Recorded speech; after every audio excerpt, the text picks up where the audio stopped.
I was about to start speaking, but then I forgot I had myself muted. So glad I caught on that. Um, hello, everybody, anybody, everybody coming in. Hello, Jack. How are you doing? Um, welcome. For anybody who is new or who hasn't popped in a long time. Hello, my name is Mortis the Puppeteer. Just some random person on the internet who likes to stream.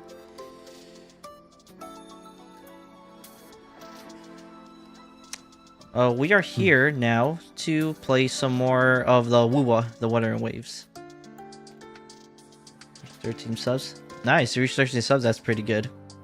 But we are here now going to be streaming more Wuthering Waves.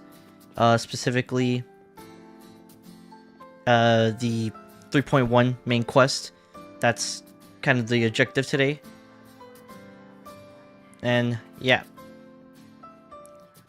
First like, nice. First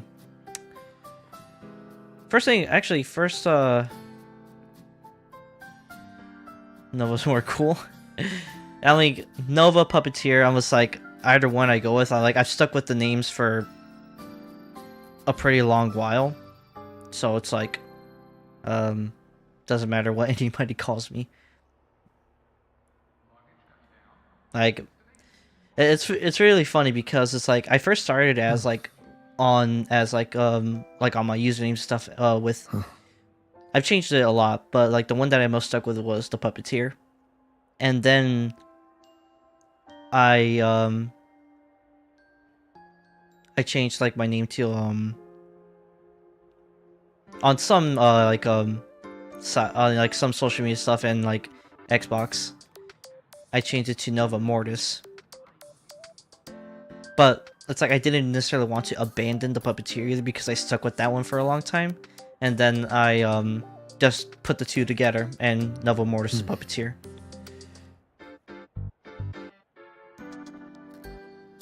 You made your Cardathea team beat all holograms at 1x. That's great. Pretty big achievement. Congratulations, man. I think first and foremost I want to get out of the way is that I apologize if I haven't streamed. Technically, today marks officially one month, like a whole month since I haven't streamed actually. But yeah. This is a testament to my connection. Okay, shut up, Rover. I'm just gonna do that.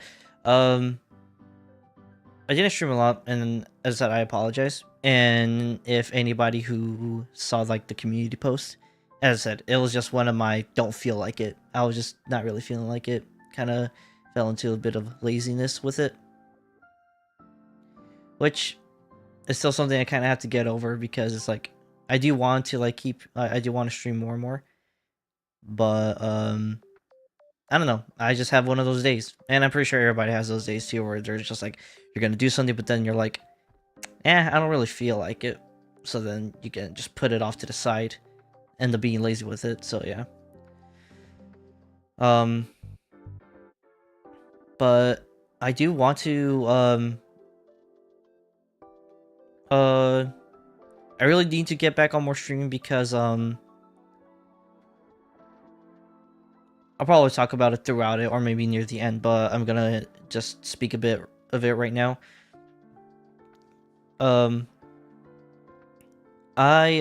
Marathon is coming out like I think hold up, let me look at the calendar.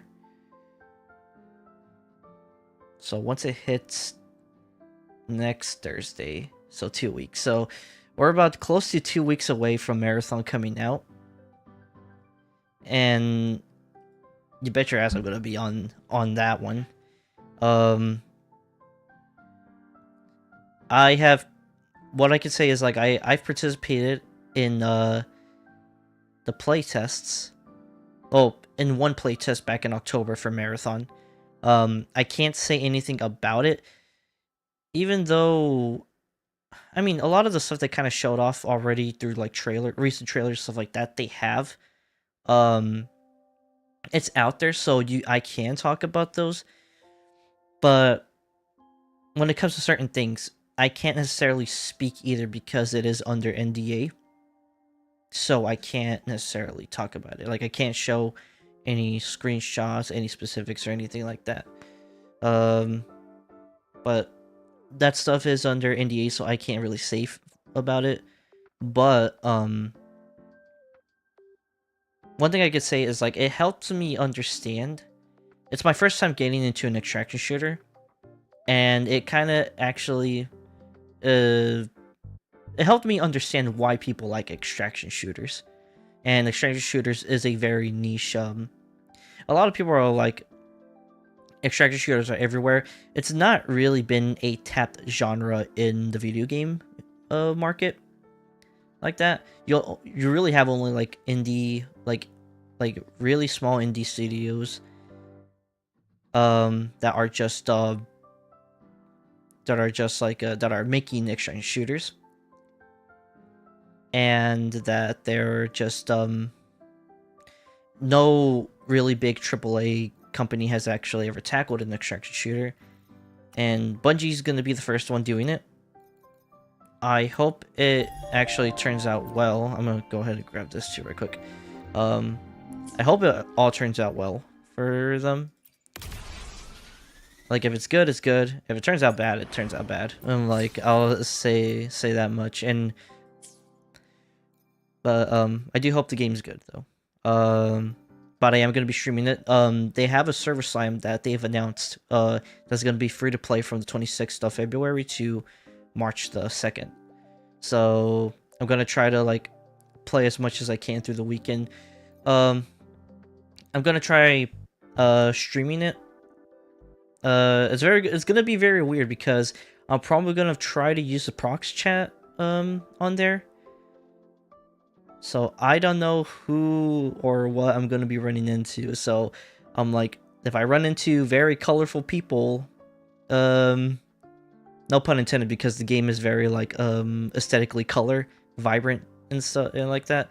So, but if I run into people swearing or saying gamer words, I'm like, yeah, maybe my stream will probably end up getting taken down. But like, I do want to stream. I do want to capture like maybe some prox chat interactions. So I think that's gonna be something fun throughout it. Maybe 1 or 2 streams out of it, and then probably for the rest of the time I'm gonna be playing it on my own time, and see how that goes. But yeah. I'll try to also get like maybe like a D2 stream here and there. Before like also like around that same time too.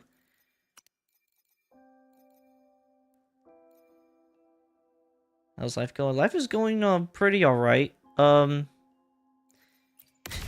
recent thing that's kind of happened is that we've had I've had a mouse in the house in my house that we've been dealing with, and it's just I have a bad feeling about this. We've had a mouse, like, so far it's just been one mouse, but we've already laid out like a few traps, some baits.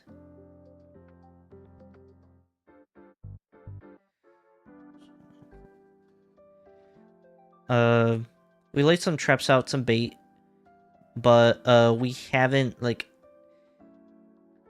I bought like one like bag of like a certain bait, and then my mom did too, and like we kind of just combined the baits like together to just lay in there. The mouse has eaten both of the baits. Now, where exactly the mouse is gonna die, I don't know. I'm like, it's probably gonna kill over somewhere. We're headed out to a research outpost today to work on a brand new research topic. Want to come and take a look? Not really interested. Don't be like that. Just hear what I have to say first. This man's a fucking yapper. Over. Inigo and Milo are already have everything set. Don't forget your motorbike. Well, brother, you're gonna have to wait because I'm gonna do a main quest. If you're gonna pull someone, pull Luke. Actually, so I'm just gonna go ahead and like rip the band-aid off on this one. I am probably not going to pull anybody. Like I don't. I'm not planning on pulling like actually anybody at all. Well, specifically, I'm not planning on pulling Ameth. Luke, maybe. Like maybe I'm considering pulling him if I can like get my if I can like get my ash up. Because I know damn sure I'm not gonna be spending money on this fucking game. I'm the low spender type of person. Think right now all I have is like a grand total of $23 put into here. You said her name wrong. Amen. I'll find out. I'll find out how I say it. I'll find out throughout the story. I don't know how I pronounce it, but I'm like, I'll find out how. If I still pronounce it wrong, well, sucks to suck. Don't even check the spending note. Don't even check the spending event. Dude, Jack, I have checked the spending event. I looked at that and I was like, you gotta be fucking kidding me. I'm like, what is it? The Moonlit Path? I'm like, what the fuck is this, man? I looked at it. I'm like, no, I'm not spending no money on this game. I'm like, oh, you get this, dude. Just save up your green balls and just pull for these weapons, because the gauntlets. I think the only actually point for exactly, yeah, like for free-to-play players and like very low spending players like me. I'm like I wish I stuck free-to-play, but I went and spent like $2 the first time. And then spent $10 in separate occasions. But it's like, okay, actually, let me go to the convene thing, because let me go ahead and talk about it since we're on the topic. From what I gather is that I think it's this one, the sword right here. I mean, the sword's not the best. You'd still rather. I'll just be real. Just go for Emerald of Genesis. From what I know, is that the sword, the great sword, the pistols, and the gauntlets are like your best ones to get. And it's like, cause from what I've gathered, because I think from the gauntlets specifically, I was reading this here, and it says under tune damage, basic attack damage, for 3 seconds, second up to 4 times. Effects can be triggered every 0.5 seconds. So, here's the thing. Now, a lot of people in this game don't like Ling Yang, but Ling Yang's a main attack DPS. This gives 6% to basic for 3 seconds, stacks up to 4 times. Give this to Ling Yang, he actually becomes one of the better main DPS characters that you can get off the standard pool. And then the broad blade, or the great sword, however you want to call it, if you like pull Calcharo, calculator, whatever the fuck you want to call him, if you pull him and then you get the broad blade, becomes instantly one of the best starting DPS players you can have in the game. It's like no questions asked.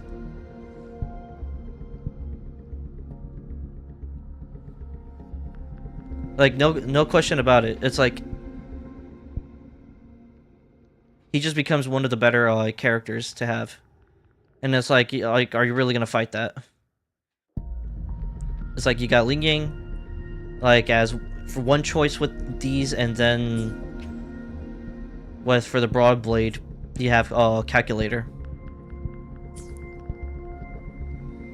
And they're really good starting weapons too. So it's like I have 71 right now. Because I did spend a few. Well, standard banner had 32 pulls. When I reached the 3rd pulling, I was gonna get Verena, but nope, got Encore again. That's what I was about to say actually too. It's like I was looking, like everybody kind of like still is like Oh, hold on a second. Give me 1 second.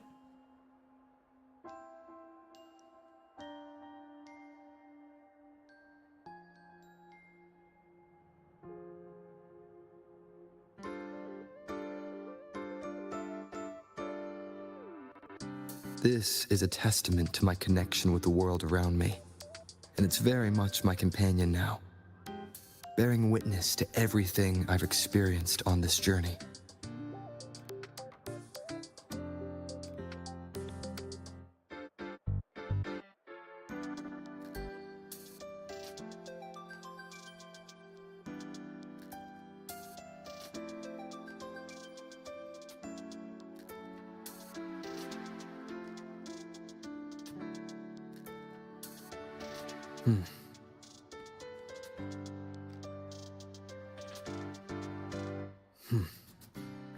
Are we still alive? I think we are. Sorry, I was just like checking. I just saw like YouTube like turning like doing the little circle thing, and then I was looking at my phone at Twitch and just saw it was like stuttering. So just making sure if we're alive. And I think we are. A bit of a spike, but I think we're good.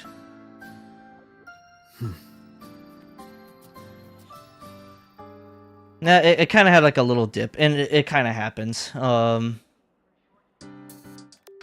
It's like in here and there thing, kind of normal, at least like to me.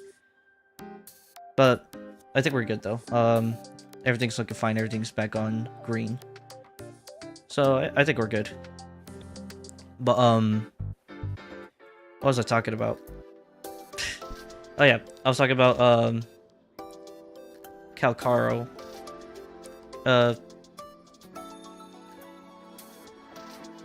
There we go. Just reposition myself. Sure, problem happens sometimes. Yeah, I'm like, I kind of don't really like think about it too much, because I'm like, it's just like one of those random moments that it happens.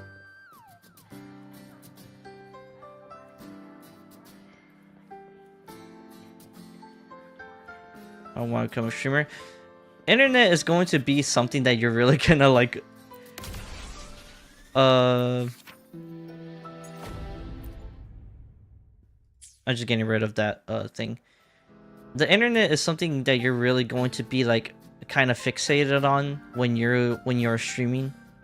It's like you're gonna be looking like, is your internet speed gonna be good for it? Is the router that you have is gonna be good for it? How far are you gonna be away from like the router? Are you gonna be like directly connected, like wired to it? Are you gonna have to run a long ass cable from where your router's set up to your room? Which is, here's my advice to you when it comes to this. So if you are going to stream, and in your place, if you have it set up, if you have the router and your modem set up, that's my pressure help. I'm like, no, but this is just something like that you kind of want. And this, I'm just gonna say it's this out there for anybody or to everyone who watches this stream or catches up to at this point of the stream. If you are going to be streaming or doing anything, you gotta know your internet speed. You gotta know what router or modem you're using, and if your router and modem is set up in your room, then you're good. You just gotta do your setup where obviously that your router and your modem are. And if you're not gonna be, and if it's in a whole different room, and you don't want to run wires or run a long ass Ethernet cable from there to your room, invest in nodes, invest in Wi-Fi meshing, because I'm actually not connected to like directly to my router. I actually have like another router in my room that is connected to that is like wirelessly connected to the main router, but I can connect it through like with an Ethernet cable to the little route to to the node I have here in my room. So it mimics as if I am connected directly with an Ethernet to the main router. And it works great. It basically just mimics a wired connection. This is a testament to my... Alright, shut the fuck up, Rover. Have you also heard of Arknight's Enfield? Yes, I have heard of Arknight's Enfield. I haven't played it yet. I do plan on playing it. Now, streaming it, that is something I'm not really sure I'm going to do, because I'm playing this. This is kind of my main... Wuthering Waves is kind of the main gacha game that I play, and the one that I have felt more comfortable streaming. But, it's not, right now, Enfield is not really one that I would consider for myself to be streaming like that. Maybe my... Sure you have enough storage on the game? I'm pretty sure I have enough storage for that game. I think I am good.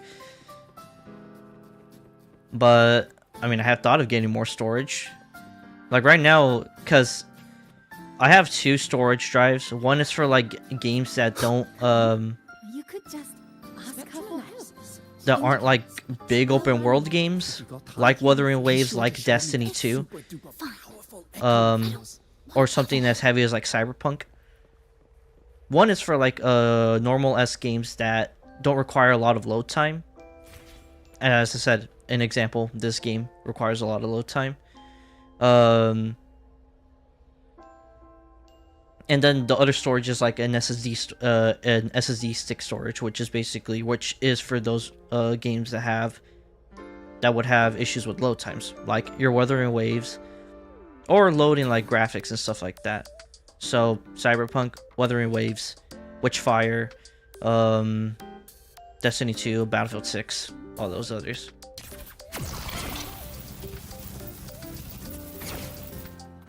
Emerald Genesis on a Haver Rover? Yeah, I'm like, yeah. I'm like, it's basically the standard sword to use on them. Like, Haver Rover's always been like the main DPS that I've been using too, so. Cause my other like teams would be Spectro, which Zanya would be that, and then Havoc Rover. You know, the funny thing is that I have Phoebe, but I don't have no investment. I have Phoebe, but I have no investment done to her. So I just use Havoc Rover and call it a day. I have Phoebe. I just didn't put any investment on her. But Spectral Rover, I do have investment. So I'll just use Spectral Rover and with Zani. Because honestly, for me, it's kind of difficult to... Honestly, I don't really know how to actually use Phoebe and Zani together. But Zani and Spectral Rover, I do. He can stack Spectral Frazzle pretty fast. I can interchange with these two. And then Shorekeeper's just there. My other team is this team right here. Augusta, Mortifee, and Shorekeeper. This is the team, obviously, that I kind of started with. Have no healer in here. But this is kind of just like, I don't choose this team at all. It's just kind of like the nostalgia for me when I think about when I started playing the game. Then it's just Rover here. When will I say for Yuno? I don't think I'm getting Yuno. I like her. Her character and all that's like her character-wise, I like her. But I'm like, if I can get away with Mortifee, I am perfectly fine. If I can get away with Mortifee, I don't need Yuno.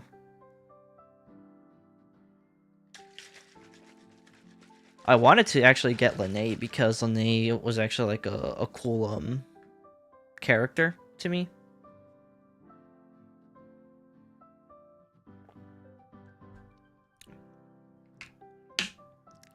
Will I not get none of the characters from version 3.0 at all? Maybe I'm considering getting a Luke. Because I know right now, like, this is right now just the first half of characters that we're getting. I know, like, for 3.0 we got Mornier and Lene. This one we're getting this one we got Ameth, I don't know, whatever her name is, and Luke. I know next update we're gonna be getting the orange haired girl and probably the other one. It's like this first, I think the first batch and maybe the second batch of characters I'm probably not going to pull, with the exception of Luke. Outside of that, I'm like, outside of Luke, I don't think I'm probably planning on pulling any characters. I think I'm probably going to am I gonna test Ameth out first? Actually, I think we can do that right quick. I'm just sitting here talking. Let me... Actually, did I already test her out, though? No, I didn't. Okay. Actually, I do need to grab these three. Alright, we're just gonna go ahead and, just grab our shards, then. I don't get me wrong, like, Amos seems cool. It's just, she wasn't my first choice. You cold, warrior? Not necessarily, but... With me! The fight is on!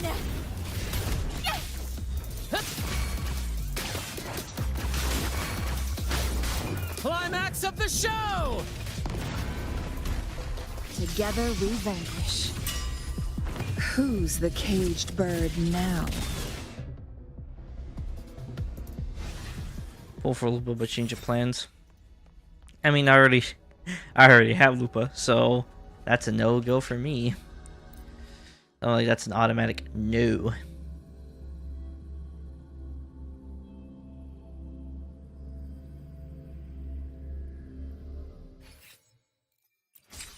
Claim that. And now, time for Chisa.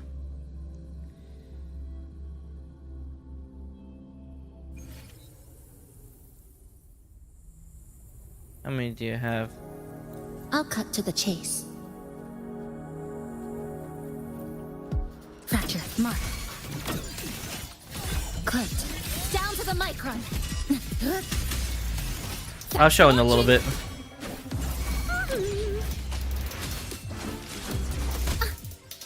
Ooh, now presenting a poem of finale. Crumble.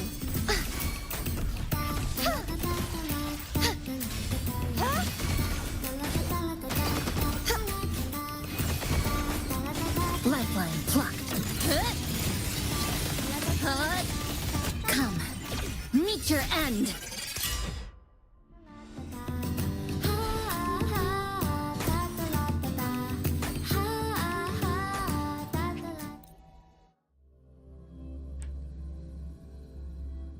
Okay, come on, hurry up. Hurry up. Hurry up. Okay, thank you.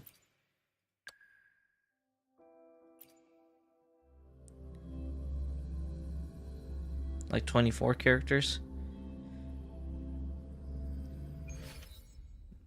I'd say I have like a decent amount of characters. System integration complete. Let's go save the world!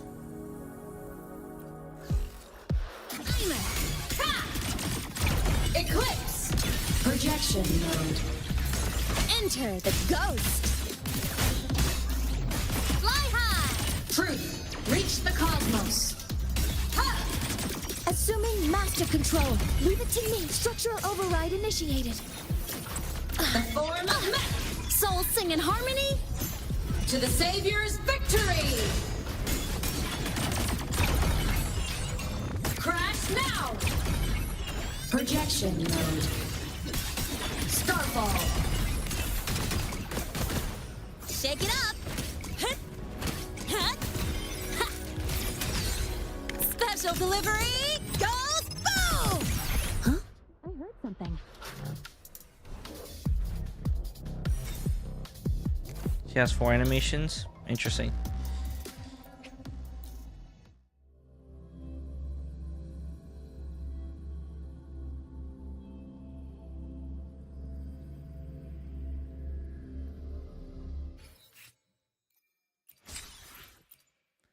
I'm not using Lene very good. I'm like, yeah, cause cause I don't have her.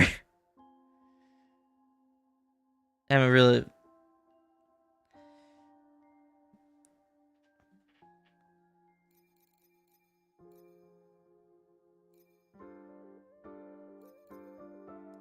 What's up?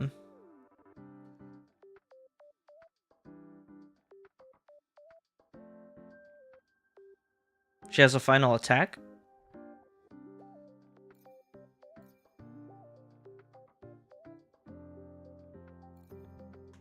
Okay. Alright. I'll bite.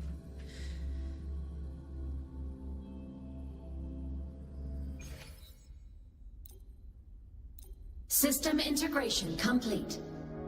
Let's go save the world! Okay, let me read this. Basic attack 4, full casting and anti attack. Full. Oh boy. 1, 2. This is a lot of reading. Okay.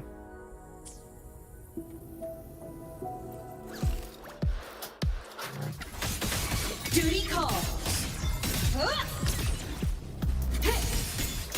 Enter the ghost! Enter on cue! Fire. Projection mode. Meltdown.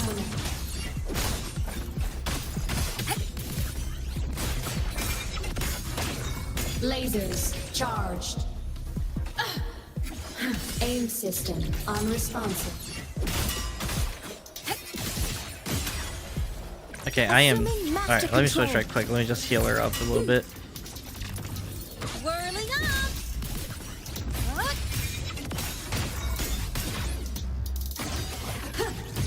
Enemy unit detected. Okay, I think I'm starting to see something. Hold up.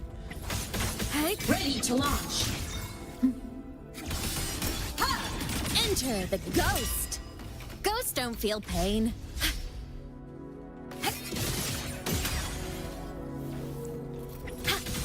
At your command. Propulsion mode.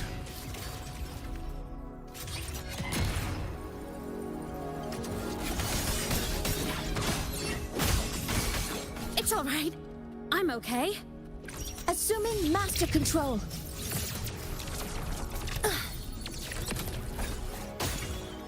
Just transform her and keep attacking. Solar flare. Break apart.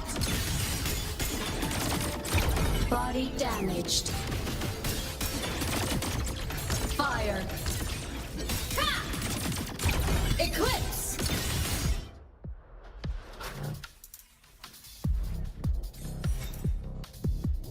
Oh, probably should have said something instead of said that. All right.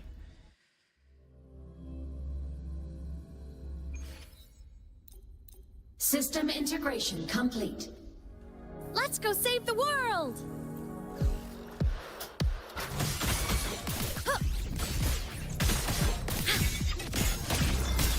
Starfall. Endglow. Blade cleaves the night. Peril. Purged in light. Lasers charged. Straight. Heroes on. Lights up. Blind lights. Ghosts don't feel pain. From the sky. I'm assuming that was the final animation. A minor hiccup. Come on. Stars. Light up tomorrow. No tricks. Fly high. Truth. Reach the cosmos. Okay, that's not Light it. arc. Cannon through. Eclipse. Body limit unlocked. Oh, that's The it. savior rises. Okay, I'm like that seems Souls pretty sing in cool. harmony. To the Savior's victory!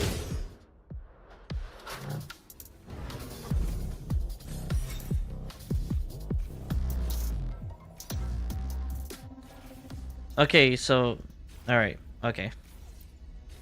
Yeah, I assumed that the one of her slamming all the way, like slamming down as like a machine was like that, or cannon. I don't know, whichever one that was. So like, I was like, okay, that's more flashier than the previous one.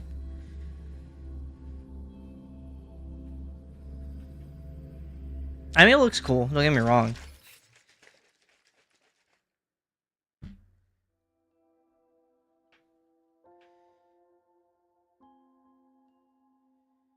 Or for you to use her.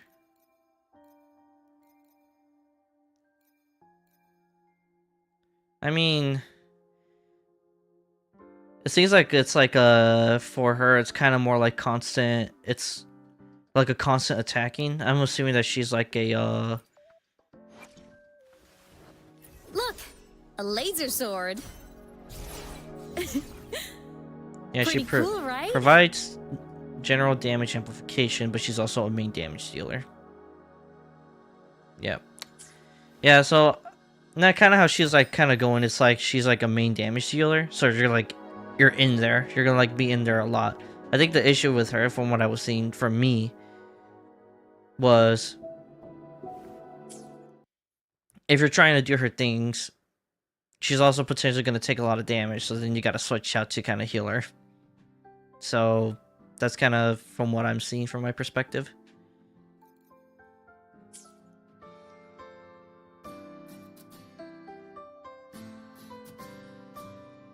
Best team is unable for fusion this morning in Lupa.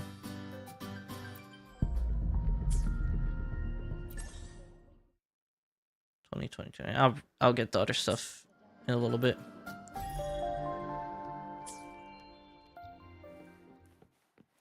But anyways, yeah. Okay. We've been doing this for too long, so we're just gonna go ahead and move on.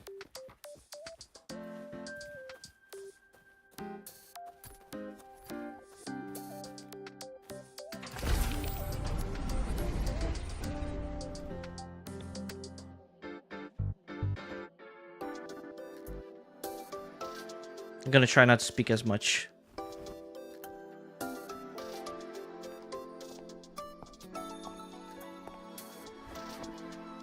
Now, we reach the second epoch of the Royan Trine myth, the Sacred Reactor Epoch.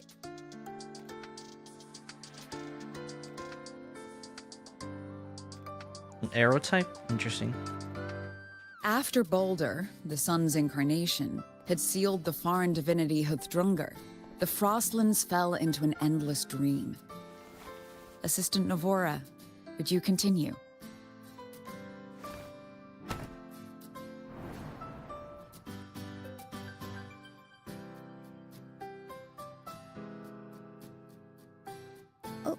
Okay.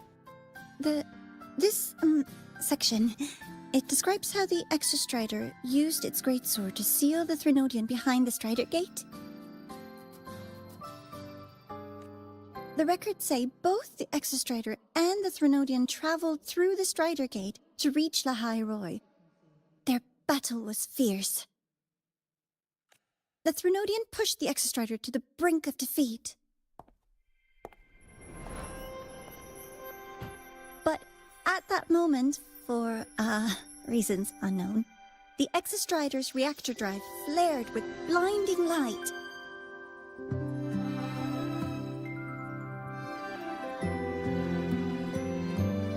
And it found the strength to raise its sword and seal the Threnodian away.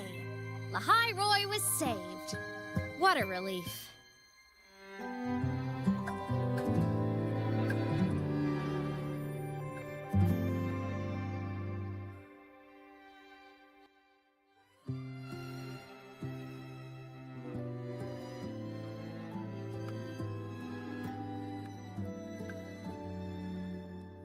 Hi. Nice to meet you. I'm Imeth from Rebel College, same as you.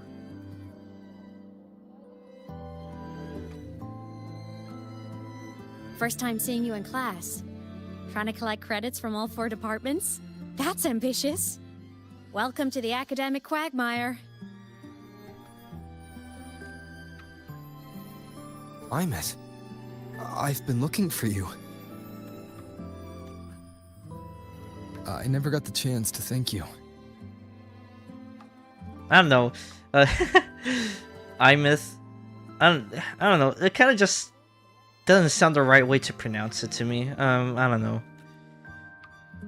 Thank me? The day the Eye of the Thenodian appeared, you drove it back and saved me. Did I? Sorry, I don't remember that. She doesn't sound like she's lying. Then how?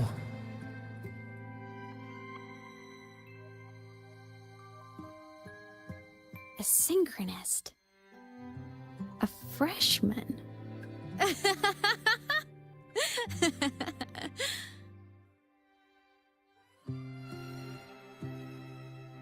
What's so funny? I'm probably gonna pronounce her name as Amith. I don't know. I'm like, to me, Amith just sounds more right. Oh, don't mind me.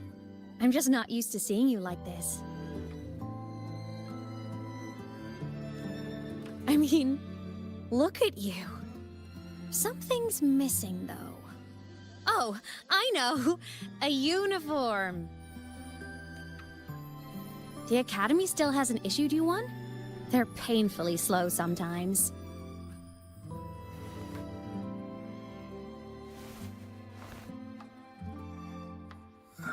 Imith?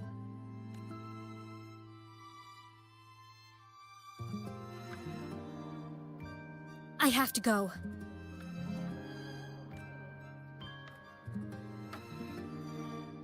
Gotta run, Professor!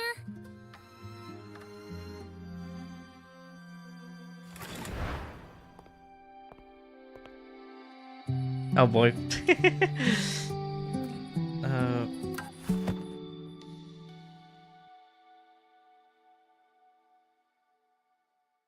Rover, let's try to channel that enthusiasm into listening. Do come see me in my office after class, okay? Oh boy.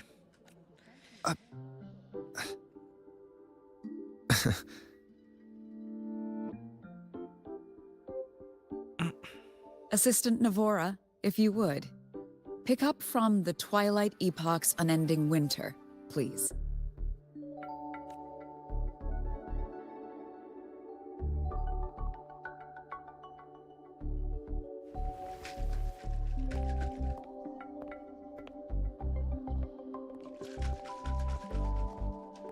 Sagrika, could you come to the library with me? Okay. Hey, did you notice the new student? The one who kept talking to himself during class.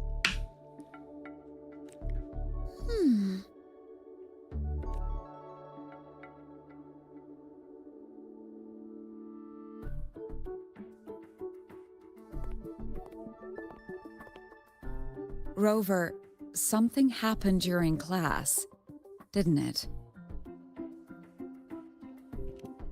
Damn, he's just like, oh well, might as well just sell her. Fuck it.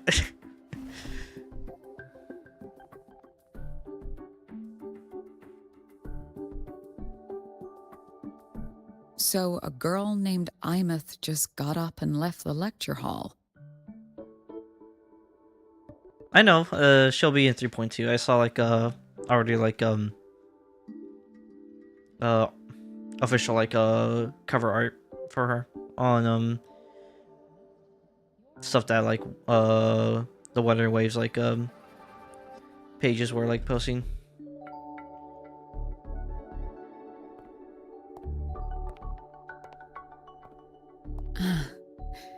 I never expected to hear that name again. Certainly not like this. Perhaps you've just had a run-in with a ghost. After all, you were the only one who saw her. Okay. President Lucilla, what do you know about her? Stay at Rebel College long enough, and you'll eventually hear her name mentioned. Though it's a story from over a decade ago now.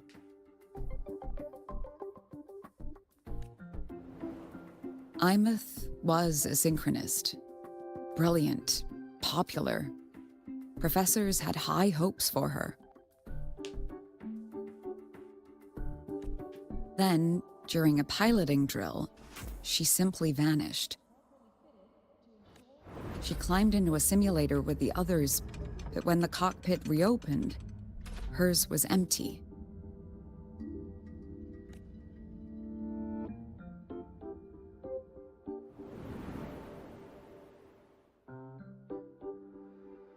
Lucille is your next target. I wonder Intrigued? why. Want to go find her?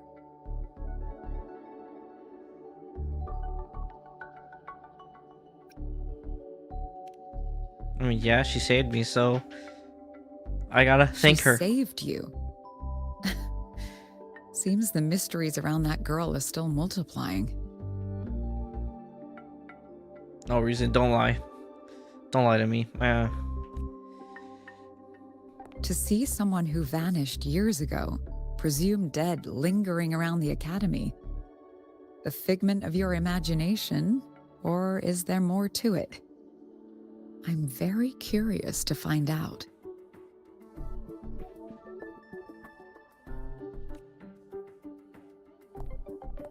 She disappeared from the Synchroling training grounds. The very cockpit she vanished from is still there.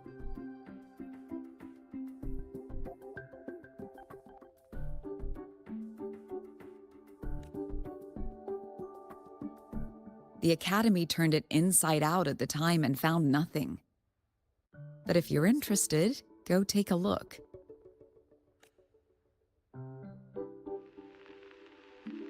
I expect you'll dig up some new surprises for us.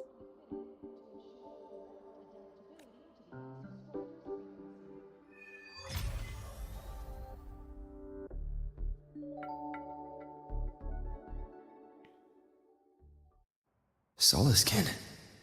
What could they be doing here?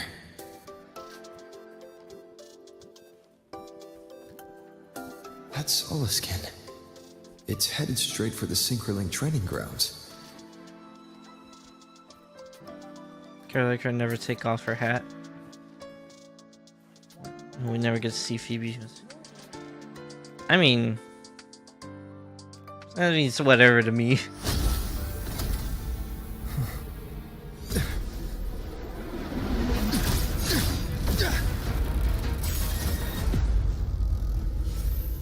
My frequency loss. It's getting worse.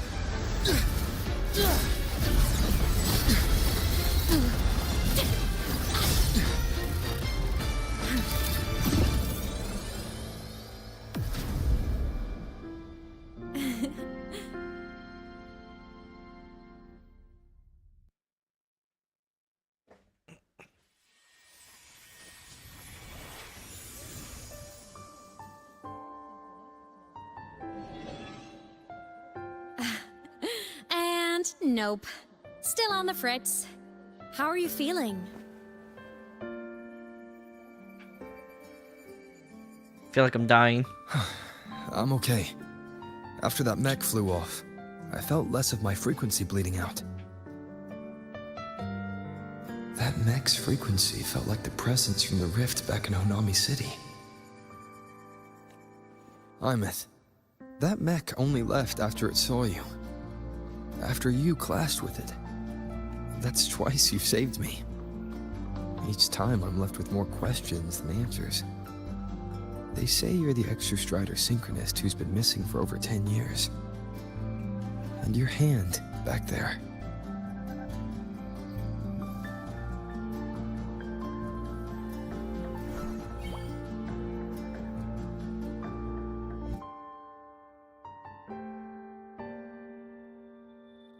Me? I'm not the Exostrider synchronist now. I am the Exo Strider. I'm his resonator. Well, I mean, close enough. I'd still consider I am the Exo I Strider. just died first. Call me a digital ghost.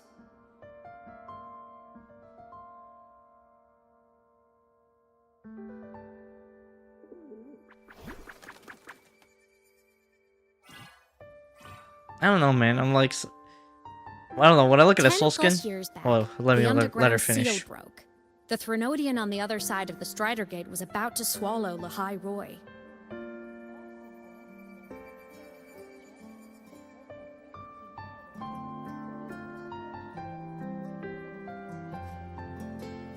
I was still a student. My sync with the Exostrider hadn't hit 100% yet.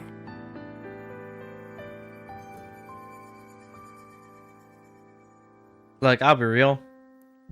Sometimes when I see the soul skin, I want to kick it. Like, they give off that like vibe of just like, it's like one of those creatures that you see. They're like, oh hey, they're kind of cute, but then you just like, I want to kick it. But there was no other choice. The Exostrider was still sleeping, so I had to do something unorthodox. Rip out my heart and give it to it. How dare you? They're harmless. I'm just like, how dare me? Nah, how dare them? So you overclocked yourself to try to resonate with it. Yup. Impressive, right? I woke the big guy up. If only for a second. The seal held. The crisis averted. Everyone I cared about, they made it out okay. But it was too much for me. My body couldn't take it and got totally torn apart. So yeah, I died. But I'm still here, just floating around. I've been a little invisible. Well, a lot invisible. To everyone until you. I was about to say a little invisible. I'm pretty... You're a fucking ghost. How could they even see you anyway? Why am I the only one who can see you? I couldn't see you before.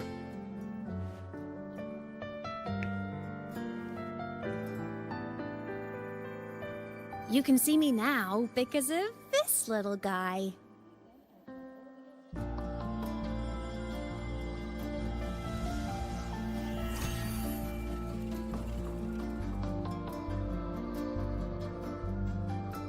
I forgot what was this thing. The Exostrider's reactor core. My existence is kind of tethered to it now. Think of it as my heart. Even as a digital ghost, I never stopped trying to pull myself back together, to get back to reality. There's something I gotta do, and I gotta be the Exostrider's true resonator to see it through. But our resonance started with an overclock. The power I got was unstable from the get-go.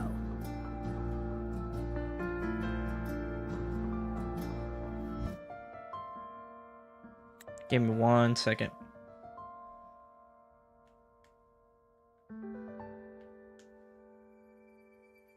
I've spent Just had to years take a building it screenshot. back I'm up like, with it this was a core. really good shot. The Solace can have been my little helpers too. Then, not long ago, you ended up with it.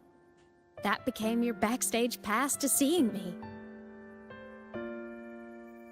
Not long ago. You mean when the reactor drive fell? Bingo! Since then, the core has become energy stored inside you. This is the first time I managed to make it solid. Took me a bit to figure out the trick. Then it was you. You were the one who saved Mornier when she was dying. You and that junior of yours were always close. We even crossed paths a few times back when I was still, well, around. Of course I'd help. A junior of mine. So I really did know Mornier in the past. Oh, and by the way, when you charged in to save Professor Mornier, you looked pretty cool.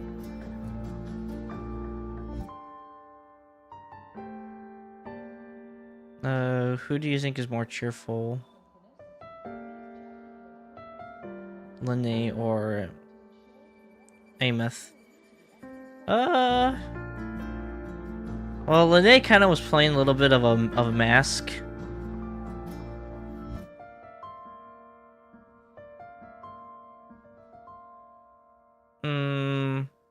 I feel like Amos is probably just more inherently cheerful.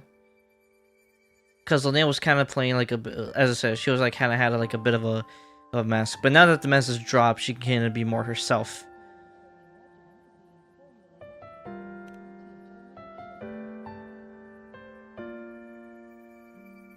Alright, no more teasing.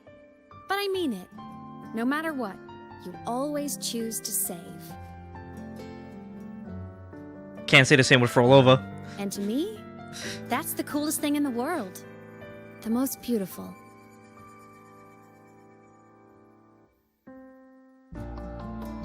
I mean, but to be fair to Rover, though, she deserved it. But she's still alive. Back to business. The reactor core is tied to Sigillum. That's the mech that attacked you. It's like those void worms you fought. Made mostly of Exostrider parts, but corrupted. Contaminated by Threnodian void matter. Sigillum stole a chunk of my power. That threw a wrench in my whole reassembling myself project. Now it's after the core too. Which I'm still mad about. Yeah, man, she should stay dead. Like, everybody's like, nah, man. Like, why did they have to kill Frollo? Because she deserved it. Like, I was glad that she got wasted, and now she's back. Since Sigillum holds this piece of the Exostrider's power, it can't be killed completely as long as the Exostrider and I exist. Now, it can only be me who stops it. Look, Chrysophorus also deserves to die. But I'm like... But Frolova had a choice. That's the problem. No, look. Chrysophoro is already on that side of being evil and twisting stuff, right? But Frolova had a choice. I think I'd be mad more of a person who actually knows to choose the right choice, but they don't, instead of somebody who is already, who knows they're making the wrong, who already has decided that they're going to make wrong choices and they're going to stick with it. And they don't care about the right choice. But Frolova is one who kind of sees both parts. But she's like, no.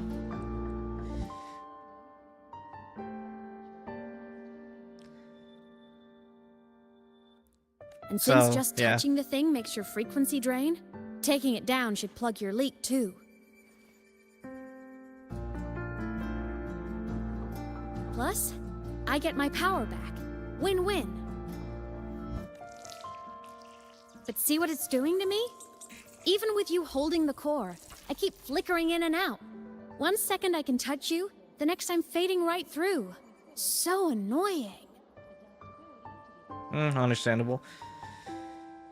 Someone's trying to max for level 2's S6. Whoever it is, fuck them. So will you help? You've got the core, and the reactor drive is wrecked. I can't do this alone.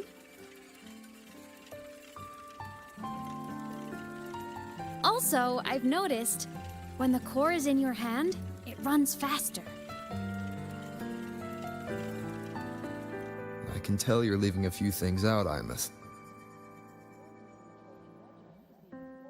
Still, you helped me and a lot of people in the High Roy. That's enough for me to trust you. What do you need me to do?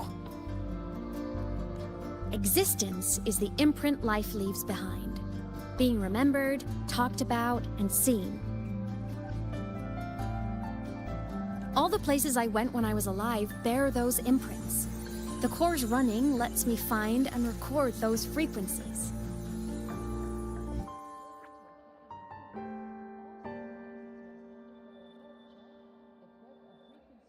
These little cuties have been my scouts. And they'll be our guides now, too.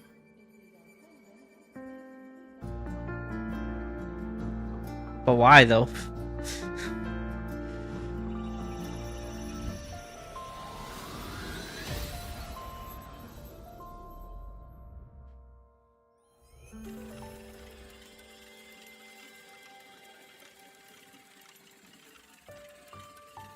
Pretty easy, huh? All you gotta do is carry the core and follow our lead. Of course you want to cancel Ella. I'll do it. Alrighty. Thanks in advance, study buddy.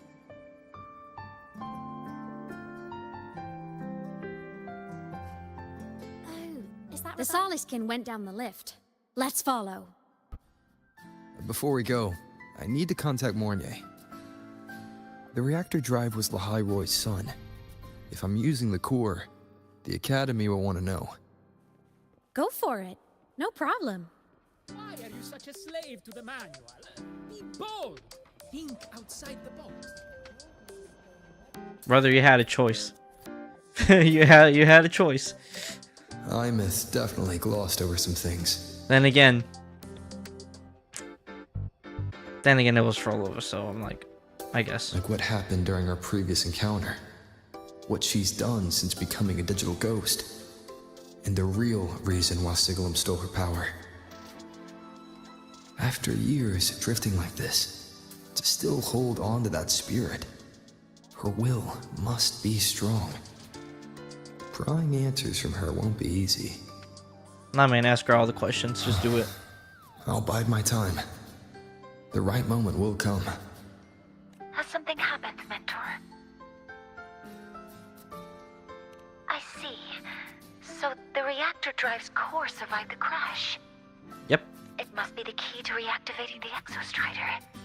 Of course, then the official stance is that it be returned. Star Torch Academy and the Roya would both agree on that. But, as you said, curiosity from the Institute is inevitable.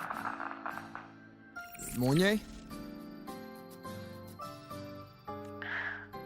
My. Already caused a stir in the training grounds. Color me impressed. I'll have people clean up the aftermath. You can carry on as you see fit. You were monitoring my comms with Mornier? You're a person of special interest. Of course we keep an eye on your movements. We? Yes, we. The Space Trek Collective. Think of us as the annoying adults on campus. I figured as much. I'll handle the debate between the Institute and the Academy about the core. This is a matter of priority. They'll listen to me. This cutscene, I had a mask and birthday crown on. I'm like, that just makes it where it's like you can't take it seriously. I don't think you could take it seriously in that case then. But when you're done with your business, I'll need you to return the core to the Exostrider.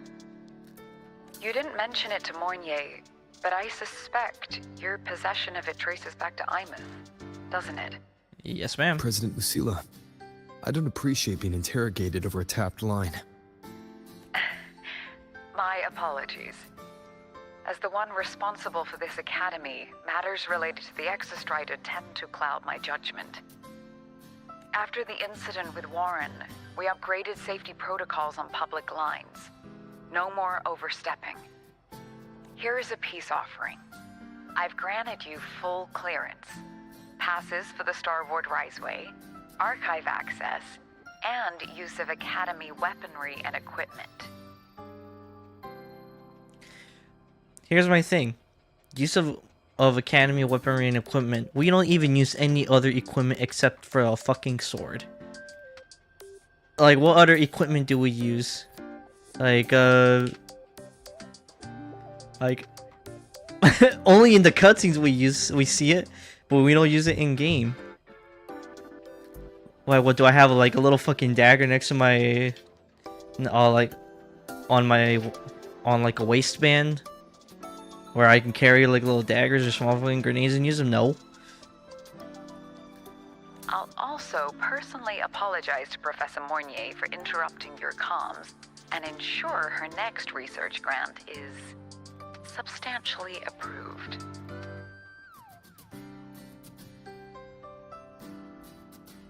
How's that, Rover? More to your liking?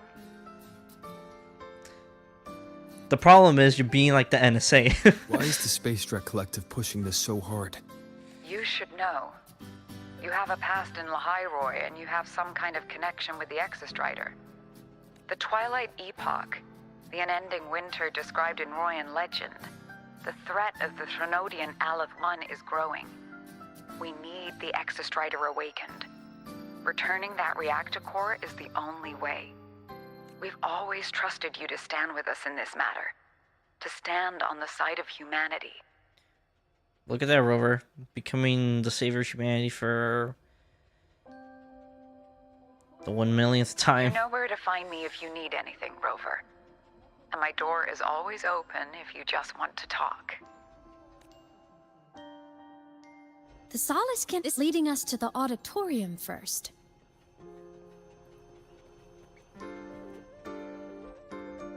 The new solar celebration is almost here. I wonder what they'll put on this time. By then, exams will be over, and we'll finally get a long break. Ah, vacation. What's not to look forward to?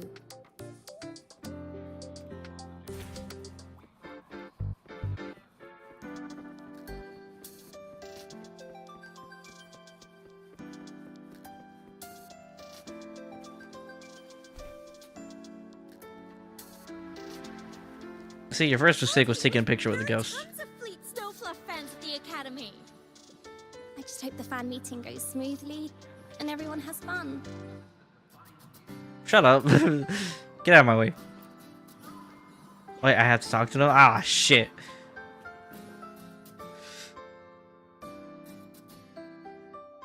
Oh, hello. Are you here for the Fleet Snowfluff fan meeting? The venue is still being set up, but once it's ready, please join. She's a singer, a campus legend. She's only released online, but she's super popular. But her site hasn't been updated in over 10 years. She posted one last demo and then nothing. Oh, shit. Okay, never mind. I know who this is. She's standing right next to me, isn't she? Don't be such a downer. Maybe she just graduated and moved on to bigger things. Probably never showed her face to keep her life private. Doesn't matter. We still have her music. Here, even if you're not a fan, you should give her a listen. I'm new here, but even I was hooked when I first heard her songs.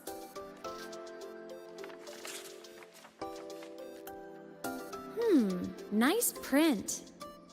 A fan meeting. Huh. If they're happy, I'm happy. Come on. Let's follow the Solace Kin and see what's going on in the auditorium.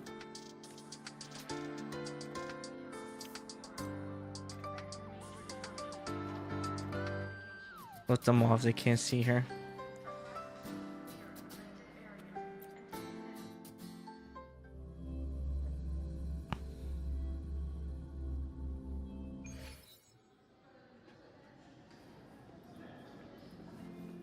After scrapping so many drafts, I finally got this poster ready for everyone in the fan meeting merch made it on Bro, time. she was like stuttering all the way in the fucking distance. Kind of like sliding, walking, then sliding.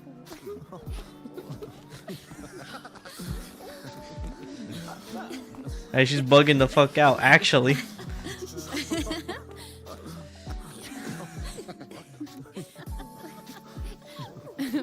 What? You're a ghost. Why bother? Yeah, I'm like, they can't see you. Why bother waving? You're a fucking ghost. Oh, just a habit of mine. Waving, chatting, going to class. It makes me feel like I'm still alive. Okay.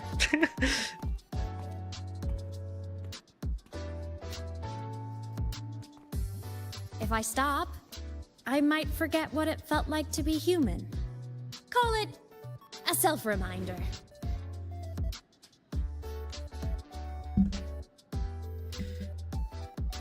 You need to remind yourself that you're dead.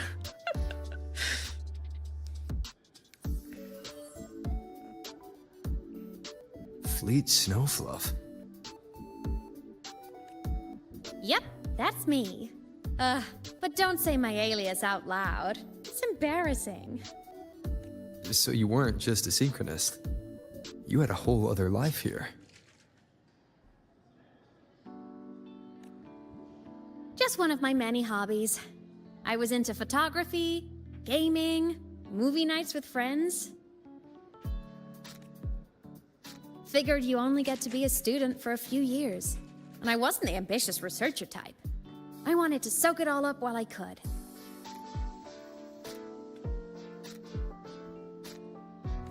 I tried a little bit of everything. I just wanted a happy, carefree life.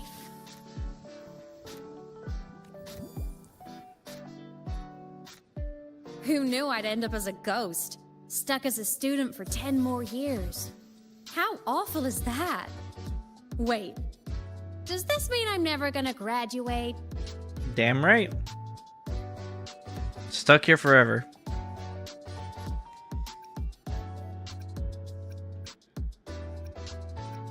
I am not choosing this one because I would not wish that.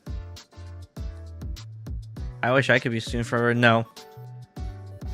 You don't. Hope You don't so. want to be a student forever? Guess everyone needs something to hold on to. It's good to have a little hope. But I have to say, it's really moving to hear people talk about my songs after all this time.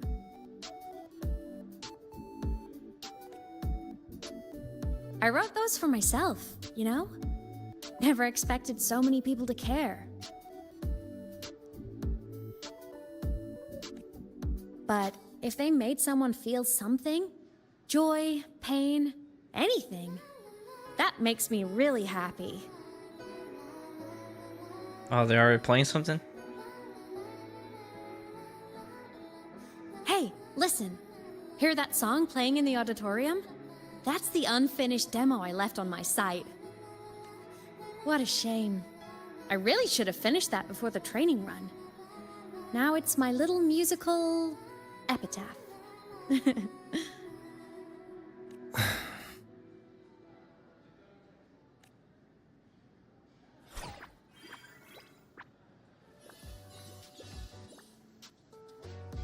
Let's go. The Solace Skimp is calling us.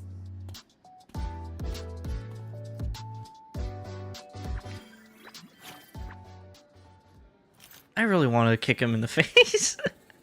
Oh my god.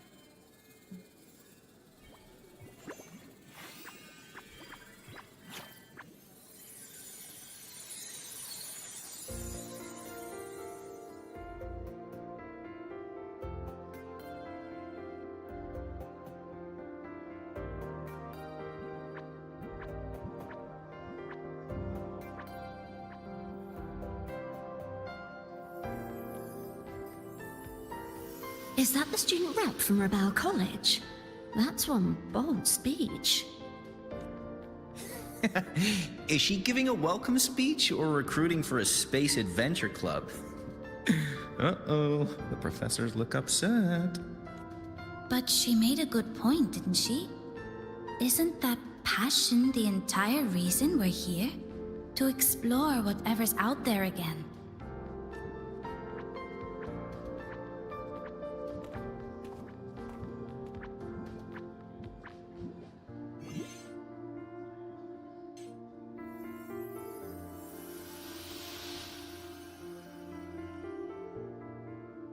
Imeth, right?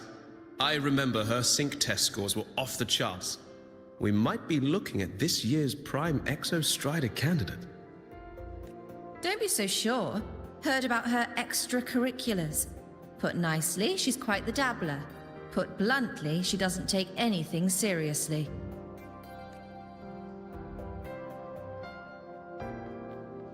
Potential is still potential. She's brilliant. She just needs guidance.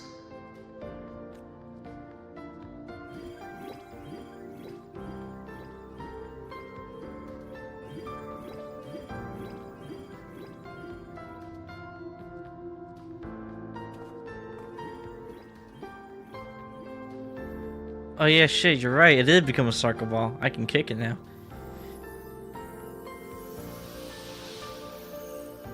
May we one day walk among the stars, to touch with our own hands a universe so cold, so real, and so breathtakingly beautiful.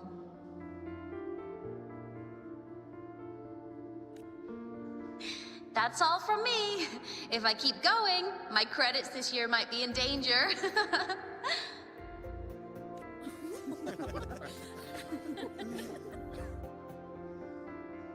It's an amazing feeling to be here at Star Torch Academy, and to know I'll be sharing this journey into the great unknown with all of you. As a student, I can't wait to start this new chapter of my life. There's just one thing missing today. I wish my family could be here in the crowd to hear this. Damn. So, to him, I want to say, I'm doing great. And I'm happy. Everything is just as you hoped it would be. So please, don't worry about me.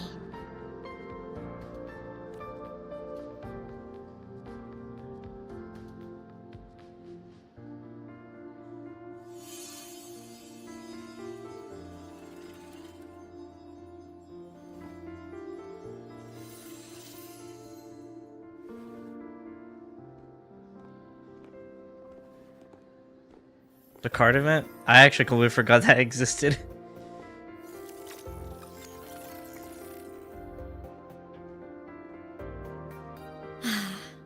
Looking back, I really do miss those days. Star Torch Academy is a nice place. I mean, I caused my fair share of trouble, but the professors never turned me away from lectures. You saved Lahai Roy, Imeth. But you paid for it with your future. And no one even knows. It's not even future, she paid it with her life. I'm like, let alone, you know, your future. Like, you gave up your entire fucking, like, living. Metaphorically and, literally. I don't know, it's just, damn. Pretty unfortunate.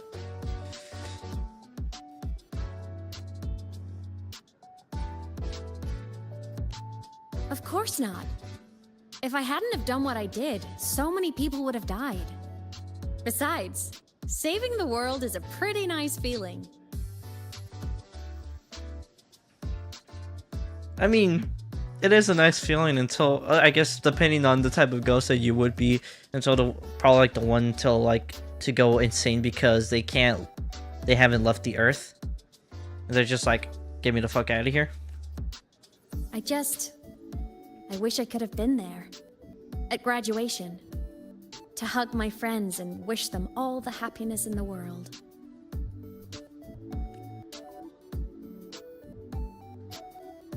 The Solace can headed outside. Let's catch up.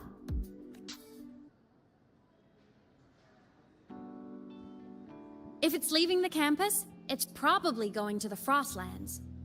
Right, we'll need to take the Starward Riseway. That place above the sword. Yes, a frozen, silent plain, white with endless snow. The place where the Exostrider finally sank into slumber.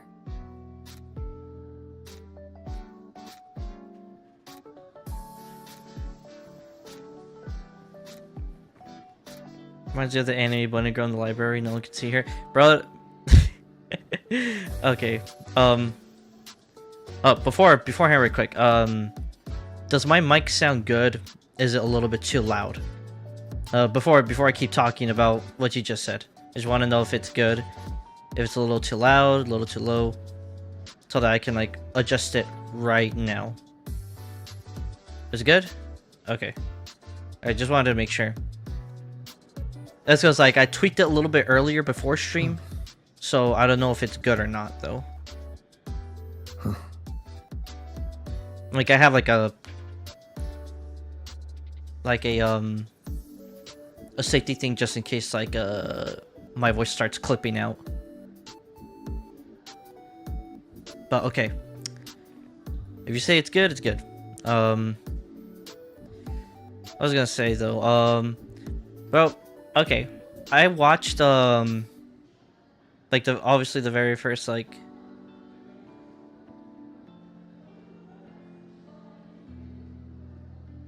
zone. So when I watched the Bunny Girl Senpai, the first season, I watched the first season. I like the first season, right? Best girl in there, I guess, like or best female character. It's the girlfriend. Like my is like the best female character in there, like straight up.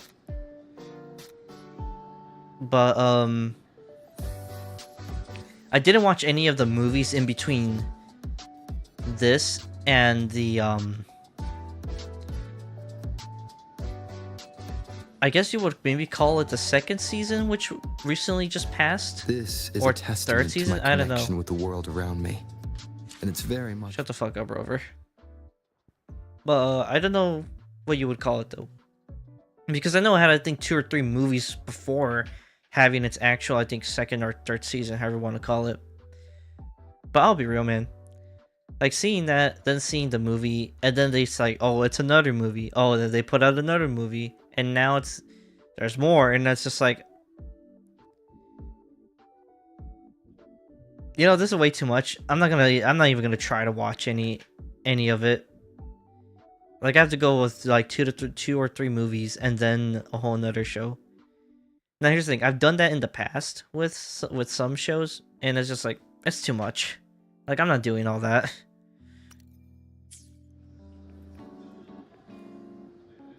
Alright, what do you want to talk about? Our next stop is the Starward Riseway. Are you ready? Yes, ma'am. Let's go.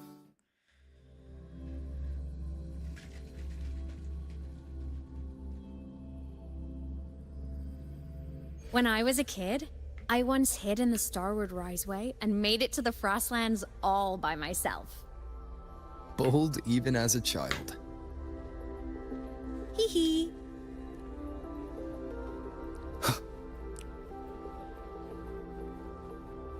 I hope we don't run into bad weather again, like the last time. I hope you run into bad weather.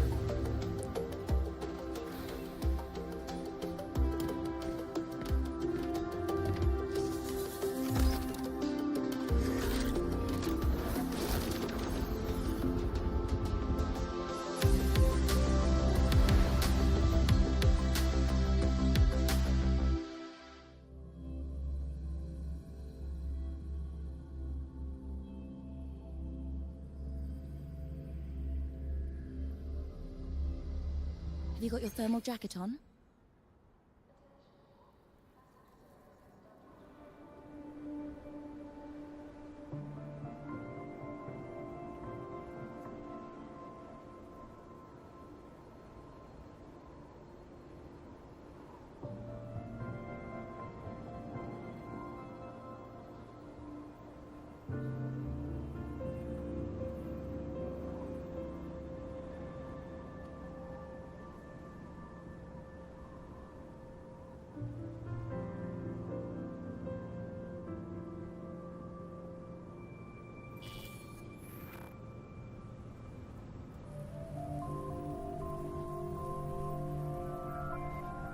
Cold?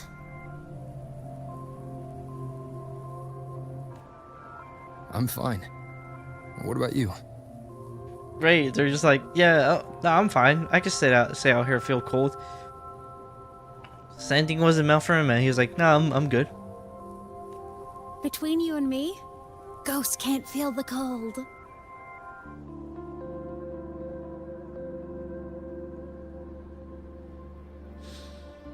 Oh my god. I don't know why. I don't know why. That actually annoyed me when she said it. I was like, yeah, no shit. You can't feel the cold. The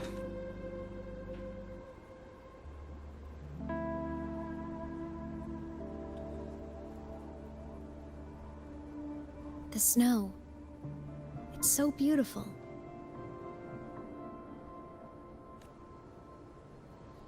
What a coincidence to run into you here. This is a pleasant surprise. Oh, it's Dr. Luke. When he's around, just pretend I'm not here. Otherwise, you look like a weirdo talking to thin air. You should hide too, okay? This is our secret journey.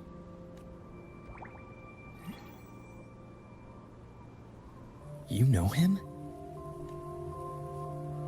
He's the school doctor. All the students know him. I didn't super well, but I do know that he's been in Lahai for a long time, and you can trust him.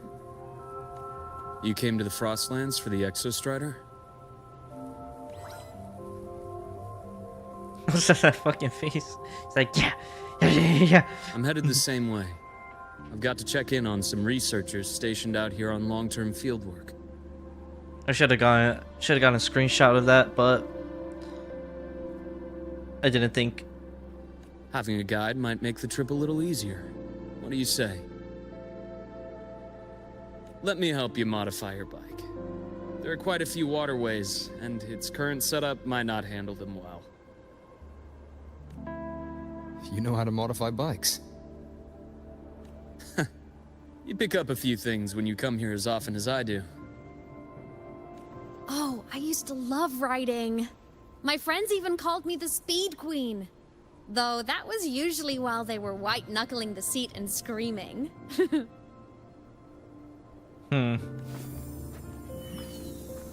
Look at this place. Hard to believe it, but years ago, all of this was a lush green forest. Back then, the Roya were nomads, the true natives of Lahai Roy, who walked in step with nature itself. Was it the lament that changed it into Frostlands?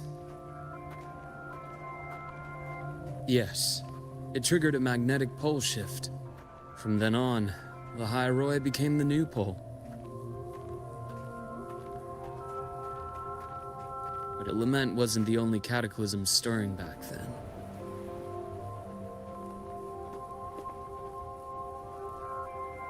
In the past, we had already reached the stars, but at some point, the etheric sea spread to cover all of Solaris.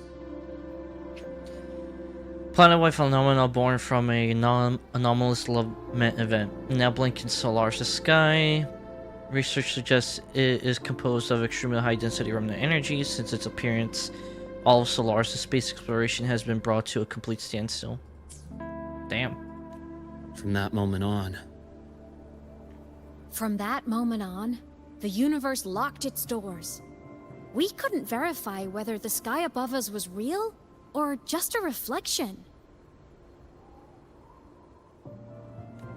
countless spacecraft were lost. Our space exploration programs were abandoned, and space became out of reach. But times have changed. Since its founding, the goal of Star Torch Academy has been to use the Exostrider to explore space, whether through the Etheric Sea or the Strider Gate. I understand the Etheric Sea part, but the Strider Gate? You know Lahai Roy's history? Both the Exostrider and the Threnodian first came to Solaris through the Strider Gate. The Academy has its theories, but here are two you might find interesting. The Strider Gate is a gateway to outer space, and Aleph 1 is a Threnodian alien to Solaris.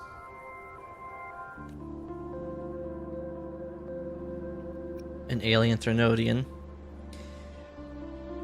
With a gateway like that, of course we want to open it. But to pass through, we must awaken the Exostrider and be prepared to face Aleph 1 head-on. I've long believed that Aleph 1 poses a far greater threat beyond void storms and void worms.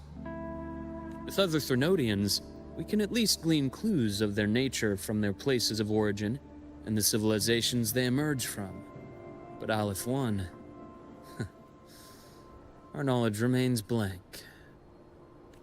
So many dream of being the Voyager who returns from the stars, the first to walk the cosmos once more. But in all these years, no one has succeeded. The Etheric Sea phenomenon cast us into isolation, but it also gave birth to all our dreams of what could lie beyond. Damn, they made that shit red, like... And those dreams are still alive today.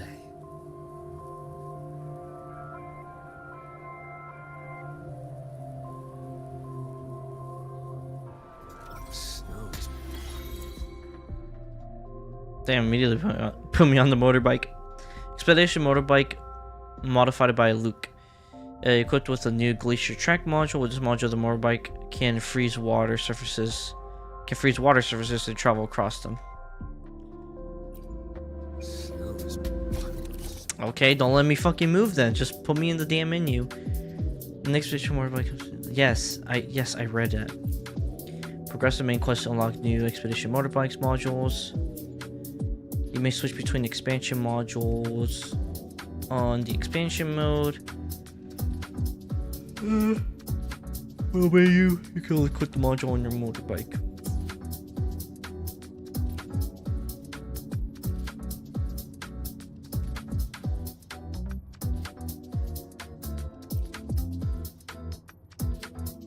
Anti-avoid tactics, all-terrain tactics.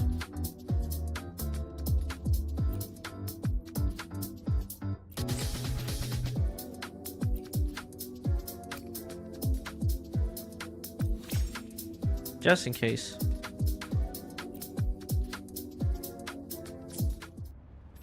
Dr. Herson? I've seen one new song. Just call me Luke. It has a nicer ring to it. No? Then, Luke, you asked about my feelings in the academy. What about yours? How long have you been here? About 20 years. I was a traveler before that, seeing what Solaris had to offer. But then a friend asked me to come to Lahai Roi. Oh shit. To keep an eye on things here for him. The students make it easy. Watching them find their way is its own reward. You see that? Ancient life forms, frozen right into the ice walls. Millennia frozen in a single moment. Preserved so perfectly you can almost see what they used to be. To be stuck like this forever. Kind of miserable, don't you think?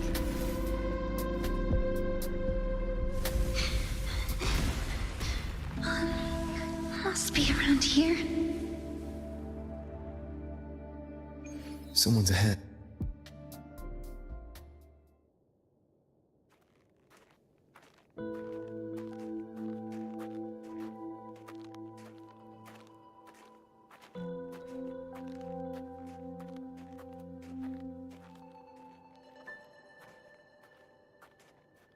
Oh, it's her. Buns.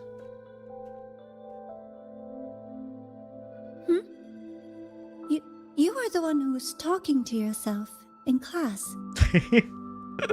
Yeah, I know. I got schizophrenia, don't worry about it. Whoopsies. Oh, and Dr. Herson.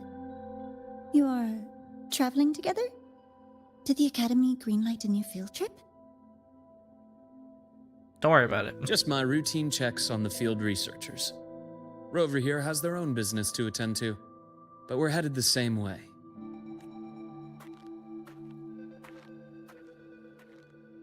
What about you, Miss Navora? Chasing more fallen debris? Yes, exactly. I heard the Frostlands have been experiencing changes since Helios was launched. I had a hypothesis that new debris fields might have been exposed. Debris?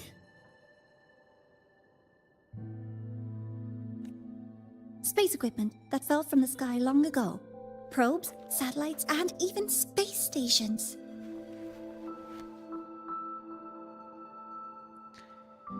Next thing she's gonna say, UFOs! Some previous digs unearthed wreckage containing records lost during the lament.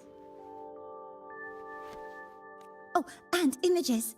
Photos taken in orbit of other planets. They were absolutely breathtakingly beautiful.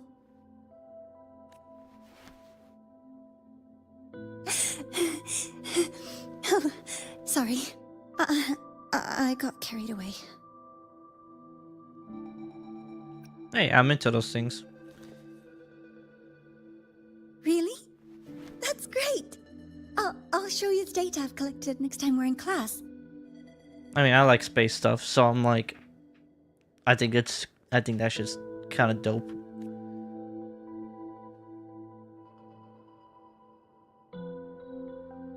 The universe. What secrets is it hiding behind all those infinite stars?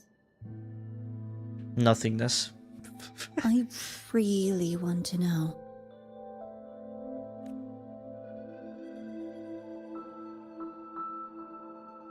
Anyway, in short, I came here for the fallen debris.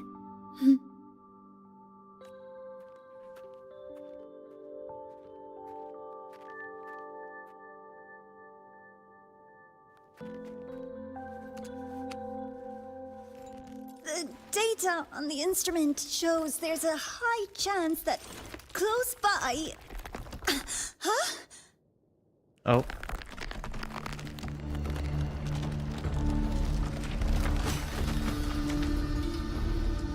Okay, my question is, why was her first thought of pulling something out when if it's like very lodged in there, you're good, and especially if it's ice, it's probably gonna break easy.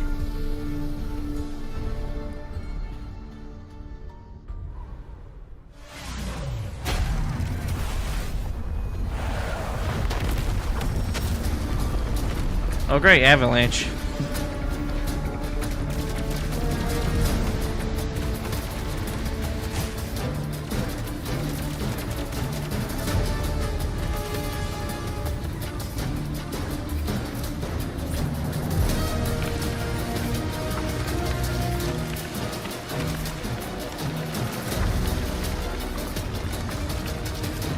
Certain volumes we could use. Okay.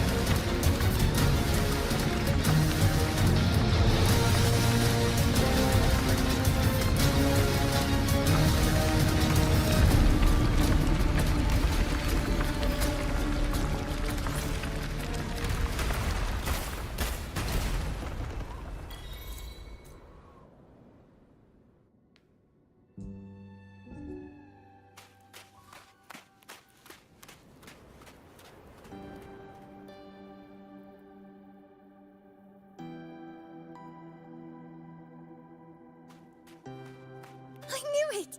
There had to have been undiscovered debris in this area.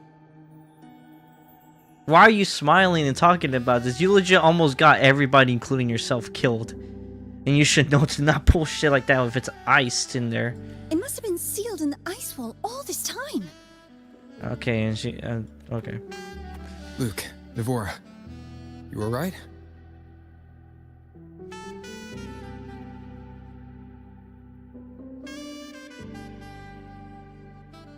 Oh, I'm good.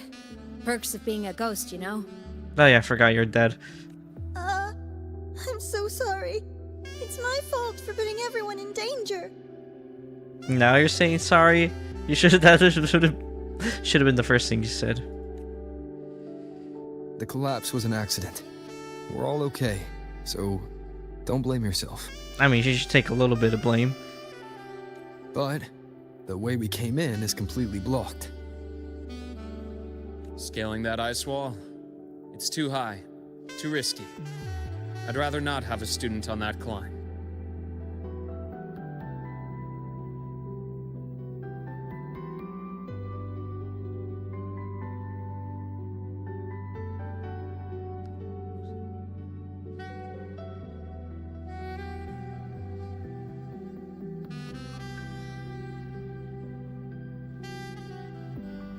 Okay, I'll make sure to switch to the scanner. I've contacted the Academy. They're sending a rescue team. Once Navora is safely returned, we'll set out again.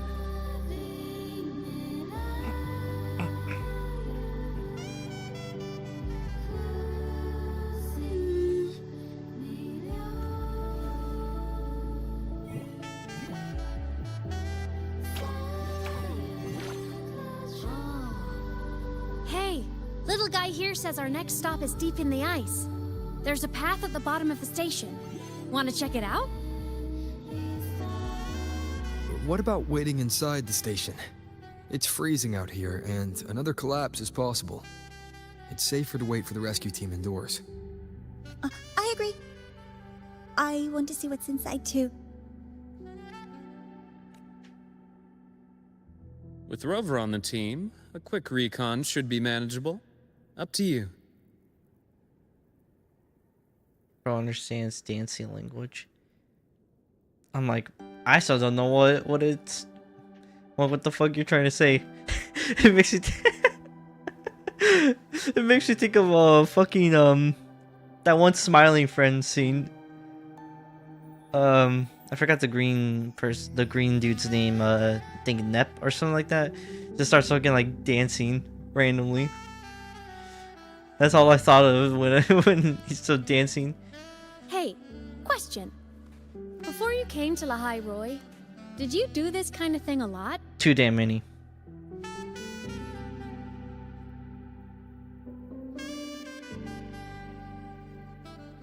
What do you mean? Like traveling with a crew, seeing the sights, stumbling into trouble, then going your separate ways. That's basically the plot of this game, or that's kind of how the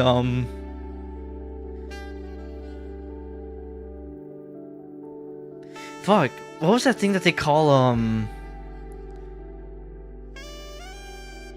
Okay, wait, hold up a second. I need to look. Okay, wait, hold up. I need to look it up. I need to look it up. Give me 1 second.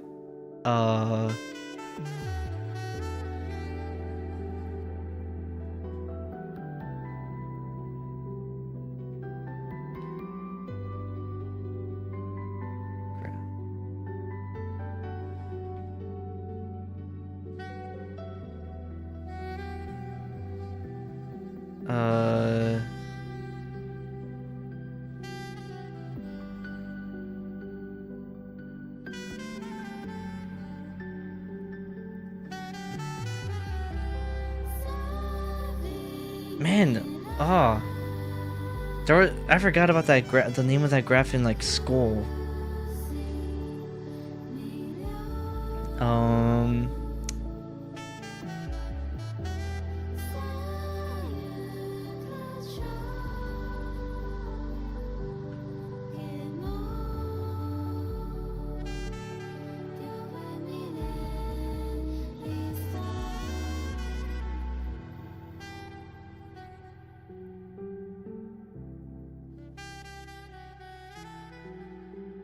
Oh, yeah. She basically yeah, she basically just said the plot she basically just said the entire plot diagram for every fucking main quest.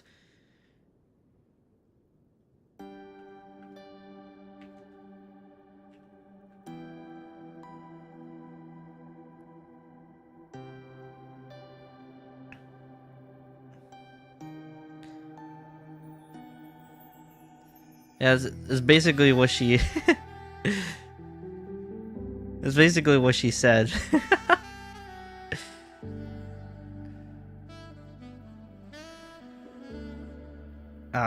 Get out of here.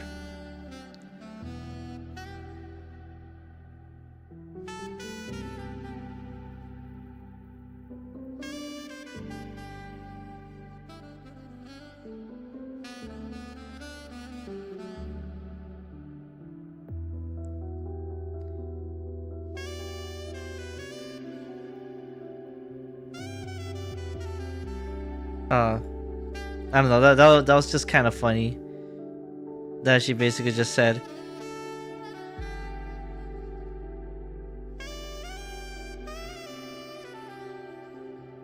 oh man. Alright, let me go ahead and close that out. Yeah, I just find it funny, like she basically just put out the whole entire plot diagram of how this game goes. You start in a new place, exposition, kind of get the conflict at the same time you're getting your kind of like your rising actions. You're traveling with a crew, seeing the sights, stumble into trouble, which kind of goes into the which heads into the climax. Climax is where you go into the thing. And actually, if I go back and look at the diagram again, one more time, you got your following actions, which you get, which you're resolving / also resolving other things in the plot, and then you get, and then for what the main thing was, you get your resolution or ending of the plot. Like a classic road trip movie, you know? Basically. Yeah, pretty much. Nice. I happen to love those. Looks like this time I get a co-starring role. Amazing. Let's keep going, study buddy.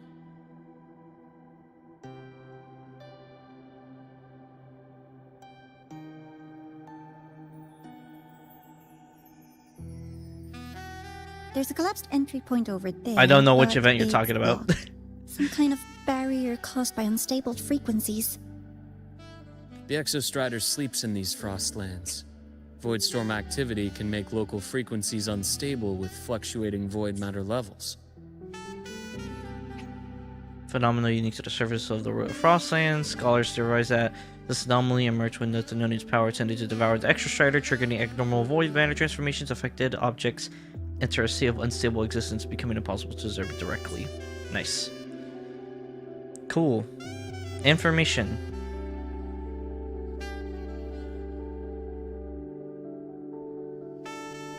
Nope, didn't show it to me. Oh, taking this opportunity, let me grant you access to the module adapter. Huh. It's already unlocked. That must have been Lucilla. Oh yeah, I completely forgot that she gave us full access. Let's move to an area with a stronger signal so it can be deployed.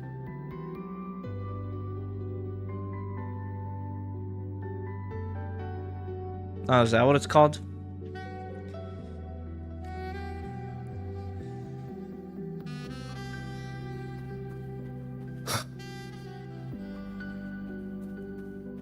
What are you? Oh. It's basically just a little like cat paw things. Or the Tadas from Septimon.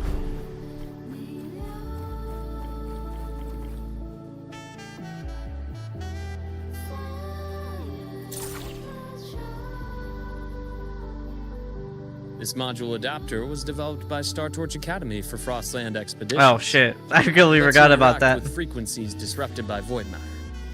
Give it a try. You'll need it here.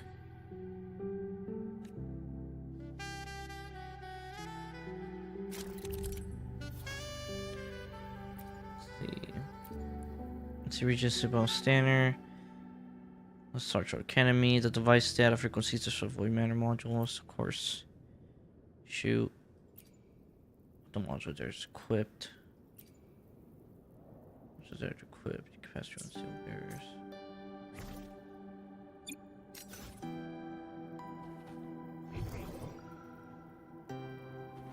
It probably won't show me anything until I start going.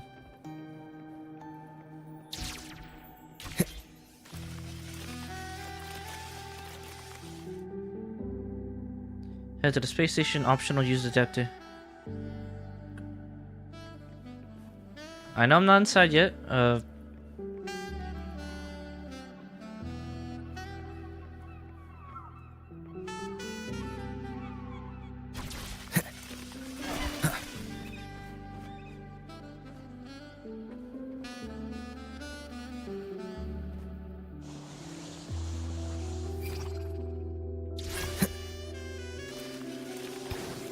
Compared to other debris fields, this station is in much better shape. It's amazing. Oh, this is a little trippy.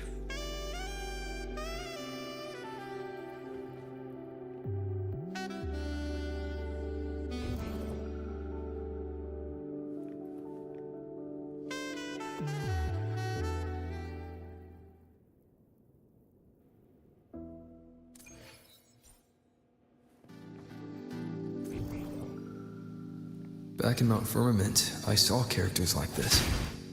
They belonged to the court of Savante. But I still can't make out what it's saying.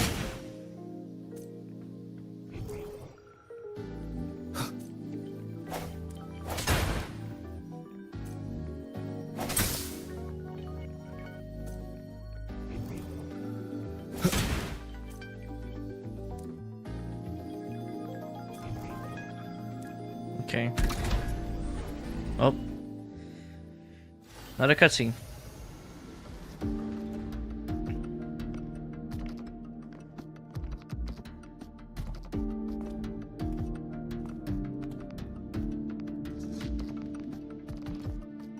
This is... Bro, that looks like that, that computer DNA simulation from fucking Jurassic Park.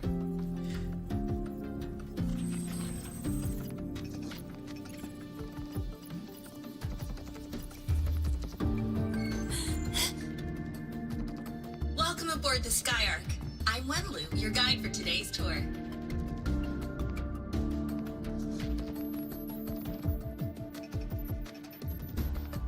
Teachers, please Please stay with your assigned groups and ensure this one-day tour goes smoothly.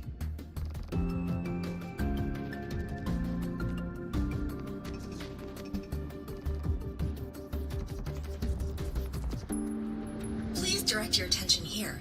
This containment unit holds droplets of the etheric sea itself.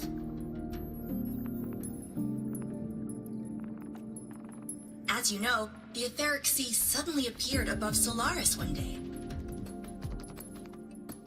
During that initial event, the court of Savante briefly glimpsed a figure of a white-haired woman. She vanished in an instant, leaving countless puzzles in her wake. What is the etheric sea? What does it do? And why does it appear? The Court of Savante conducts research here at Skyark to seek answers to these questions. Yeah, once I heard Court of Savante, I was like, yep, okay. And then they hear Wenlu, I was like, this makes me feel like this is somebody from the Court of Savante. Next, please scan your clearance with the system and follow me in an orderly manner. We will now proceed to the central deck. Awaiting us is this station's most significant breakthrough. A mass relay device powered by a stabilized sample. A sample of the etheric sea? If it's part of the fallen debris, can it be? This research started before the phenomenon first appeared? Oh my, this is an absolutely incredible discovery! Thank my lucky stars I came to the Frostlands today. That All right, don't guide get was too excited, probably though. a hologram frozen in the system's memory. Huh. Those brilliant minds in the Institute will be wetting themselves over this. One-day tour, huh? From the way she spoke, the visitors must have been school kids. Guess hopping a shuttle into orbit wasn't a big deal back then. The containment unit looks custom-made too. Transporting those samples safely would have been a massive logistical operation. Huh. Court of Savante Space Station. This is an exceptionally rare find. How do you recognize the lettering? The Academy has recovered other debris from this era. The systems have enough common architecture for me to manage a basic reboot. As for the Court of Savante's characters, let's just say I developed an interest in it, under unique circumstances. The characters in that pin, they're Court of Savante letters. I obtained it by chance. In fact, it happens to involve you. But this isn't the place for that story. When we're back at the Academy, come by the infirmary. I'll explain then. After all, it is a long story. Ooh, sounds mysterious. I want to hear the story too. Please, pretty please. Like I could stop a digital ghost anyway. Fair point. Don't forget I can even sneak into your terminal. Everyone? Damn, that means you can see my search history. That's crazy. Here.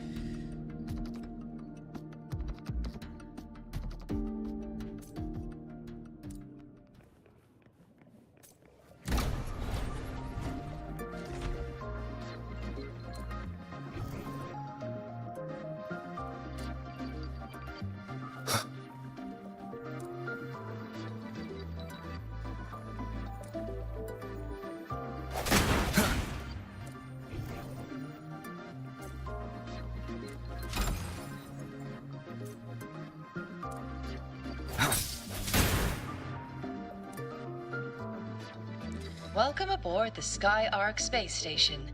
It's an honor to share this vessel of knowledge with you as we journey across the stars.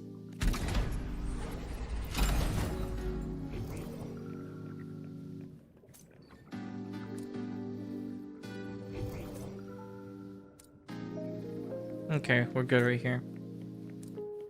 The clearance we got won't grant us access to the entire station. We'll need to register again later. Also, while the hull looks intact, the system is reading several parameters in the red.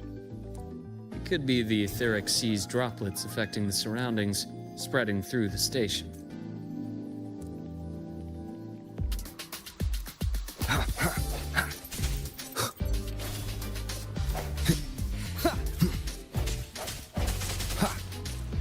One more time.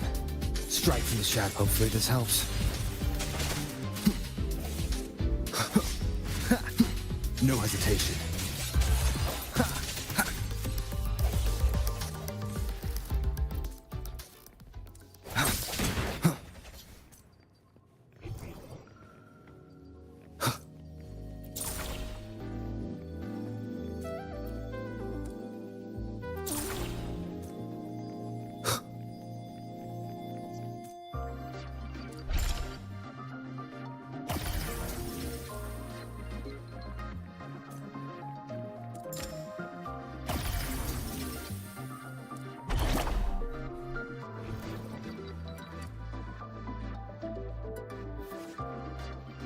And that's exo energy.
Okay, there's nothing in here.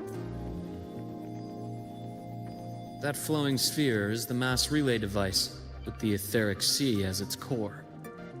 Let's check the console. I'll press the damn button then. With the droplets dispersed, some space station sectors have become unstable. This mass relay device shares the same origin as the droplets. It can stabilize them and also punch a corridor to other sectors. Incredible that it has such capabilities.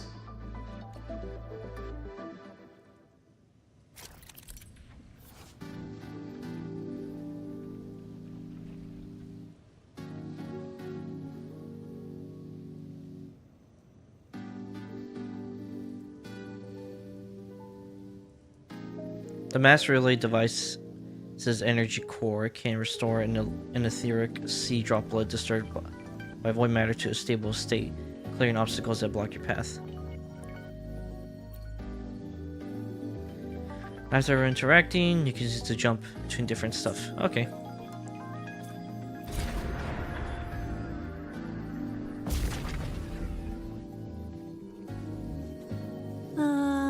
The hatch over there is back to normal.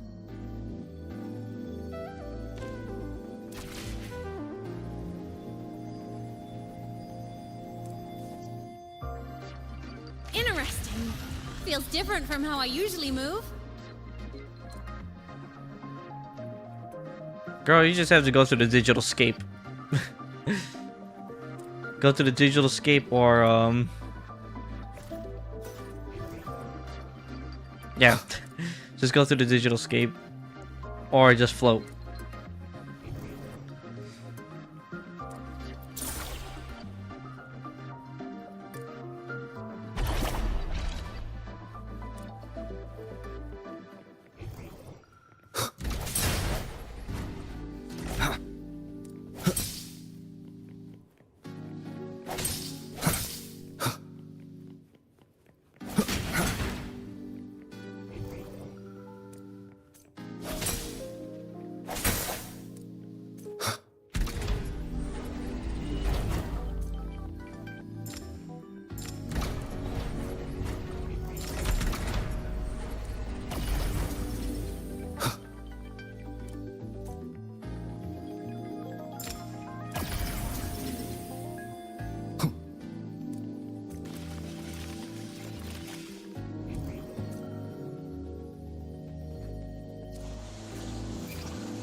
Pathway's blocked.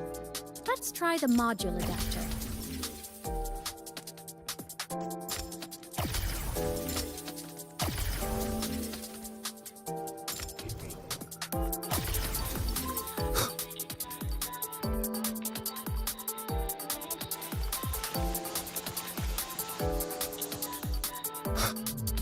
Oh.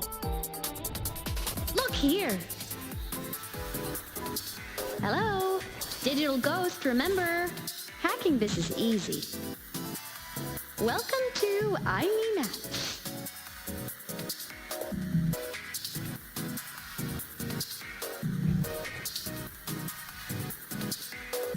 Is a Forceplex board to follow Amos.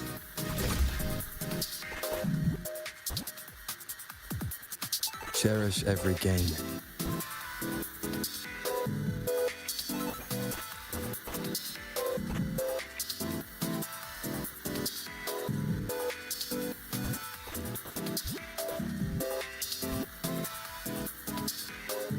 An unexpected discovery.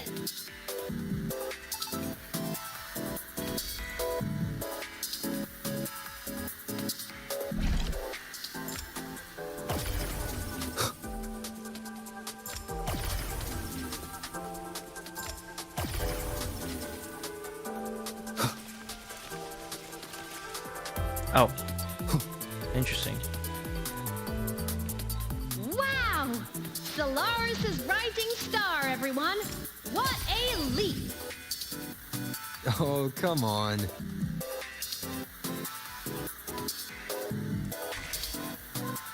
I like the soundtrack for this though. Done! This track was used to transport experimental samples from space. The storage facility should be just ahead.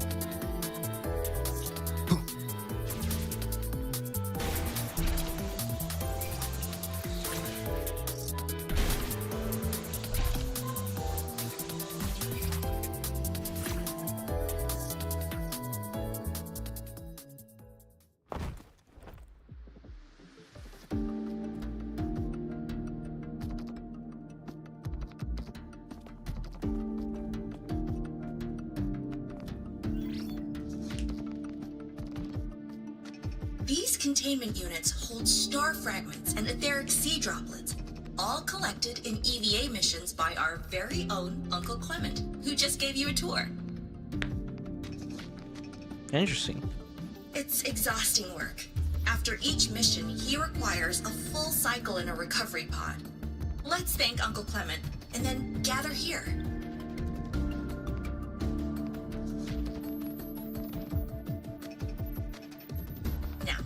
Please welcome Project Director Junshi to give us an overview of the Etheric Sea Initiative. By now, you will have experienced our mass relay device. It is our first major breakthrough and definitive proof of our theory that Etheric Sea can be utilized as a gateway.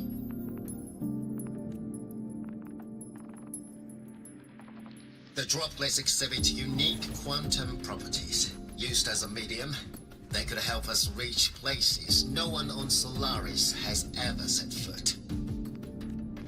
We haven't found the way yet, but I believe these obstacles will be solved soon.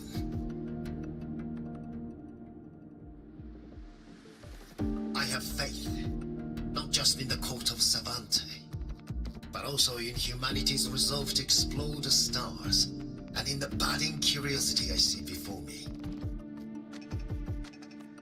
A mind that feeds on the light of distant stars will never be content to simply look. It will find a way to make the journey. Recently, a brilliant new mind joined Skyark. Her work was instrumental in developing the mass relay device. Let's welcome Professor Wei Ying to share her vision.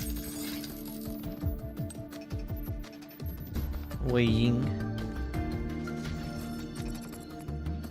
Oh my fucking god. Why did you? Oh, I swear. A pity. His hopes never came true. Humanity's quest to reach the stars has only gone backward.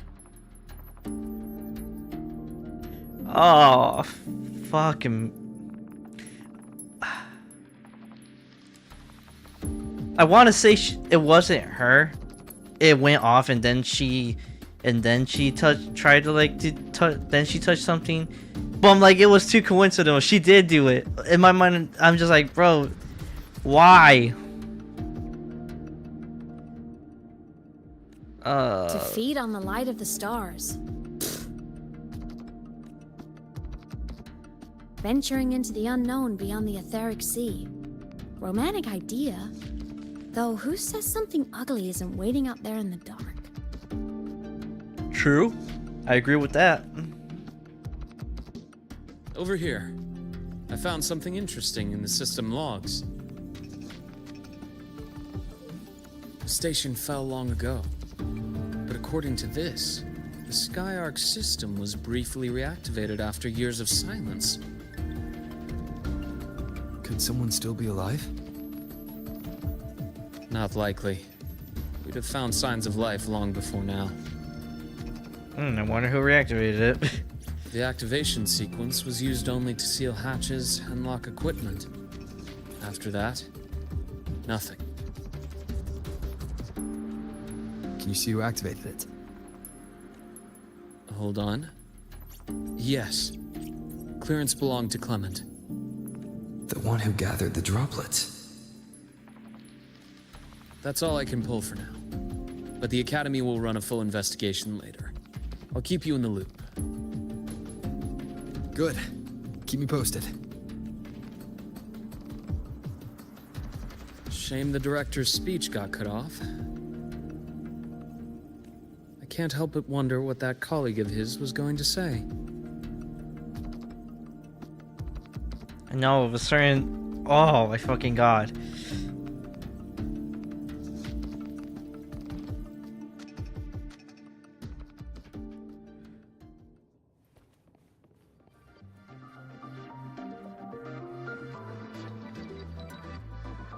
Welcome aboard the Skyark. The station's security grid is offline in this sector. The monsters? Void matter has made them highly unstable.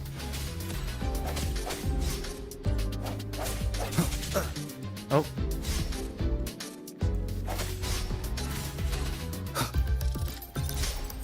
Moment of resonance. Strike from the shadows. Hopefully this helps.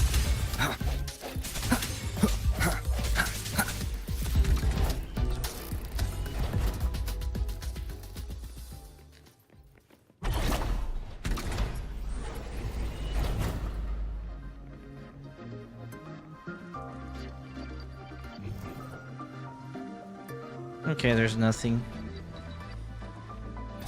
Oh man. No. Keep hitting the mic, my bad.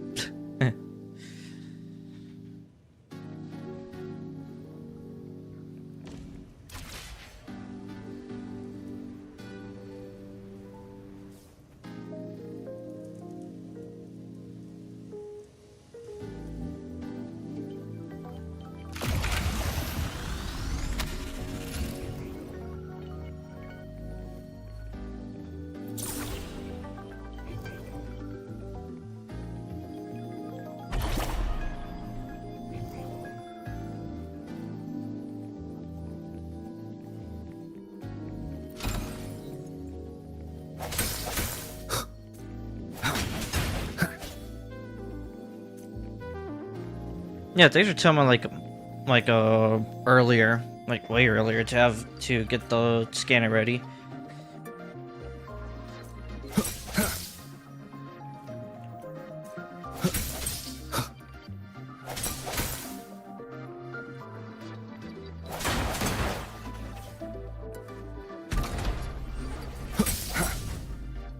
Maximum maximum attempt reach. That's stupid.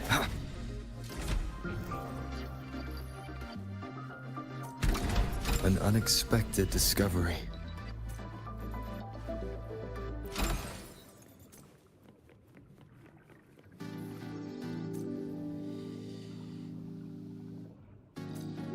I mean, it didn't seem like they were like hard to find, but good to have at least use the scanner to have like an extra measure just in case. Leave it to me.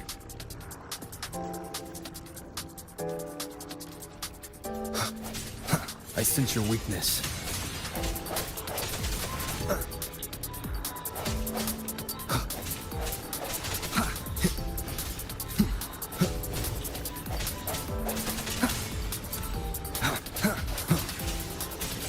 The frequency here is unstable too. Try using the module adapter to disrupt it. Yeah, true. I would have been able to do that as well. Look left! I hacked the Skyarc system. This is the data archive sector. Those blocks are all storage modules. And that moving one? An anomalous module gone hostile due to the Skyarc system's glitches.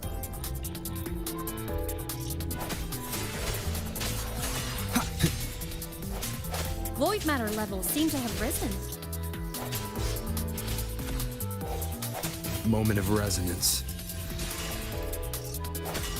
Strike from the shadows.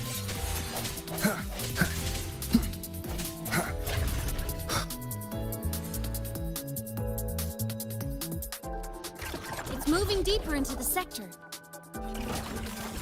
I'm on it. Thank you. Look, Lahai Roy Blocks is complete. In the Space Fantasy Katia series, every copy included this minigame. I love it so much, and I'm really good at it. The anomalies here are more pronounced than before.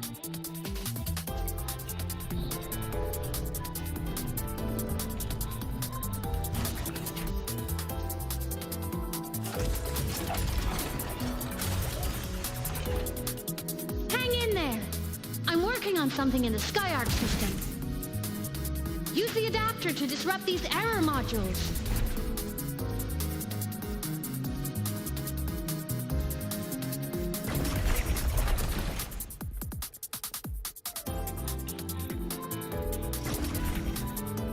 Breach complete. Hey, do you know how to play rock, paper, scissors? Yeah. Good. Now, go rock!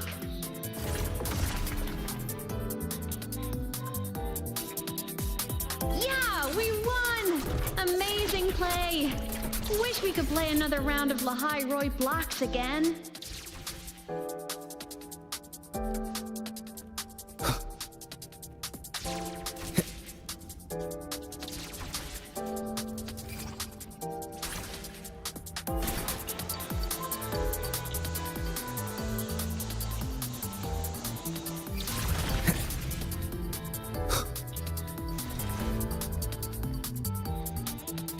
These things are just like minions in the Space Fantasy Katia series.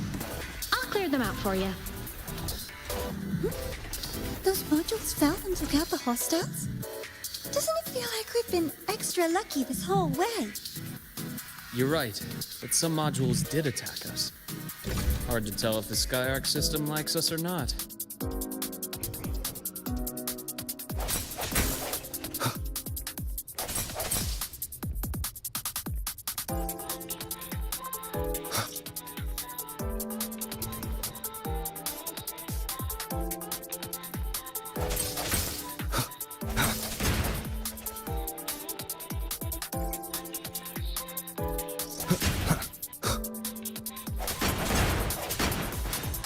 Really, the soundtrack for this is like it's a jam. I actually enjoy it a lot. Welcome aboard the Skyarc space station. Your one-day tour has ended. Please follow your guide back to the central deck and log out of the visitor system in an orderly fashion. May we meet again among the stars.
traces of void storm contamination everywhere.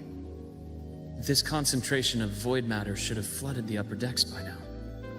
Could something be containing it down here? Further in. Something's down there.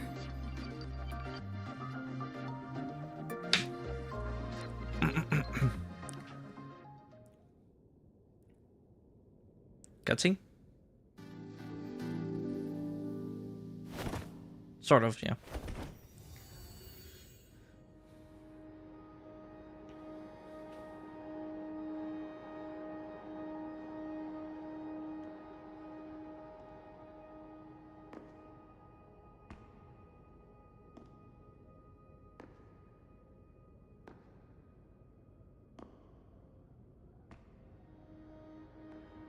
Bro, of course she's the first one who's walking further in, and then she's gonna put herself in danger.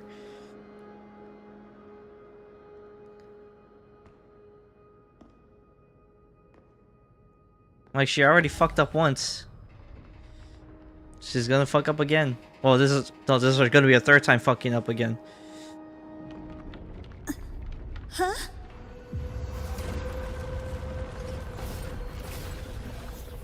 Spaceman?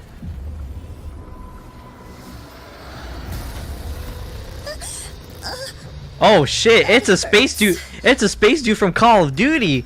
That man came from the moon.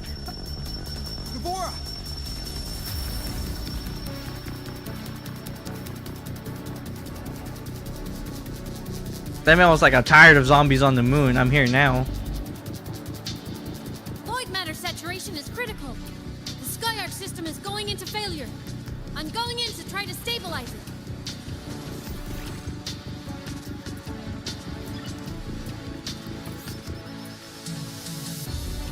Everything here has already been contaminated, including that.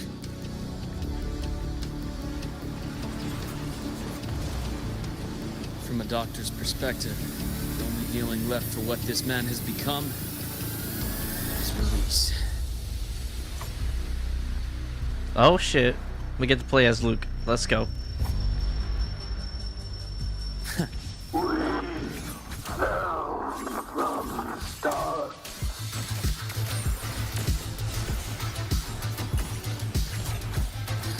Rise anew. Charge. I am the vessel. Game over. My past gets deeper. Tempest of slashes. Hopefully this helps.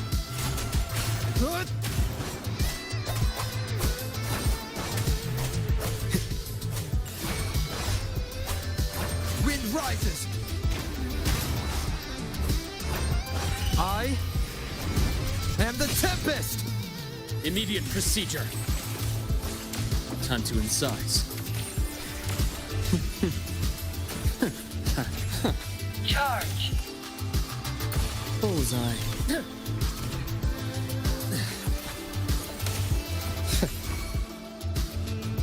Wind calls, waves follow. The wicked will face judgment. Danger! Leave this place!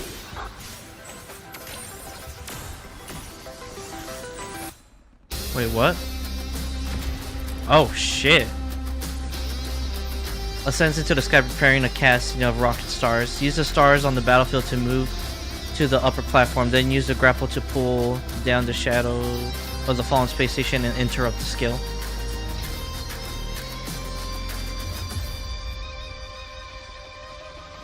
Oh fuck. Wait, how do I do this? Oh.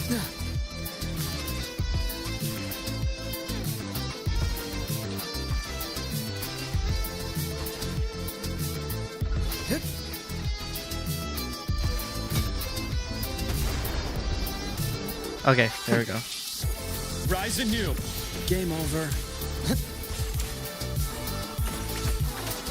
My scalpel etches your epitaph.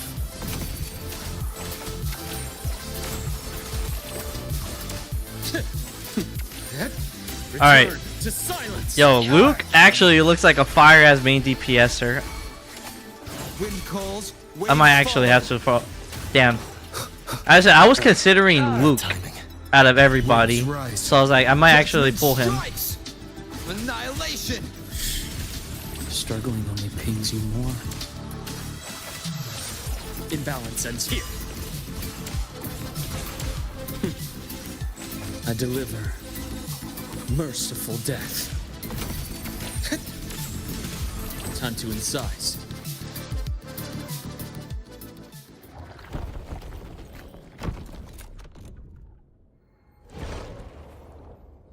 All right, we beat the moon zombie. Now we wait for the net. Now round 110 starts.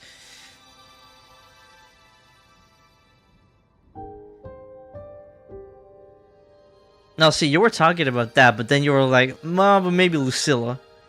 I'm like, all right. I'll check her injuries. Will you patrol the area to make sure there are no more threats? Yeah, check her injuries, because she just fucked herself for the third damn time. Well, she fucked us all for the third damn time.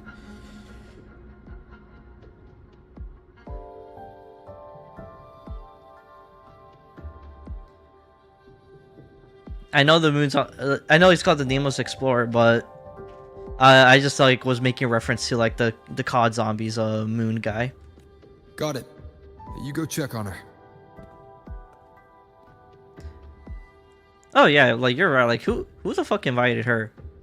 I'm like,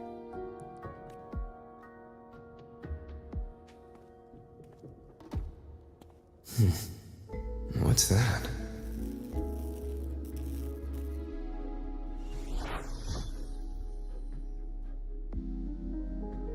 The Call her Skyark mom. system is stabilizing. like, shit. Look. I don't. A log entry. I don't know her number. That must have been the astronaut's name. Huh. After he woke from his sleep pod many years ago, he initiated a lockdown that sealed in this entire wrecked sector, including himself. Damn. At least Luke will take her out of this journey. I'm like, bro, he shouldn't even check her injuries. He should just leave her to die. She pulls out the little relic from the ice, which I'm like, I'm pretty sure when it comes to like hard surfaces and ice like that, I'm like, especially if ice big is like that, it's like potentially fragile, because sometimes big shit can be fragile. I'm like, you pull enough force with that, that's gonna break the entire thing, and then the walls will come down. It'll break down the walls like fucking Chris Jericho. Then the second thing that she does, now it didn't harm anybody, but the second thing she does is cut off the damn recording. And then the third she does, she just decides to walk right in, and then what happens? The COD zombies, the Call of Duty zombies Moon Man shows up. I was like, oh shit, it's a new round. Time to kill another player. The void storm had ripped through this sector. He must have been contaminated the moment his pod opened. That command was a failsafe. He knew he was going to lose his mind, so he wanted to stop himself from reaching the upper decks and hurting anyone. Tragic thing is, the station had already been down for years. There was no one left up there to save.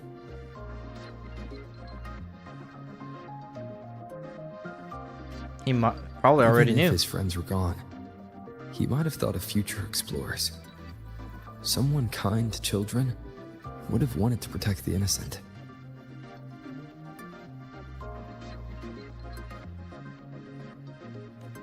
To wake up from one long dream, only to fall into a deeper nightmare. Maybe it would have been kinder to never wake up at all.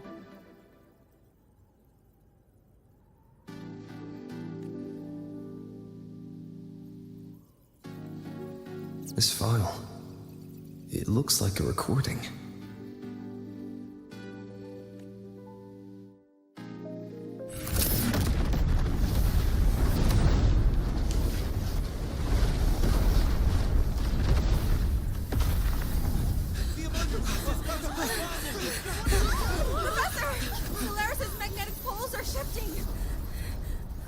Professor? Look. Someone's falling straight from the etheric sea.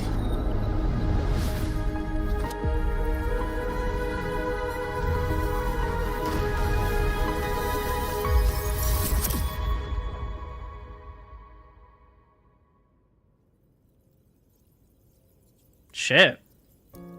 Was that me in that recording? Was that in the beginning of the game? I'm assuming that's the beginning of the game where we got thrown.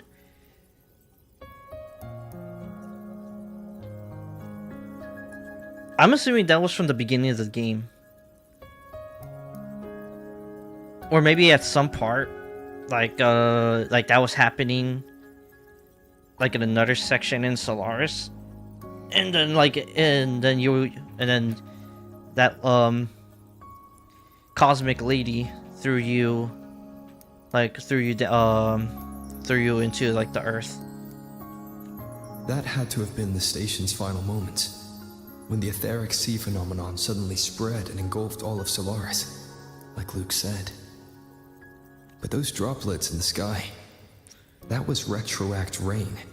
So that might have been an image of an event long ago, not part of the etheric sea phenomenon itself. Did I really fall from the etheric sea? Or what lay beyond it? Junchi did say the droplets could act as some kind of gateway. Back then, could I have... Imeth? Hmm? What's up? You look angry. What's wrong? Not at all. I'm fine. Don't lie to me.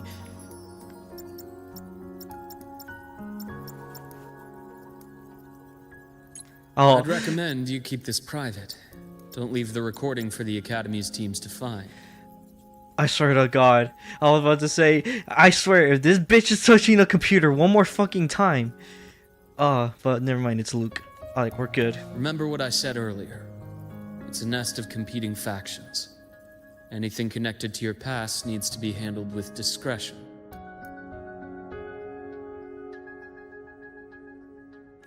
So, what do you think, leader of the Black Shores?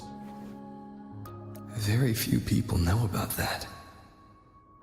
Be direct with me, Luke. I know you knew me before, but I acted mostly as a bloom bearer in the past. You and I, what exactly are we to each other?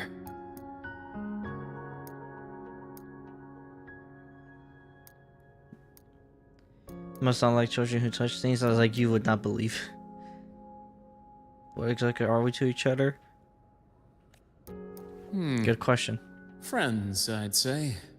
Not the kind who lived in each other's pockets. But, as a Huang Long saying puts it, true friendships are still waters that run deep. We met by chance, and by another twist of fate, you entrusted me with a rather long-term assignment. How about this? Strangers in passing who became confidants. How does that definition suit you?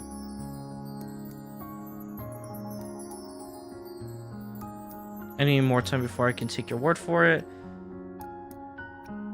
Any more time before I can take your word for it?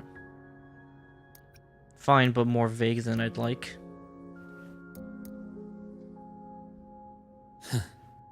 Sorry, but it's the truth. We didn't spend much time together, but we got along instinctively. Star Torch is a web of competing interests. If this video leaks, it'd create quite the cleanup operation. After your sudden exit years ago, people were lining up to unpack your history. Solaris's golden boy. Forever a mystery. Sorry for the trouble. You're not the same as when we first met. But let's save the reminiscing for later. Navora's hurt. I've stabilized her, but as a doctor, I must stay to watch over her. From this point, You'll have to proceed alone. We'll wait here for the Academy's retrieval team. All right. I'll see you back at the infirmary.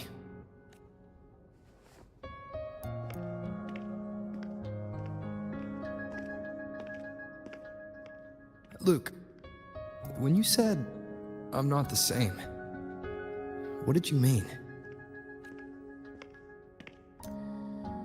Just my impression.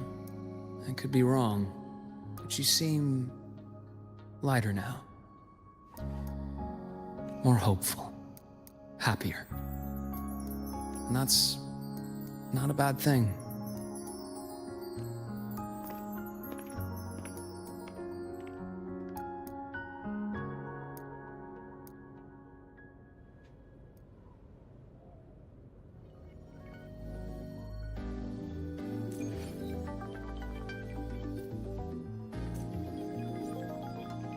The star that voyage is for. The retrieval team will arrive soon. Okay. Should've just left her brother. What's that?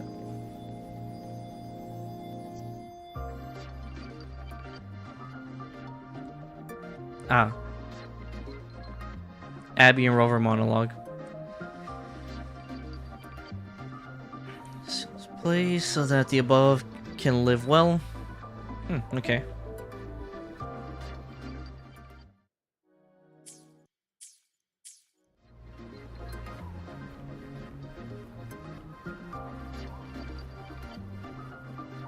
So, our squad of 4 is now a squad of 2. Oh, wait. I don't really count, do I? Guess that makes it a solo squad now. I once got accepted to work at a research outpost in the Frostlands. I took a different route back then. That's a surprise. I thought you'd prefer hobbies over field trips. Well, I was really into void storms. Could count as a hobby, I guess.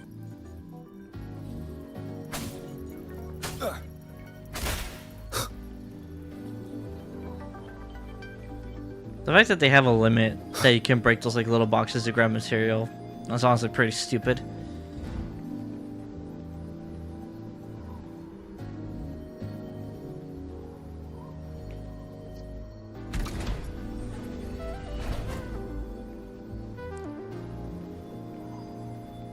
Looks like a long way. Better take the bike.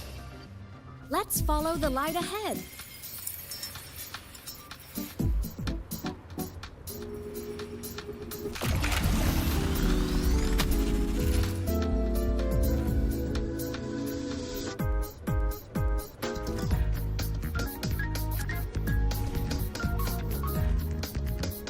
There we go.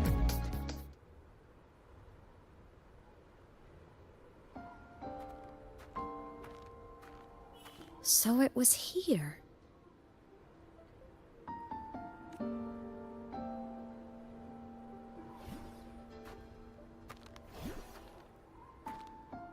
This is the research outpost you mentioned before. One of them. I worked at several outposts back then, but this one wasn't so lucky. The scan shows it was hit by a sudden void storm surge. No survivors. So that's why I never saw them again back at the academy.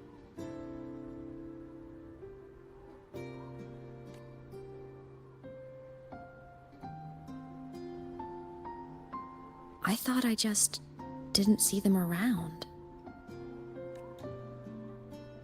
Hymus. Anything swallowed by the void storms slowly loses its existence until it's forgotten entirely. If a cassette makes it out, at least there's a record. But if that gets erased too, then even the fact that they died is erased.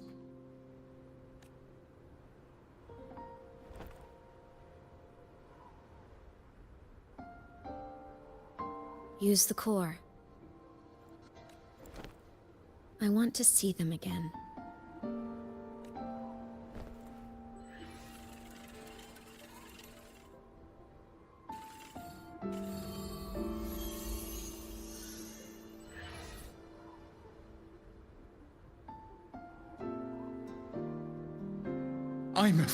You were amazing.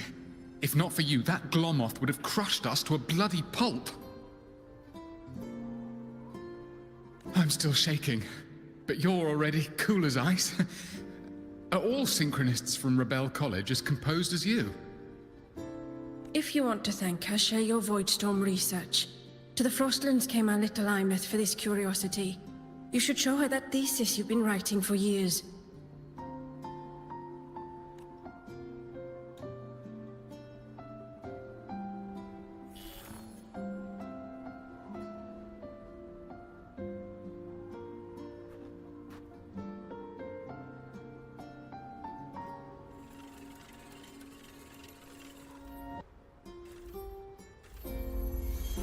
Imeth, you think cassettes might be a breakthrough? I'm not sure. Right now, they're just for archiving. Actual transcription feels like a leap. Try looking to the Exoswarm for inspiration.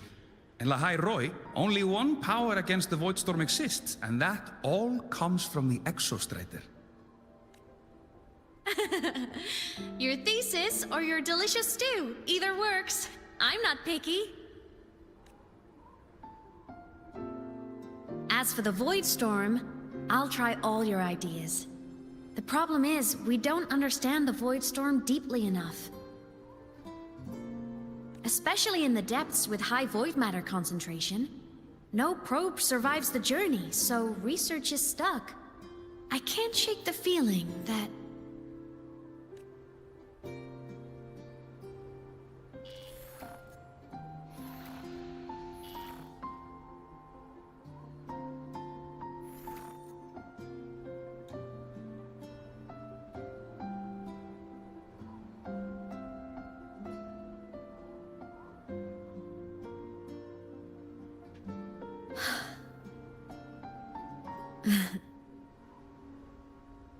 When I was a child, my parents were lost to a Voidstorm. No, I don't have any questions right Soon now. after, I even forgot what they looked like. So you see, death hasn't been all bad. Once I became a digital ghost, void matter couldn't affect me anymore. Even if the whole world forgets my friends and colleagues, I still get to remember every single one of them. Imeth? Yep. You don't always have to smile through everything. What's that supposed to mean? I'm happy. Really. It's the way I choose to live. You're too serious. Always overthinking. Hence the long face.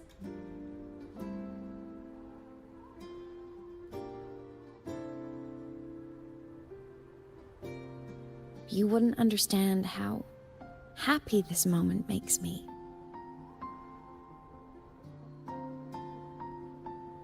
Come on. I'll show you the Frostland's slumbering giant. Lahai Roi's Exostrider.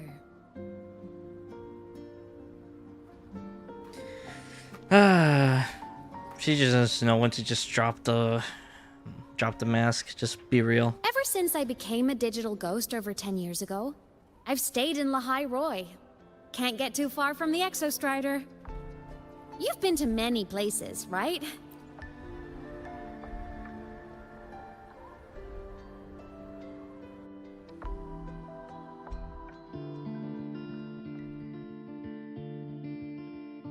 Oh, it's a full cutscene. So the rain holding Jinjo captive stopped.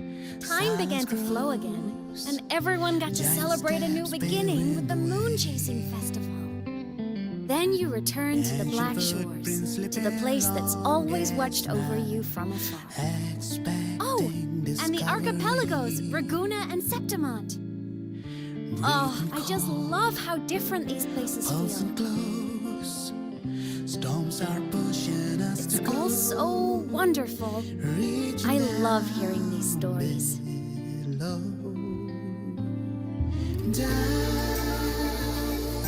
Deep into the space, across the stars running away to all the places where we've never been.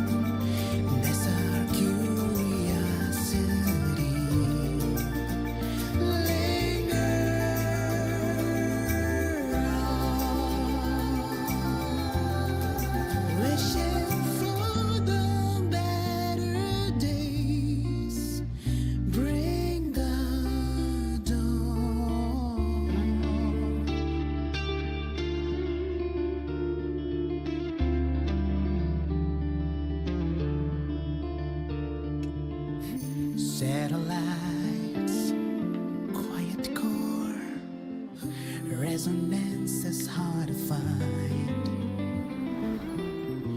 Meteors crash towards frozen crust that can't crush, crave for the unknown.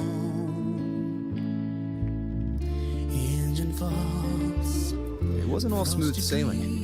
Plenty of emergencies along the way. Still, it all sounds amazing. And I know you must care for some of the people you met. Tell me, this journey you've been on since losing your memories, have you been happy? Yeah. That's all that matters.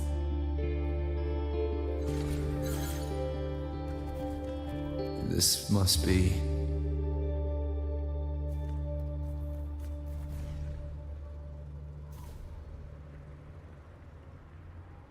I've been playing for 3 hours. I don't care.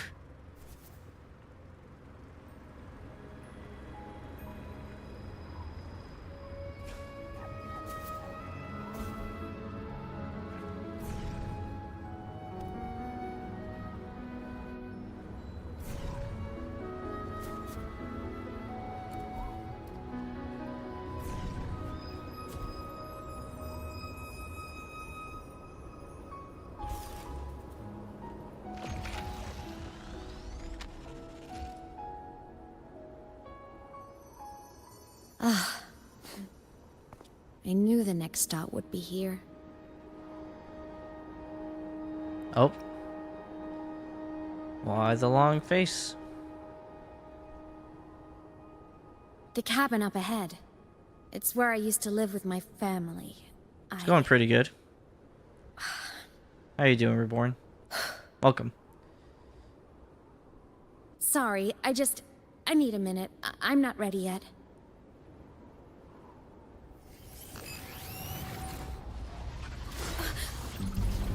Oh shit. Just like before, the moment it appears, my frequency starts getting sucked out of me.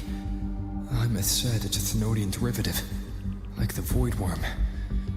They share similar frequencies, but my gut says it's different.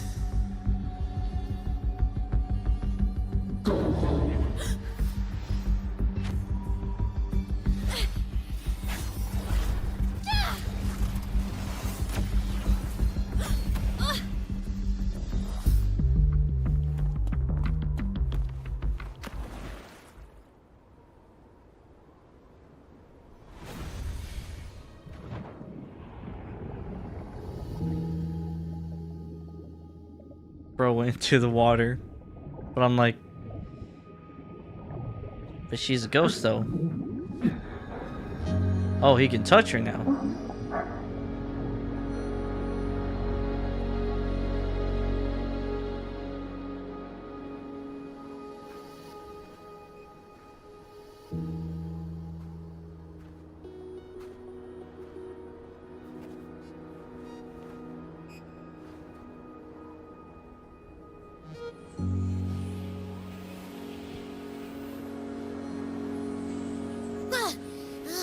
What happened to ya?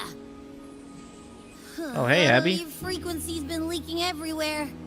I tried plugging it from the inside, but it didn't work. This is no good. How about this? It stopped. For now, I gotta rest. Alright, bye, Abby. You did great, Abby. Go get some rest. Yeah, I was like confused because I was like... Don't you ever jump in after me like that again. Well, damn, alright. Shit. The void matter concentration down there is too high.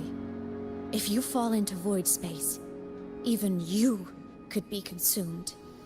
Erased from existence. I mean, all of us are eventually going to get erased from existence, but hey, what do I know? Anyways. Yeah, because I was like, through all the time, she wasn't, Rover wasn't able to, like, actually, like, to grab her at all. She was just phased through, so it's like, okay, now he can, so, interesting.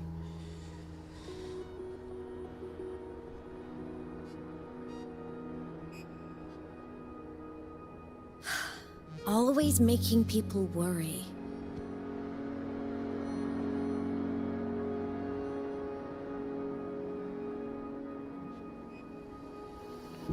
There's a theory in Lahai Roy. Threnodian Aleph 1, the devourer of existence, is the embodiment of voidance. The dissolution of all things. Its true form is like a black hole. And that theory is correct. I've verified it myself. Where did the chair come from? So far, I'm the only one who's reached it. Because I'm already dead. Now it's normal. And no living soul could withstand a place like that. You went inside the Threnodian itself? Yes. Think of a severe void storm as a manifestation and portal into void space itself. A higher dimensional plane. It's pitch black, but also like a kaleidoscope.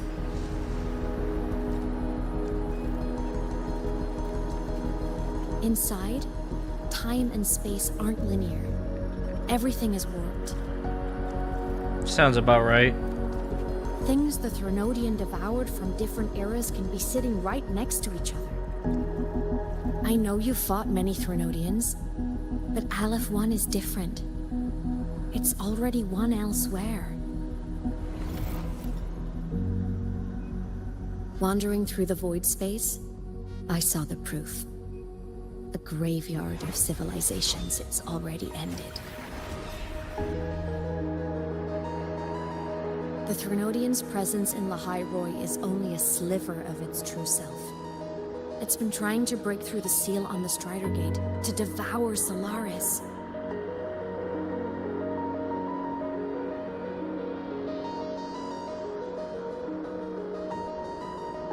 So, don't go wandering off alone. Not until the Exostrider awakens.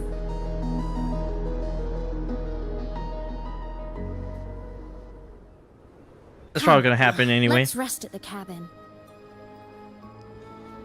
She says, don't go alone. I'm probably gonna go alone anyway. It's gonna happen. It's only a matter of time.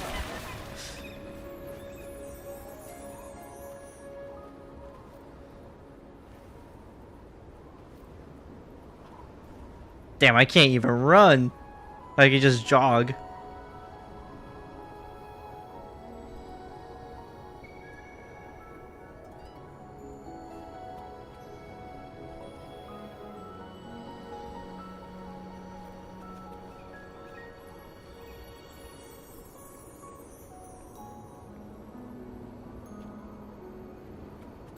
Honestly, I'll say this. So far, the story's actually been pretty good. Honestly, it's better than,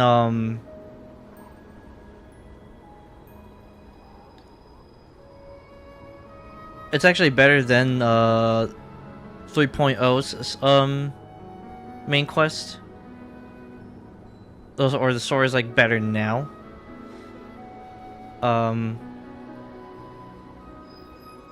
It's a 4-hour story.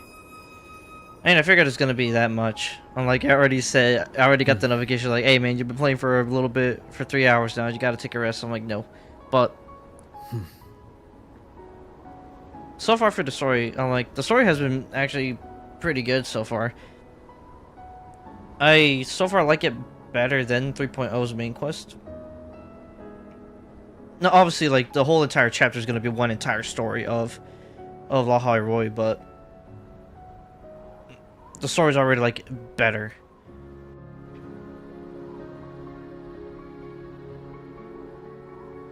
That was the 2.7 story. I think the introduction of the main of the 3.0 main quest. I'm not talking about the.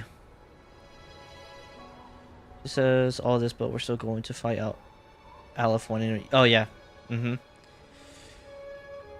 But we're talking about like how like actually let me put it like this: the introduction of a new region, kind of how 3.0's main quest handled the introduction of a new region. I actually liked how they handled the introduction, where it was like you and Lene in the yeah, it's somebody. Yep. But like how Rover and Lene, like obviously Lene driving and like, you know, kind of just showing the landscape of La High Roy. Now, a lot of people enjoyed how the landscape how they showed off in Raguna. Like passing the city and going into like the landscape of Raguna. But I liked how La High Roy was like introduced, like the landscape in the beginning. And I think for me it's because also like kind of the music that they chose for that like little introduction cutscene just kind of like amped it up a lot. And because that style of music is what I like a lot. It's not my number one type of music too that I like, but it's one of the types of music I really like, which is like kind of like that slow electronic Sigillum comes back. You rest. Drum and bass. Don't go beat. anywhere, okay?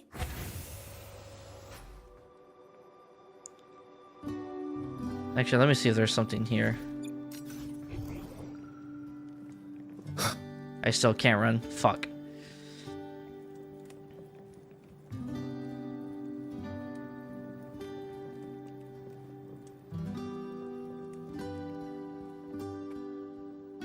Oh god. I don't like that. That looks scary.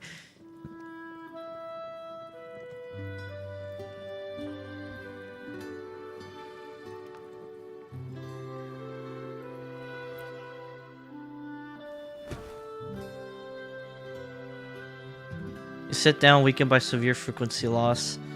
You face many dangers, but this exhaustion is different. It feels more like a chronic sickness wearing you away.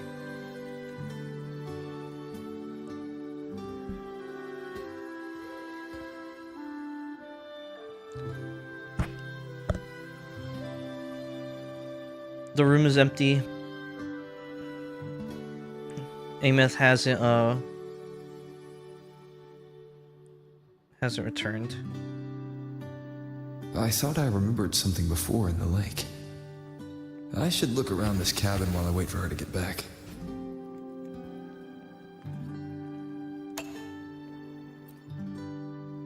Childhood doodles, all telling stories of heroes saving the day. Well, she had a creative approach to art.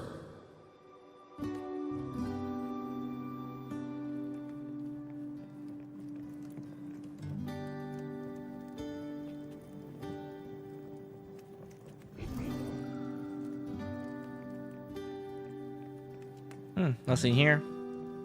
Okay, we can check a second floor then.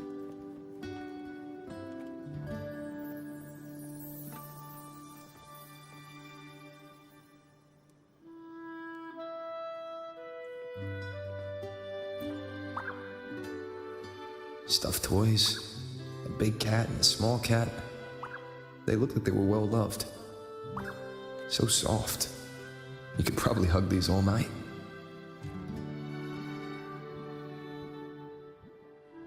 The Solaskin rushed toward the couch.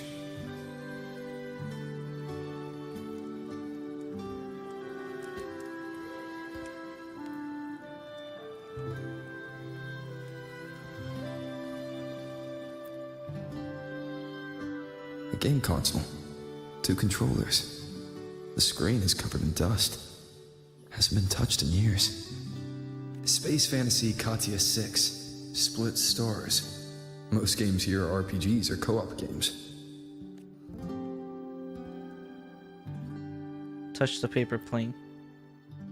Yes. The amount of times I made paper planes in school. But Ameth still isn't back. Oh, let me shut up. But if my hunch is right...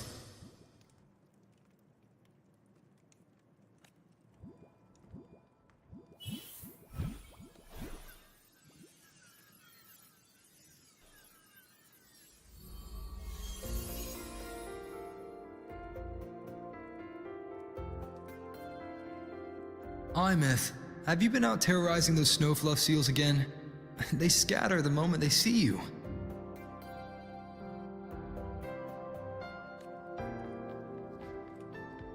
Keep this up, and it won't be long before there isn't anyone left in the Frostlands to play with.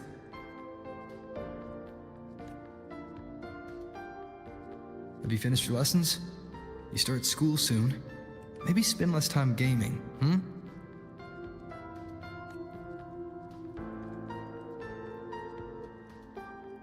Damn.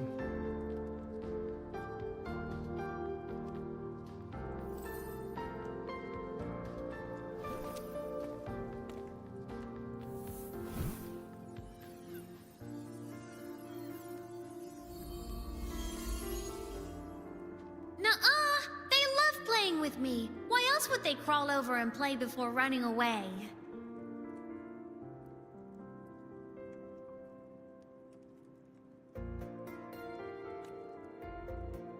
And my lessons... You promised me another level of split stars. No takebacks.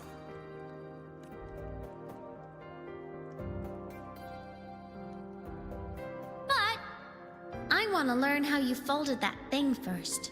Can you show me? Pretty please?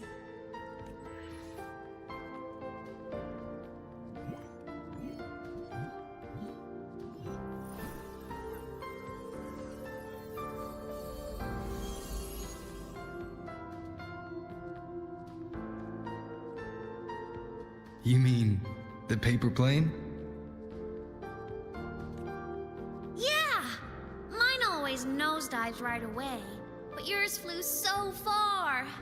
How?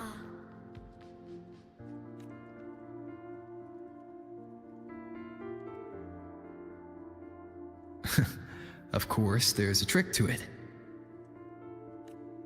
I'll teach you. But first, you finish your lessons. Then we'll fold planes together, alright?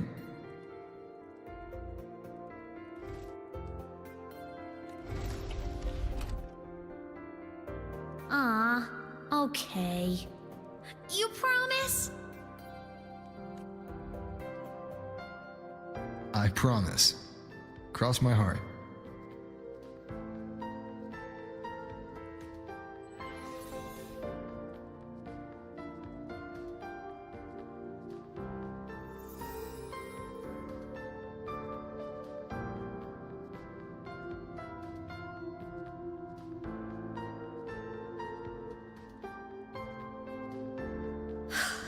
I've been wondering how to tell you this. And now...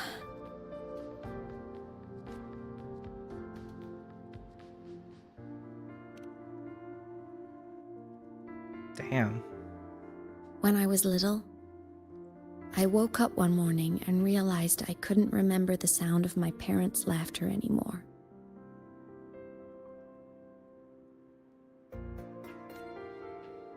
Their voices, their faces, their warmth. Everything about them dissolved in the void storm. Later, even the memory of forgetting them began to fade from my mind. It terrified me to the bone. I didn't know how to fight it.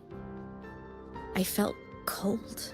And I knew I had to do something, anything to make it stop.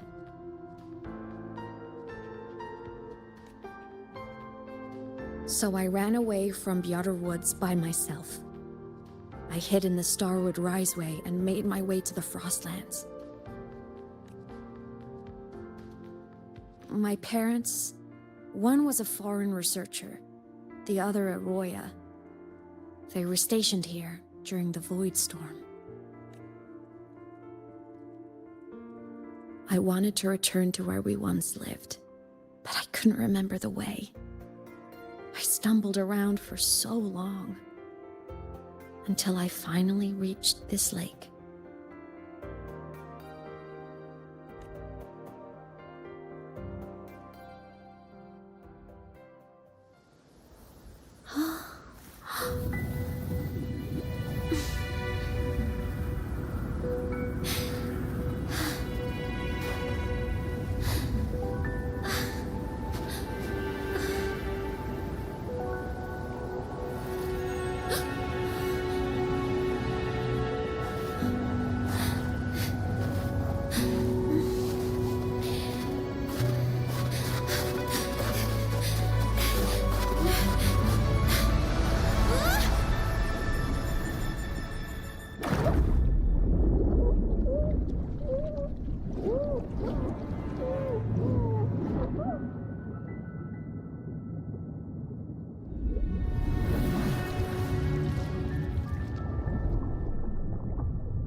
my past self saved you. I was sinking into the lake, choking. Everything was fading, until a pair of warm hands caught me. They held on tight and pulled me out. And when I opened my eyes, I saw you.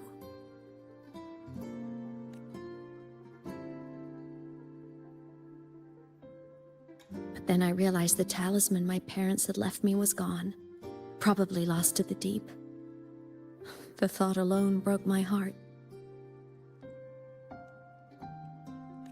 I cried so hard, and you had no choice but to scoop me up, comforting me as best you could.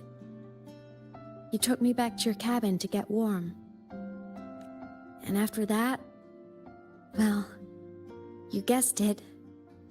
I stayed with you there, under your care, until the day you left Lahai Roy. Why did you keep this from me?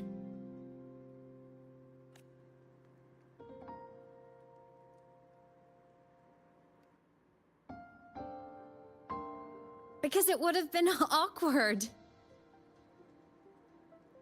Imagine someone you don't remember runs up to you, all smiles, saying, "Long time no see. I'm the kid you used to look after." Well, I mean, she kind of just have a point on there. And what would I even say next? Want to go visit our old cabin? I listened to you and topped my class, or, yeah, I accidentally got myself killed, my bad.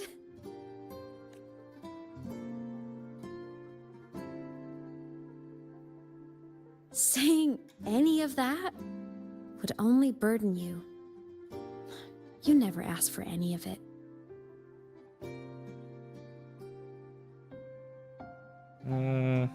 I don't see it that way. Since I woke in the Gorges of Spirits, I've met many people from my past.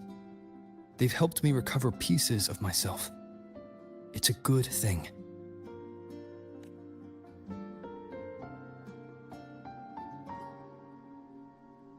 I can make my own choices. You should have a little more faith in me, Imeth. I see.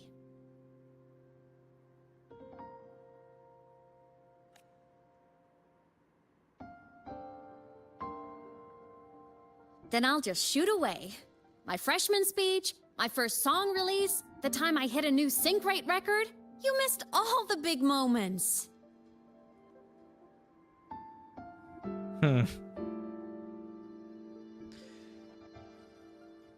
You're gonna skip your daughter? I'm like, you already skipped her other accomplishments. I'm like, skipping her again should be easy. But I couldn't be mad. I knew you were busy. You were always off saving Solaris from the lament. You had to. And I do think that's a good thing. So I thought, why can't I do the same? Look, I kept Lahai Roy safe while you were away. I mean, true. The only difference is that I had my memory wiped and I came back. You died. That's the difference. Sure, there was a cost, but not bad for your unofficial apprentice, right? I guess.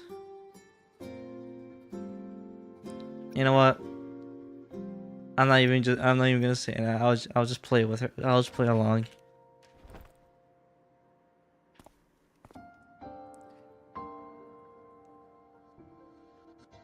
You think so?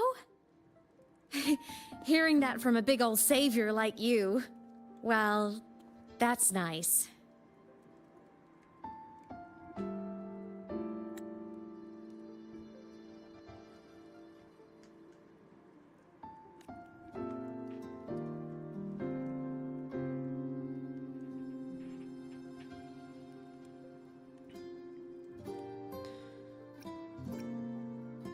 Okay, well, how were you all those after years? After you left? Well, pretty normal, I'd say. Went to school, enjoyed my days, just like you wanted me to. And then I became a ghost. Since then, it's been drifting between the Academy and void space.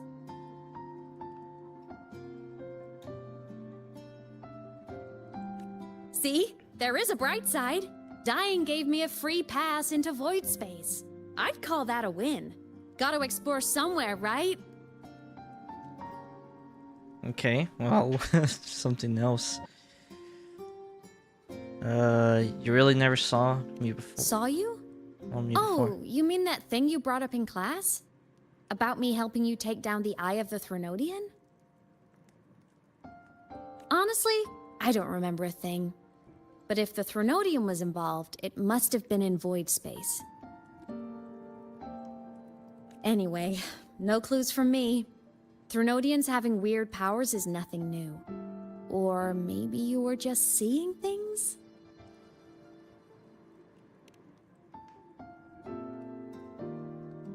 Oh, that's it.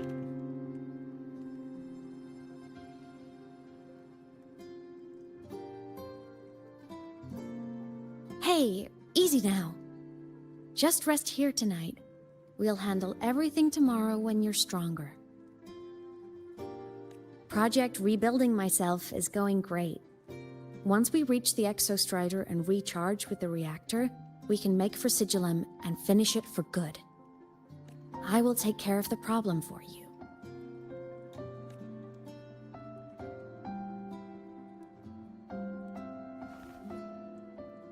We will face it together, Imeth. Of course. But for now, bedtime. You take your old room. I'll be in mine.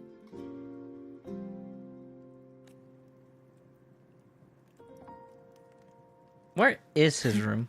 Kinda takes me back, saying goodnight like this. Just like old times. Good night, Imeth.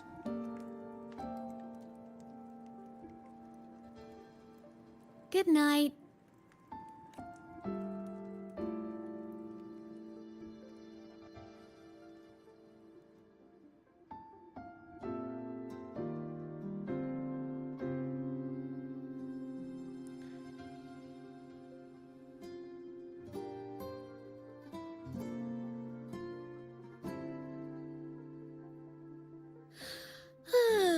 Huh? When did I fall asleep?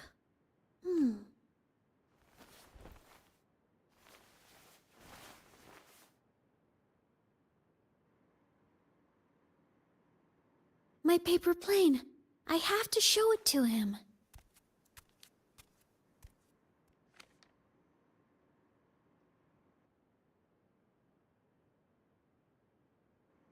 Oh, now we play as a young Imeth.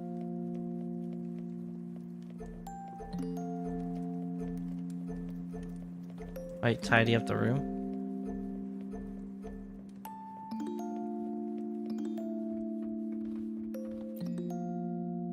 This cat stuffy he gave me is so warm. I love cuddling it when I sleep. Feels like he's right there with me.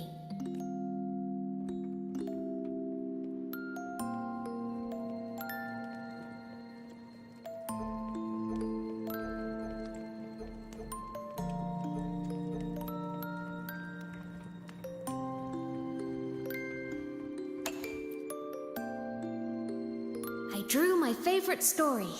The Challenger fighting the dragon, and the lone hero battling the evil Galactic Empire. But I can't get the colors of their clothes right. Oh well, I'll just ask him to help me later.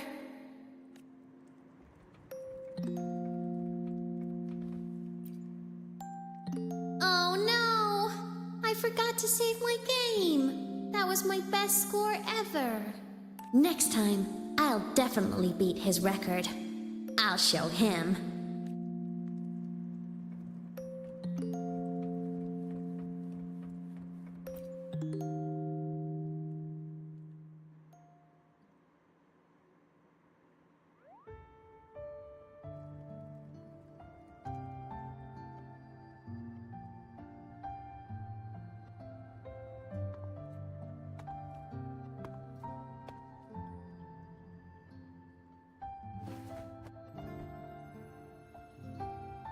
No.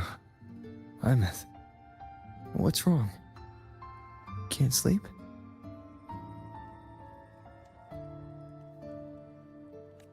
Are you sad right now? No. Just thinking about some things. You're lying. You are sad. You see right through me, huh? I'm not sad. I just... Well, to put it in your words, I guess I'm thinking about my homeland. Then, do you want to go back for a visit? I can't go back. Why?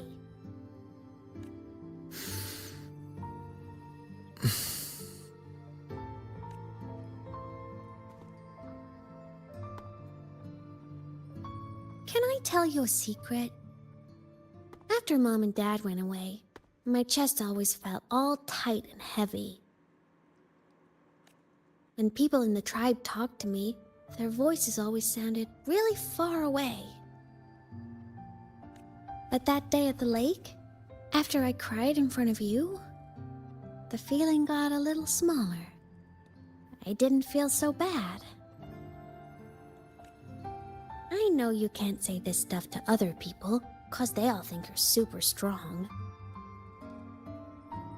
But I'm just a kid, and I don't think you're that strong.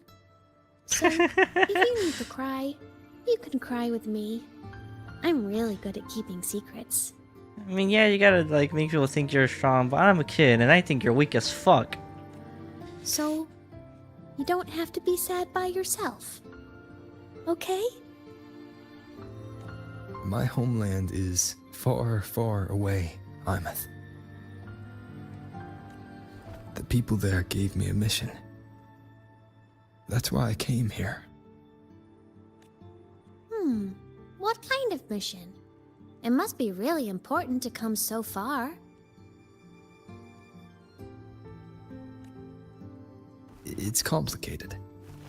Too complicated for you right now. Then just pick a simpler way to say it. I'll listen really carefully.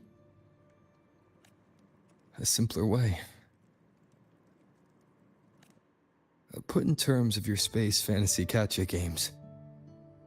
I came here to save the world. To do whatever needs to be done to fulfill the mission. For as long as it takes.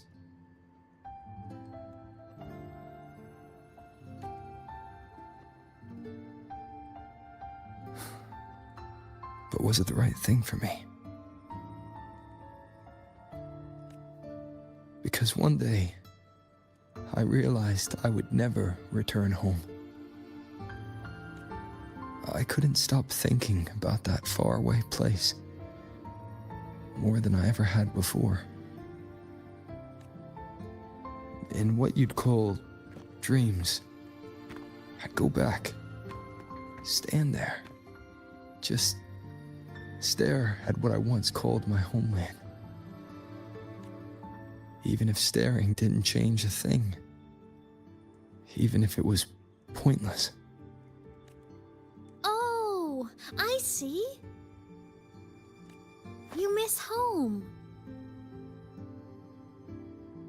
Well, that's what he's been saying. Maybe. But talking with you makes it not so bad. There's still a lot I have to do in this world. This won't stop me. Don't worry about me, Imeth.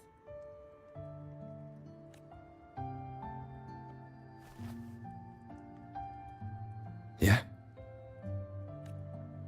I'm your family too. Until you find your real family and can go back to your homeland, I'll be right here with you. Sounds good. Thank you, Imeth.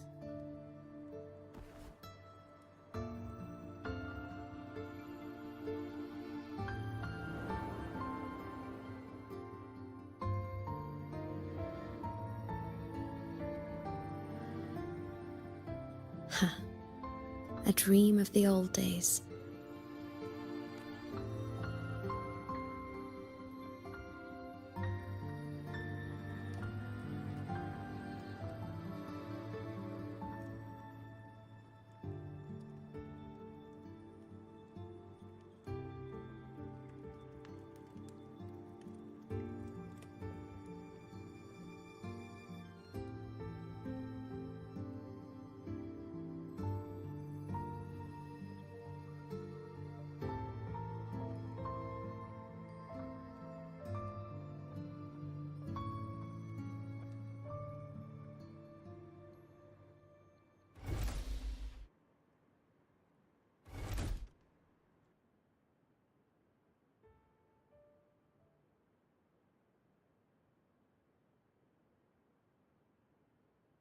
Homeland.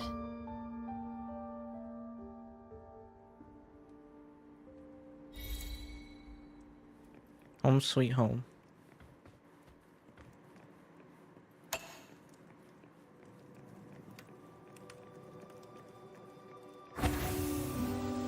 Morning! Off to see the Exostrider we go!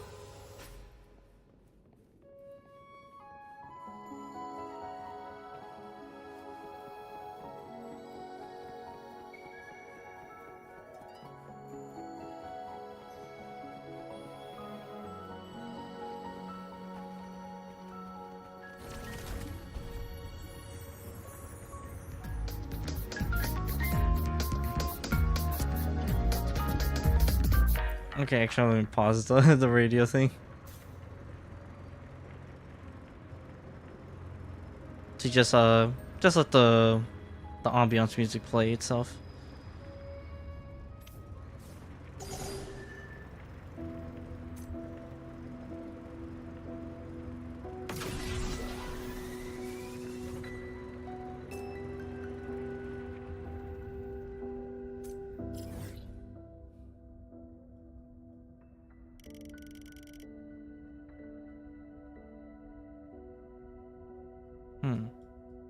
Okay. Alright. Quick detour. I actually want to go ahead and actually grab the, Leave it to me. grab the thing.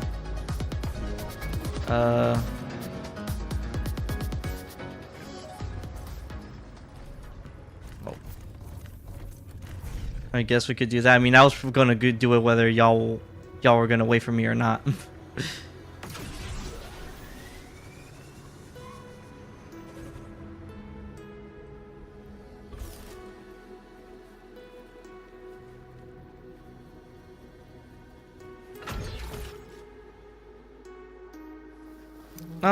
I actually enjoy driving on the bike though.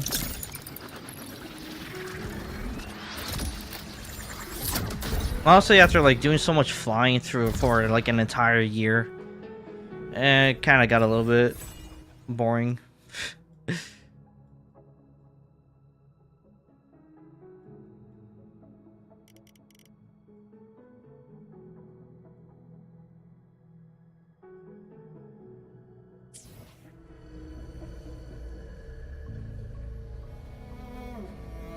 All the same cutscene, why didn't you skip?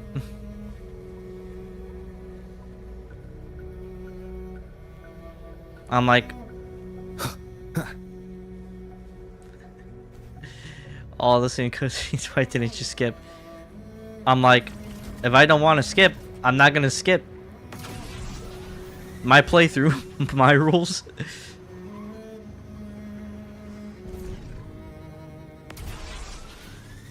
The Exostrider is surrounded by water. Perfect chance to test out that bike Dr. Luke modified for us. Oh! Oh.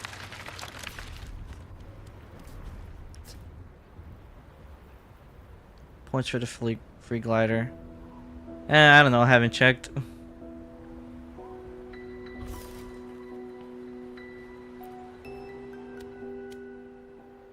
Are you ready for the end? Yes, always ready. Imeth, once you get all your power back, will people be able to see you again? Hard to say. There's no precedent for my situation. It's all just theory. But what if it works? What would you want to do then? Haven't decided. But I'm definitely going on a proper tour of the Academy. If that happens, can you come with me?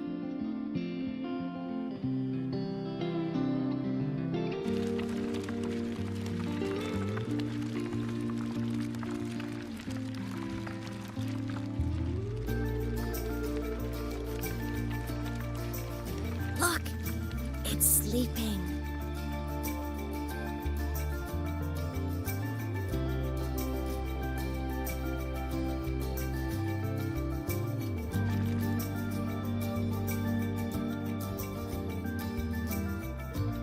Look! We've reached the Exostrider's feet. Once I find more pieces of my existence here, I'll be strong enough to face Sigillum. We take that thing down, and this is all over. All right, let's race full speed ahead to the finale!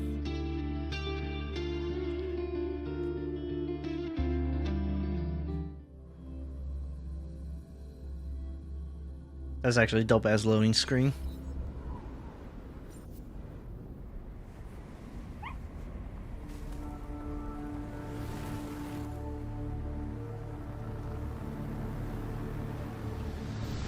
Hand over. Pilot control.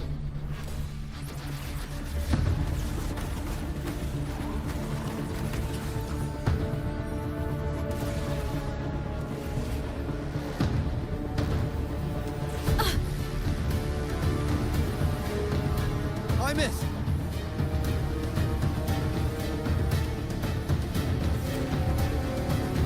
Oh, and she's gone.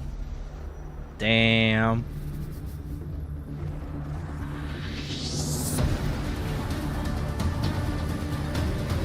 It's heading straight for the Exostrider. I have to catch up and get Imeth back.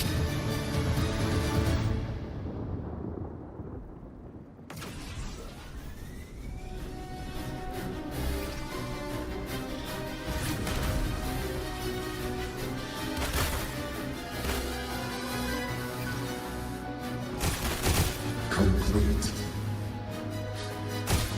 It's throwing up barriers to block my path.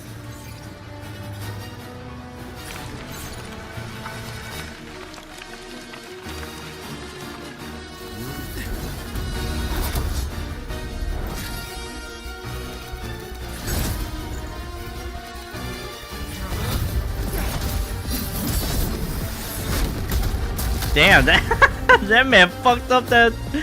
Oh shit, that was kind of funny.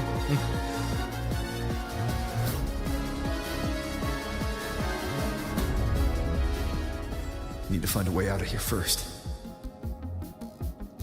Sigillum isn't just after the reactor core. It's targeting my frequency and Imeth's piloted control of the Exostrider as well. What exactly is it planning?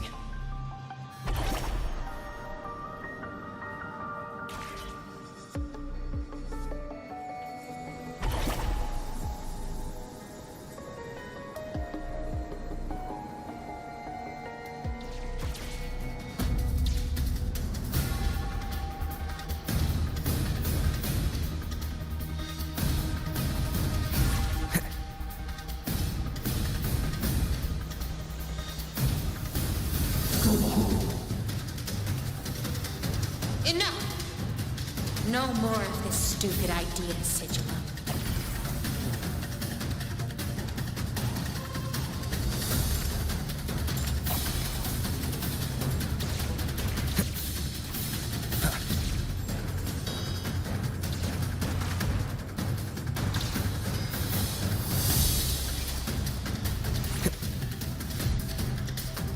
Imeth!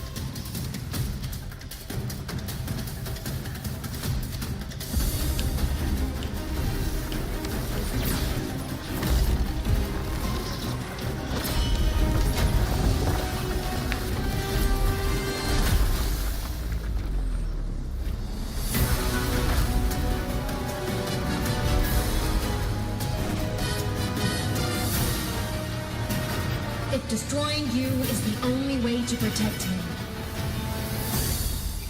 then so be it. Damn it! Can't force reboot. Open Strider Gate. Not while I'm here. Don't even think about it. Hymus can't fully control the Exostrider. She needs my help.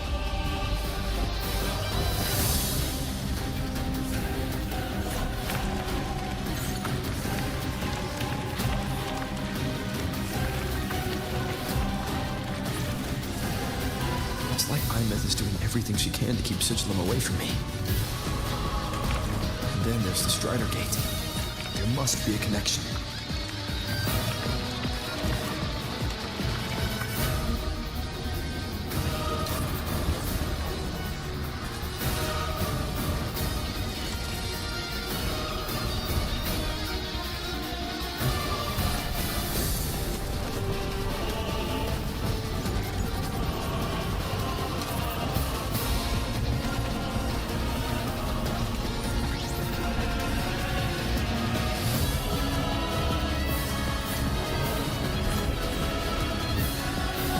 It's already speaking in Wuthering.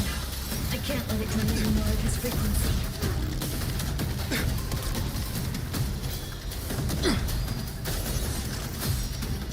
Gotta pull it inside. Gotta end this for good.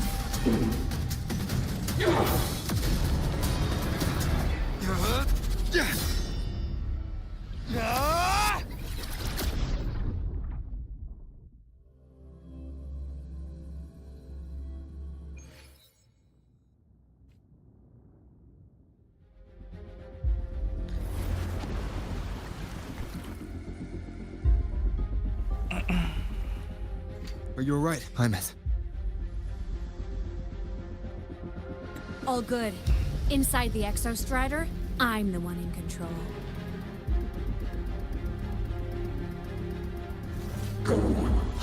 This location looks like some fucking Elden Beast bullshit. I'll destroy Sigilum. So, just go. Stay away from it, okay? Please. I'm begging you. Hymus? Why refused?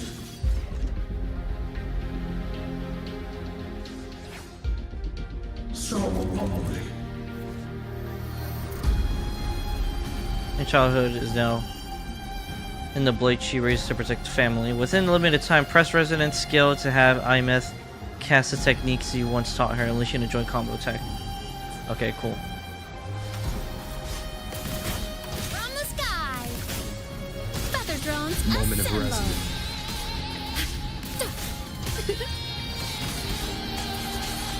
The wicked will All face that judgment. quiver. I sense your weak. Chop it.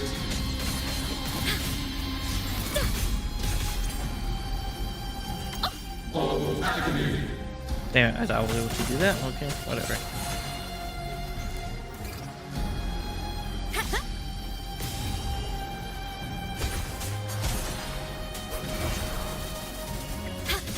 Swift and resolute. Fall silent. Nowhere to hide.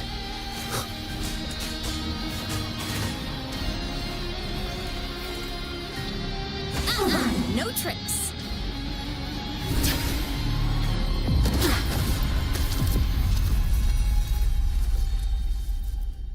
Obey the Strider Gate.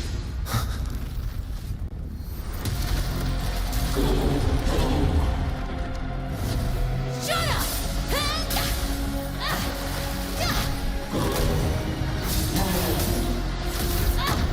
I said, shut up! That is not home!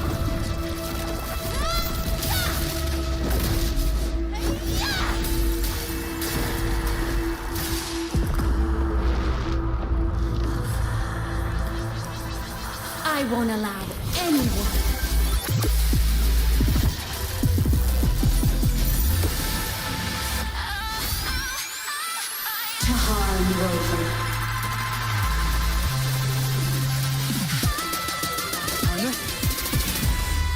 sir. Don't worry. It will end soon.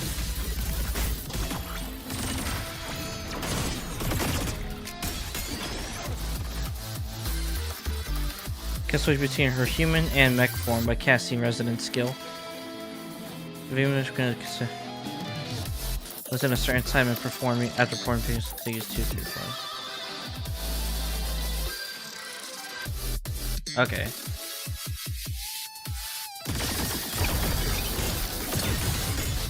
Light art. The world is mine to guard. Objective logged. Fly high. Truth. Reach the cosmos. Solar flare. Projection. Feather drones assemble. Souls sing in harmony. To the Savior's victory. Enter on cue. Rescue. And ammo. Charge. This fabricated dome shall melt away.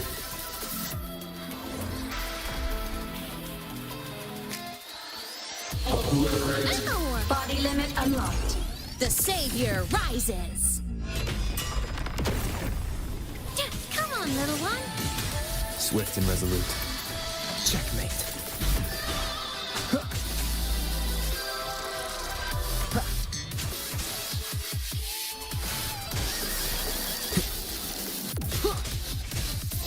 One with the sounds.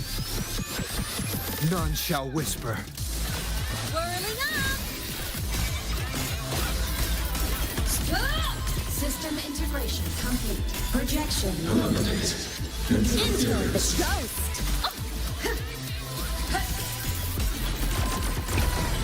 Heroes on. Lights up. Blind lights. Checked. This is a Monday boss, basically. Yep. This mission has become an eternal shackle.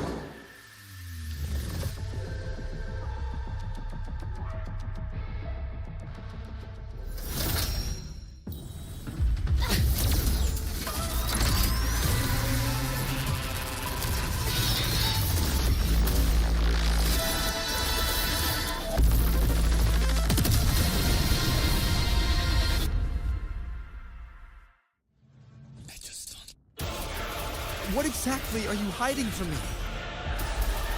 You don't need to know. I will protect you. Ines, haven't you noticed you're not yourself right now? Hey. Come on, little one. Obstruction. Recalibrating. Solar flare. Light arc. No tricks. From the sky.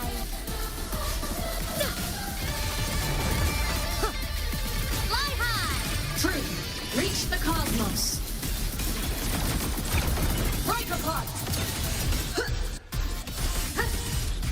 Heroes on. Lights up. Blind lights. Checked. It's all right. I'm okay. Souls sing in harmony. To the Savior's victory. Stars. Enter on cue. And courage. I'm a.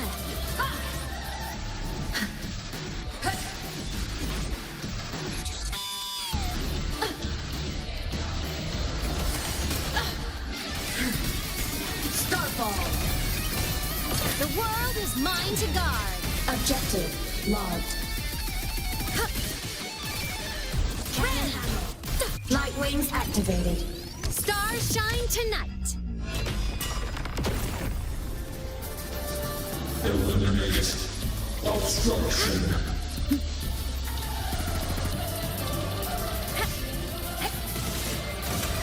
Swift and resolute. Endure and defy.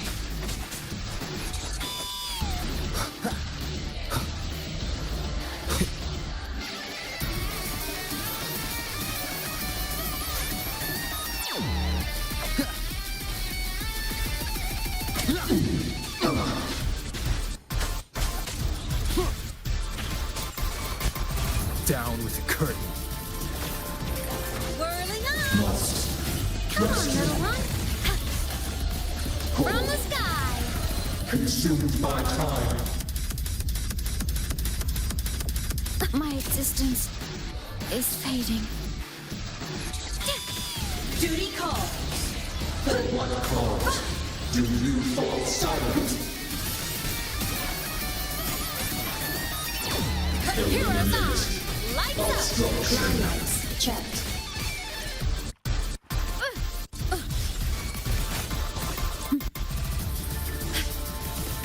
Come on! Stars, light up tomorrow. Eclipse. The world is mine to guard. Objective logged. Flawed trajectory. A minor hiccup.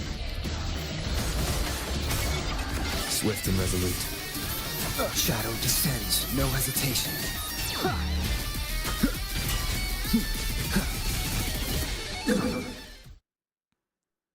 Cool. Oh, still going.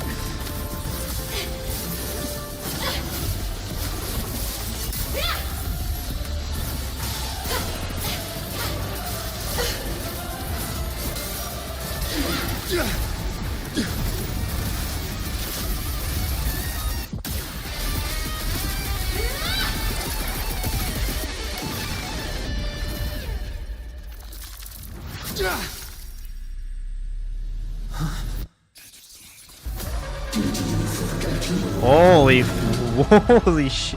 Wait, what?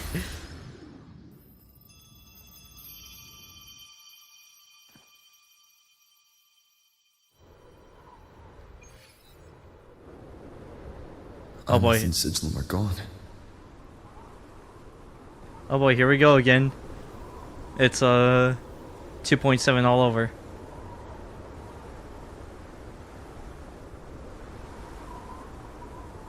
Yeah, man, I've been fighting myself. Jesus Christ.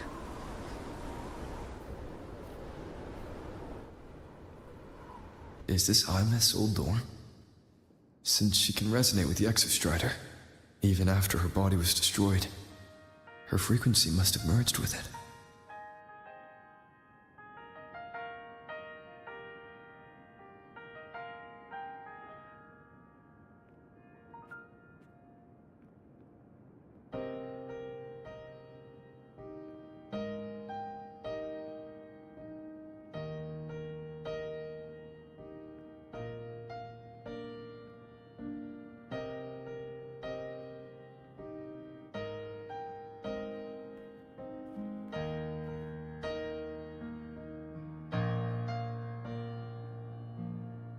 Isn't it so incredible? We're here sharing the same time and space. In your eyes, the sparks look like thousands of bright stars. I've gazed at for thousands of time.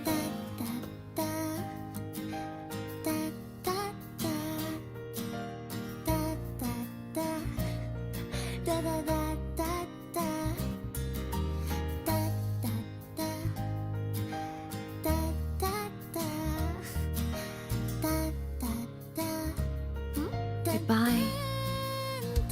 You build a world of miracles, some mundane but precious.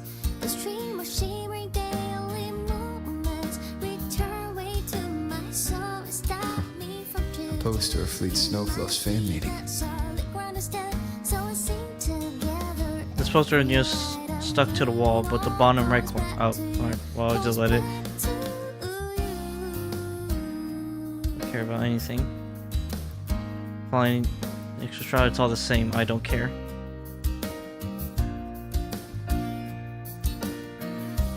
Will I ever see the day saving the world?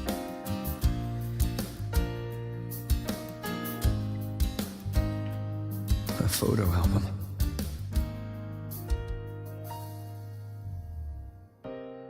Photos of Imeth with her classmates. She's a girl of many passions, ice fishing in the Frostlands, splurging in markets, batting in the arcade. Elsewhere, quiet, lost in thought. find a photo with you, with her as a child. Isn't there? I am Iman, the Academy Star, a synchronist, a savior. Please look at me. Space in your eyes. The stars look like thousands of. Really? Really? It cuts off right there? I'm like, it should have kept playing. It was adding more. It was adding more to the effect.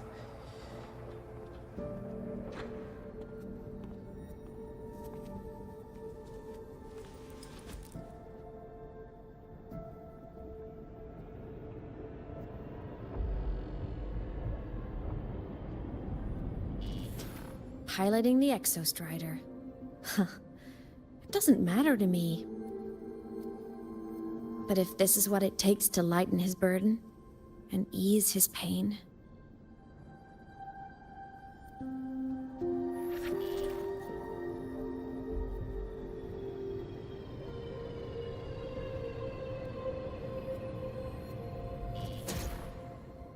Saving the world. Huh. Nothing but a pair of shackles. Heavy, eternal shackles.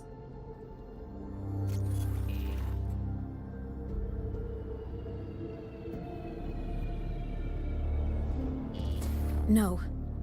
He can't ever know this. I must keep this secret. Bury the truth deep.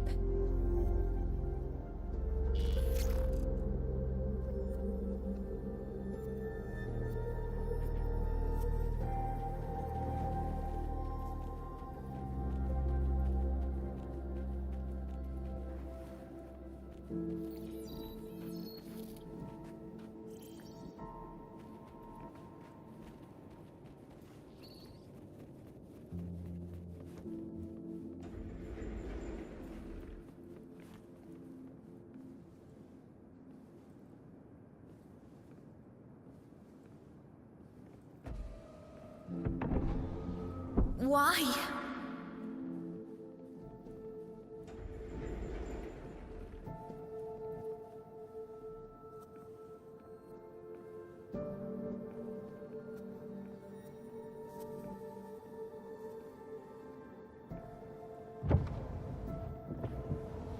It hurts.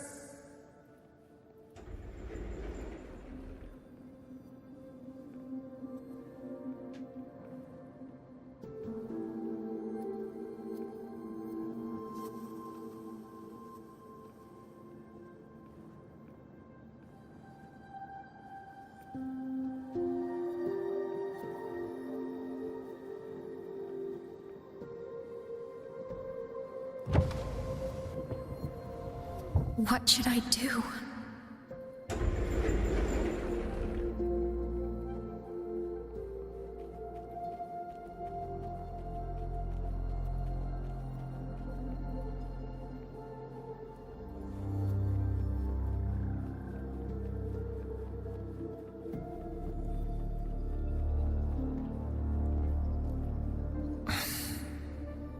I can't go back.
Why are you laughing?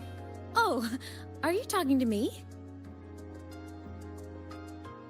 I just heard the most hilarious story. Couldn't help myself.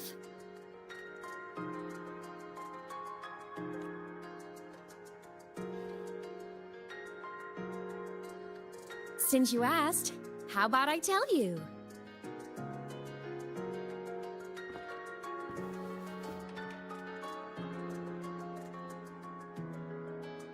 Once upon a time, there was a black cat who set out to save the world. Why? Because everyone told the cat it was a savior. Okay, girl, we get it. That's Rover. The cat didn't get it. When it opened its big golden eyes, it was just stuck in this tiny cardboard box.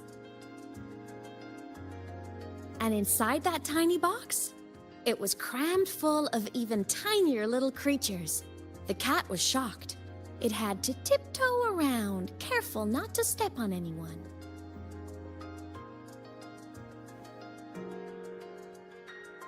These tiny creatures, even living in their tiny box, had so much misery, so many disasters, constantly just waiting for the other shoe to drop. Please save us, they begged the cat. And of course, the cat agreed.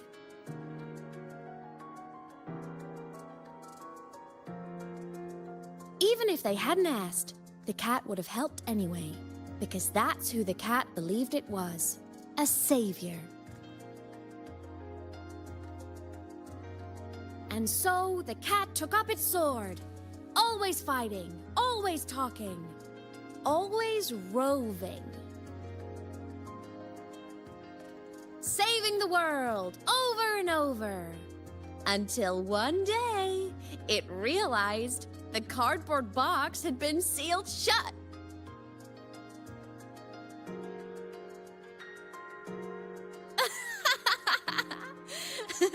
Isn't that kind of laughable?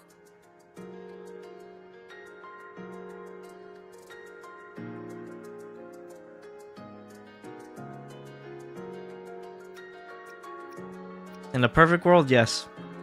But even I'm sitting here, I'm like, this isn't pretty funny. It's kind of cringe, honestly. Where's your sense of humor? Isn't it absurd? The sheer ridiculousness of everyone ignoring the fact that it's just a cat. But in such a laughable story, somehow everyone else gets to be happy.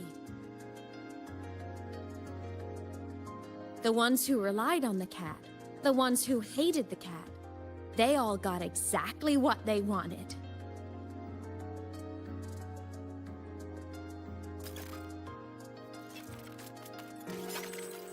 But what about the cat?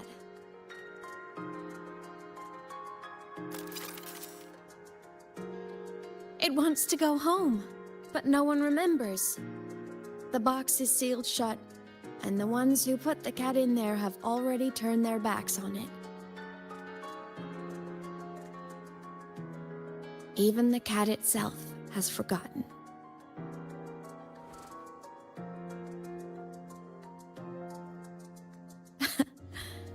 Isn't that so absurdly laughable?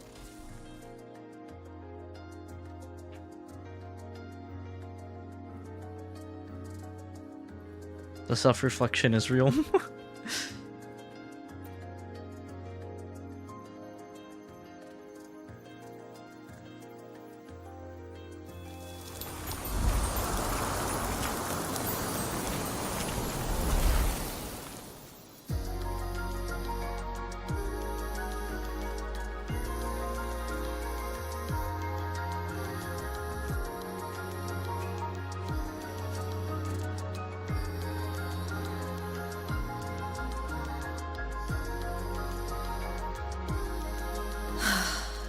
My head's been loud.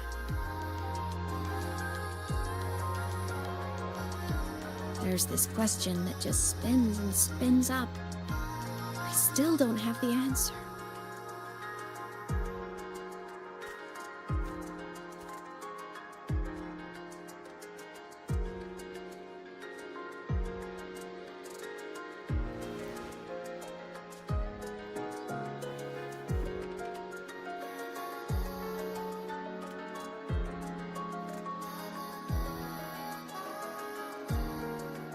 Now that you're here, I want to ask you what you think.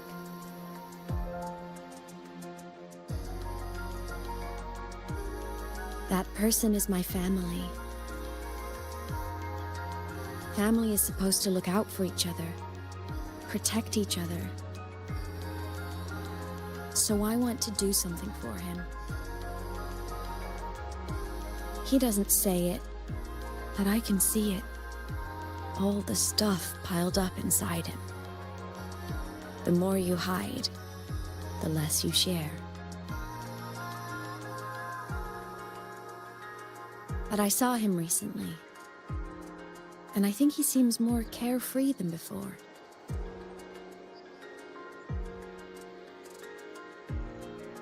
The sunlight in Jinzhou, the flowers in the Black Shores, the winds of Renacida. He told me all about this new journey. It made me happy, truly happy for him. I guess forgetting can be a blessing. If you don't remember something, it can't hurt you.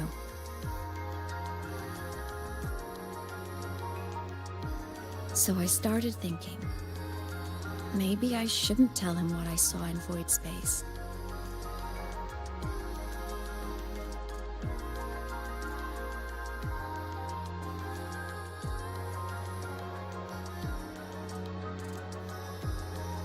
All that pain he carried about his home, it's gone now. Why bring it back?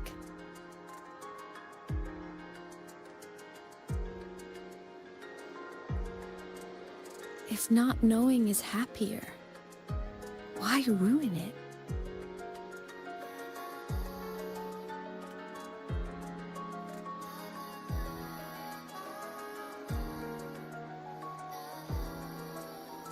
But people need to know the truth.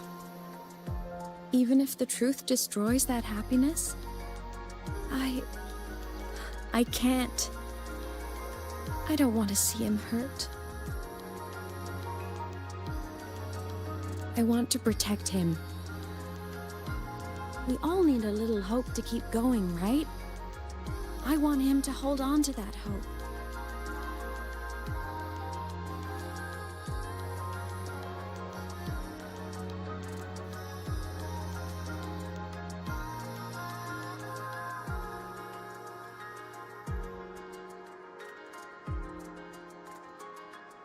What Sigillum said is unnecessary.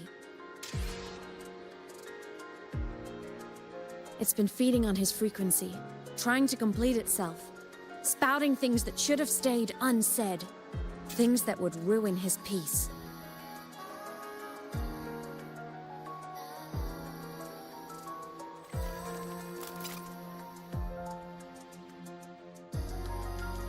I must destroy it before it spills the truth. I brought it into this world. I'll be the one to take it out, too. Nothing truly matters. Not even saving the world. But you have to believe what you're doing has meaning. That's the only way to keep moving forward. And that's why.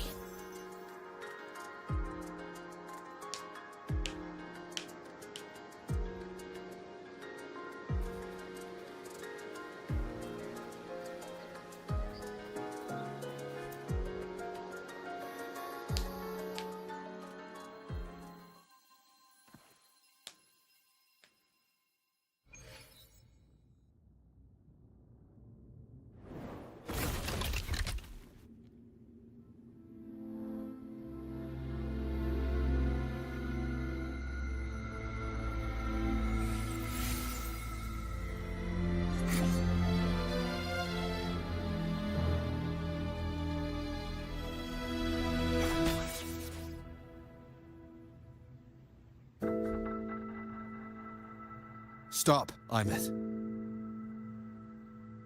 I told you to stay out of this.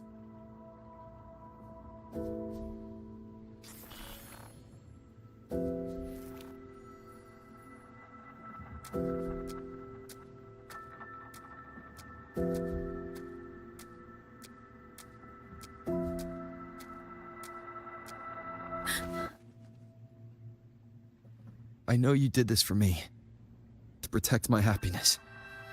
And I'm grateful. But it's over now. I need to hear it. All of it. Whatever the truth is, it's my burden to carry. My choice to make.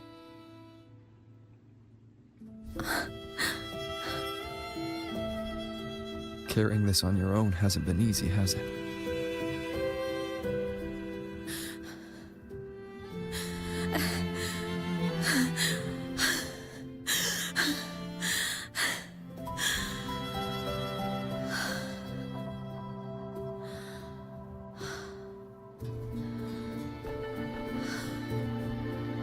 Do you really want this? Even if it changes nothing? Even if it only weighs you down? Things only weigh on us because they matter.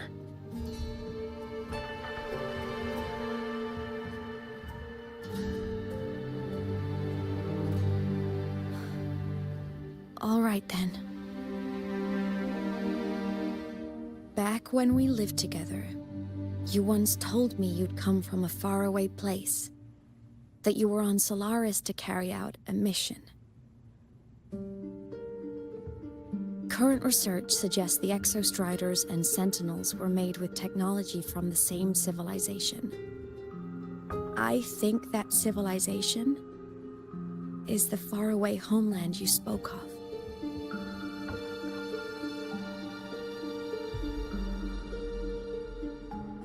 You never spoke of it to me or anyone else again. So I kept it to myself. Until I died and slipped into void space as a digital ghost. As I wandered through the ruins devoured by the Threnodian, I stumbled upon a faint frequency. Your frequency. Time is chaotic inside void space. There's no telling when it had been devoured. But I could feel your warmth in it. After so long without you, I couldn't let it go. I kept it with me. Guided by its strange connection to other frequencies, I traced my way through countless overlapping spaces until I found the remains of an Exostrider. That was when I realized that Exostriders were built to transport Sentinels. They trekked through stars to deliver Sentinels to Solaris. Until, during one jump, the Threnodian Aleph 1 must have noticed them.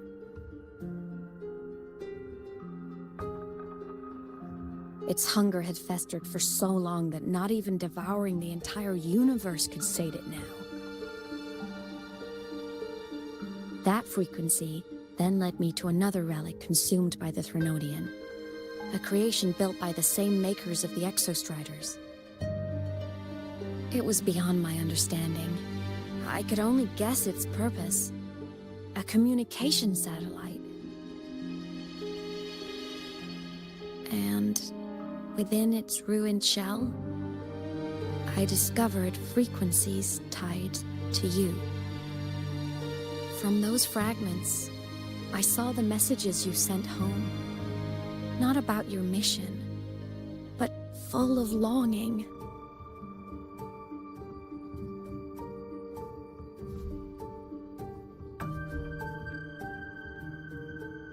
You said you wanted to go home, even if just to lay eyes on it one more time. But their reply was a rejection, because it wasn't part of your mission, because it was unnecessary. They were the ones who cut communications. They ignored every wish you had outside your mission. They forced you into this life of roving. And still, you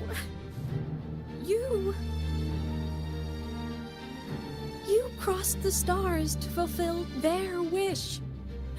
How could they? dare they treat you like that?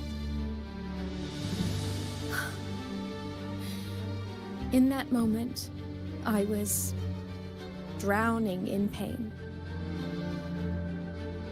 I didn't know how to help you. I didn't know if I should tell you. I didn't know what future you'd even want. That's when your frequency I'd been carrying with me, it was corrupted by the void matter. It tore through my power, and Sigilum was born.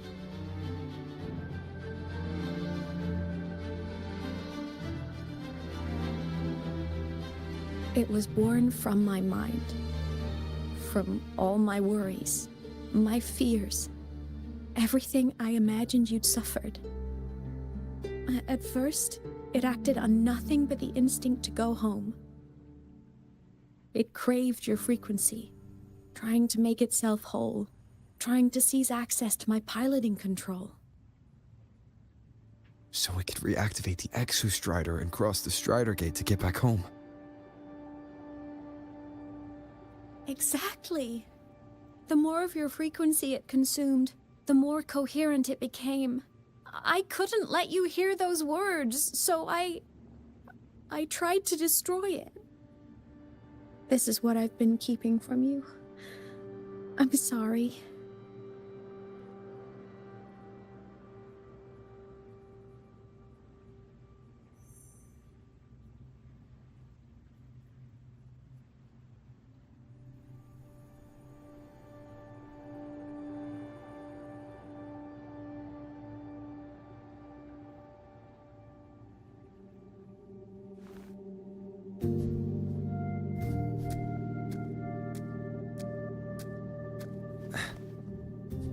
I'm glad you chose to tell me this, Imeth. Hearing this, it's a lot to process. I'd be lying if I said it wasn't. I just need time to figure out my next move. This homeland of mine, even saying it feels strange to me. But don't worry. The journey I've had since losing my memories, the hope I found, that's mine to keep. No one can take that. Saving the world? I never saw it that way. The people and civilizations I met, they saved themselves. I was just there to help. Jinjo's soldiers fought through retroact rain till dawn. The Black Shore's bloom bearers ran themselves ragged across distant lands. Renacita's factions all dared to defy the dark tide. The High Roy's people never stopped reaching for the stars. I'm no savior who fell from the sky, and no one ever saved themselves by waiting for one. There's been plenty I couldn't do. Losses I couldn't prevent. Sacrifices I had to accept. But I'd do it all again. Every bit of it. If this was a mission from my past, I'd be lying if I said I didn't care what they thought of me now. But that's a question for later. Right now, we have more important threats to face. The fact that I choose this path even without my memories, that tells me this is who I am. I can't stand by while the lament brings suffering. I care about this world too much. But I'm afraid you'll feel alone. With everyone here?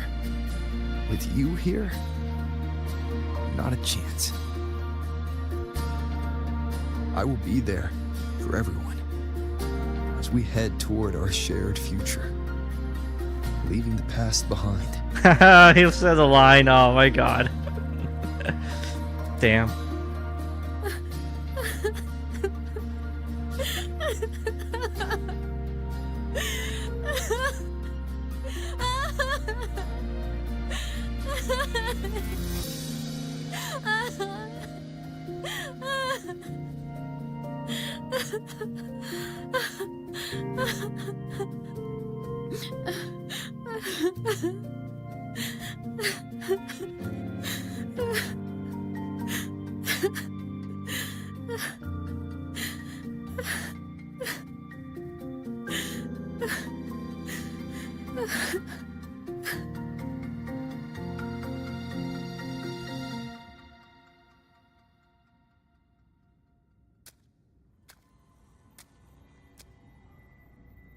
So, this is your choice.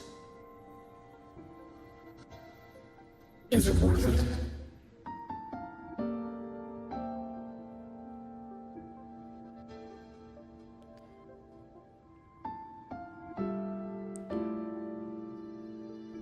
I'll decide the worth of this mission, not them. The meaning of the path ahead is mine to decide. I know where I'm going now. That's what matters. Not where I started. Then keep going. No matter what.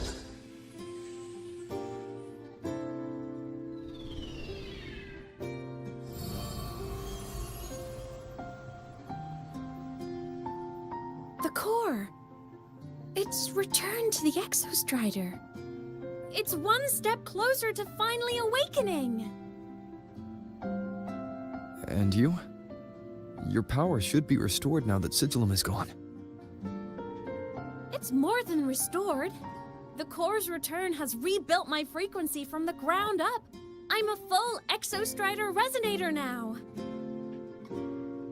My original body is still gone, of course. I'll always be a ghost in the machine. But my existence is now strong enough to be detected. It's like a faint current turning into a bright, flickering spark. So will others be able to see you now? That's right. Guess our little road trip movie's come to an end. Time to head back to Star Torch Academy. Together.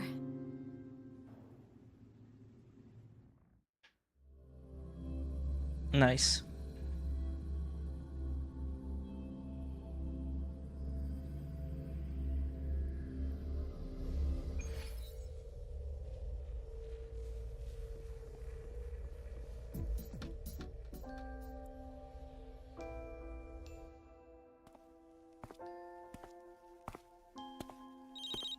All good on your end, Golden Boy? Lucilla mentioned the Exostrider in the Frostlands just moved. Please tell me that was you. Maybe. That was Imeth. Given how well you know me, I assume you know her too. You found her? I brought her back to the academy. It's a long story. I'll fill you in when there's time. Understood. But I do have to ask, on Lucilla's behalf.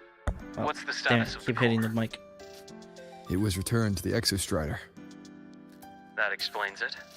The Research Institute is reporting a spike in void matter concentrations over Lahai Roy. Voidstorm activity is kicking up again. Back when the reactor drive was in the sky, its annual self-diagnostics caused the Exostrider's greatsword pointed at the Threnodian to weaken. The Exostrider is probably running the same procedure now to integrate what you returned. Best for you both to stay within the Academy until peak season passes. Alright. I'll be careful. Next time you're in the infirmary, we should revisit your old plan. The one tied to the Exostrider, the Strider Gate, and the Threnodian. For now, just be with Imeth. It must be a great relief to have her back. I'm happy for you. You've earned a break. Get some rest. Looks like Imeth is at the auditorium. What's she doing there?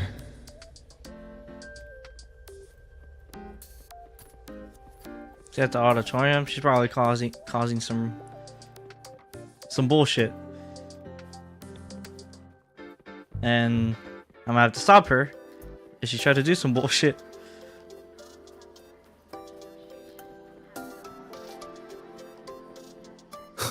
Just make do with a Nutri-Pack for now. Oh. Oh, never mind. Okay, she's out here. You know what? I just had a brilliant idea. Why do I feel like someone's about to get in trouble when you talk like that? That's what I was thinking. Hey, that's a totally unfair stereotype from when I was a kid playing with snowfluff seals.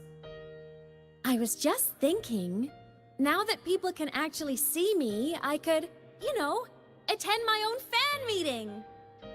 Do you really want that to happen, song though? Completed after all these years. Doesn't that sound amazing? That's gonna sound like everybody's gonna pass the fuck out, or probably like cause a, I don't know. It's just not a good idea. I know, right? You have to come too. You have to see this star perform. Forget all your worries for a night and just enjoy the young energy of Star Torch Academy. Young or old, both of us.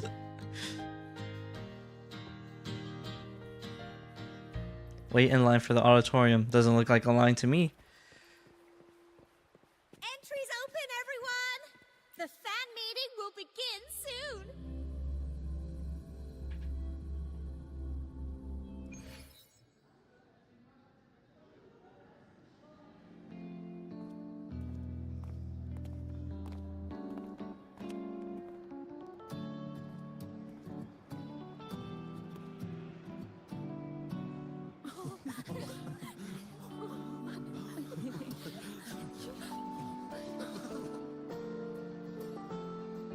For years, the little website I threw together to post songs kept getting comments. They'd talk about how much they loved a song, or share problems they were having in their lives, and then they started connecting with each other. Sounds like when you listen to a song by a band and then I never saw myself as a hitmaker. talk yourself like, I was just an amateur. your song saved my life. Singing what was in my heart. But over time, Not that they that's a bad stopped thing. being It's just my songs. They became a lot of people have issues in their a lives. melody So that connected yeah. people. If my listeners want a complete song, I'll finish it for them. Or maybe for me, too. You really do care about the people of Lahairoi, don't you, Imeth? I guess I do now. Wouldn't have said that at the start, though. To be honest, I never had some grand passion. Before I became a ghost, I just wanted to live an easy, happy life and try a little bit of everything.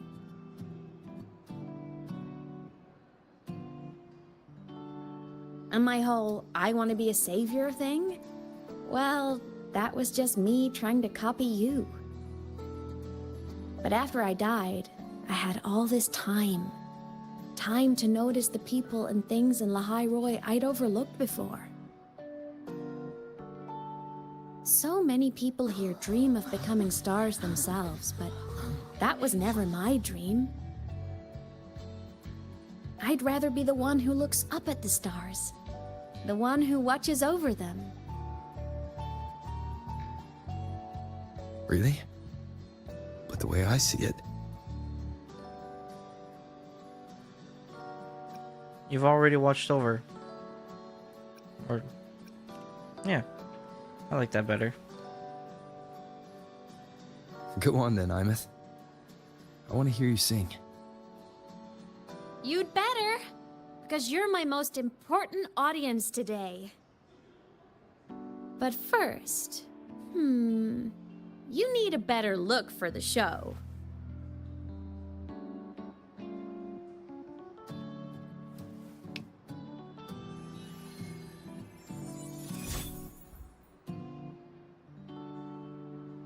There, brand new, just like I remember you wearing. Looks good, right? A new place calls for a new look. Ah, this brings me back. I don't know, wait and see. I remember when you used to wear this around the academy. You'd leave a whole trail of swooning admirers in your wake. Solaris' great savior. Alright, stop. What? Are you blushing? Since when is having charm a bad thing? Now, go grab that seat over there. Best view in the house. I scouted it myself back when I used to nap through lectures. Of course you would. As for me, it's showtime.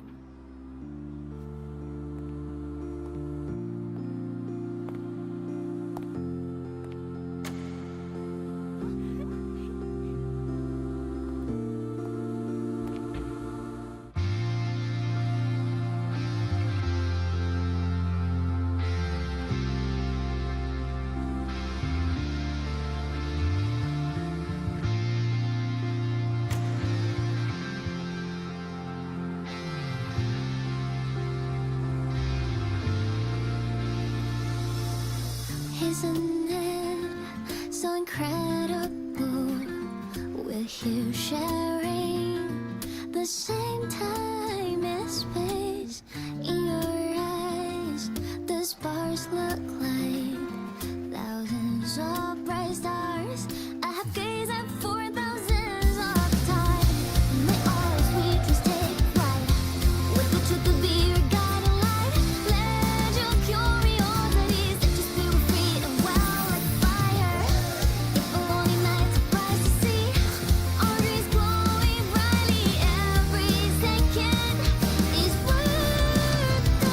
If it alone on miracles, someone and the treasures, the stream of shimmering daily moments return way to my soul and stop me from drifting. It might be the solid constant, so let's sing together. Every light I'm giving all goes back to you, goes back to you.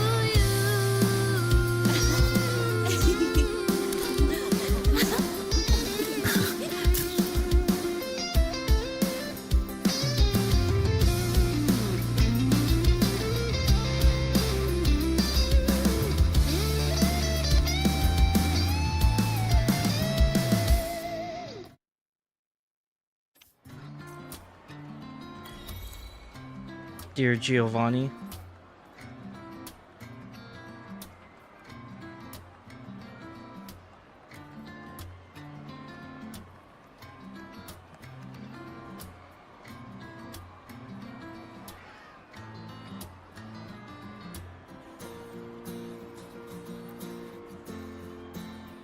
Imeth from Rebel College.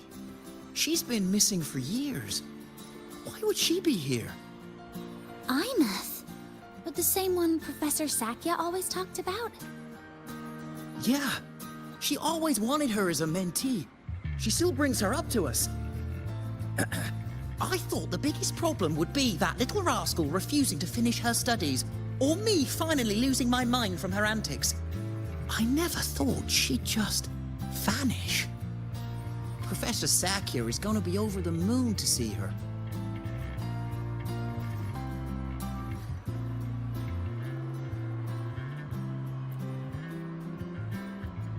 Imeth. I heard that name from a senior in energy science, but I never imagined she was Fleet Snowfluff. No. No, I can't accept this. I'm just listening and vibing to the background, to the music. Because she was the social butterfly of the academy, the professor's headache and their golden student all in one. I still don't see why that's upsetting. It all sounds great to me. Her song, Fallen Petals. After hearing it, I always pictured Fleet Snowfluff as a tender, gentle soul. But now... Oh my god. He sounds like one of those types of people. She never really seemed that way from her online replies. Maybe your impression of her was a little too personal. Sounds like an obsessed fan.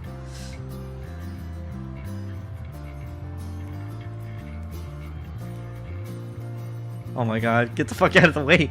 Jesus Christ.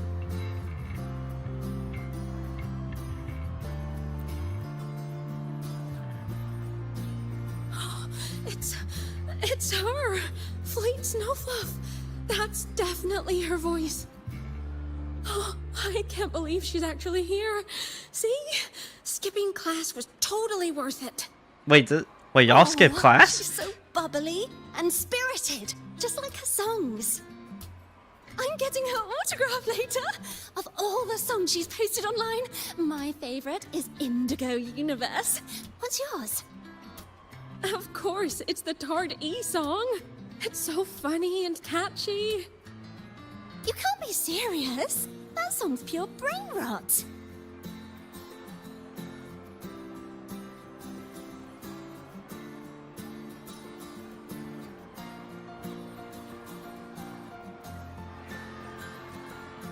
Can't believe I've lived to hear the full version of this song.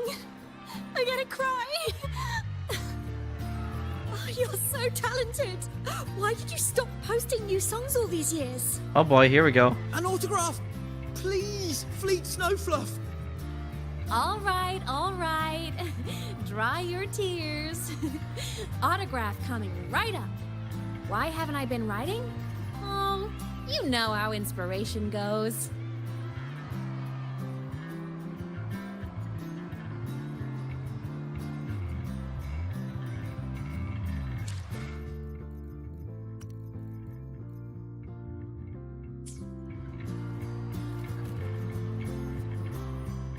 I will be there for everyone. Wow, it's still locked. Ah, whatever. I can probably post it next time. I can wear it next time.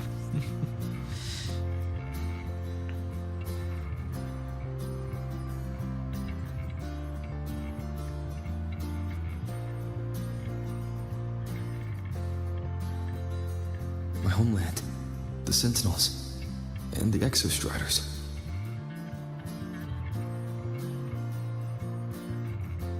The Exostriders were built to transport the Sentinels. The wreck Imeth found in the Void Matter suggests not all of them made it through. The wreck's design matches the Exostrider here in the High Roy, the one forced to go offline to stop the Thenodian. Their power should be comparable. So, why was one destroyed and devoured, while the other managed to stop the Thenodian and seal the Strider Gate with its greatsword? Where did that strength come from? There's a piece that's missing.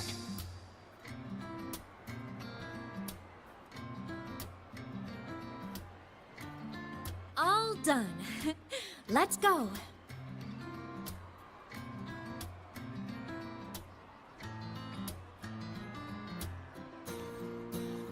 Already finished? Please, a little meet and greet? I used to host huge parties at the Academy. So, where to next? A wander about the Academy, just like we planned. No rush, just a quiet stroll.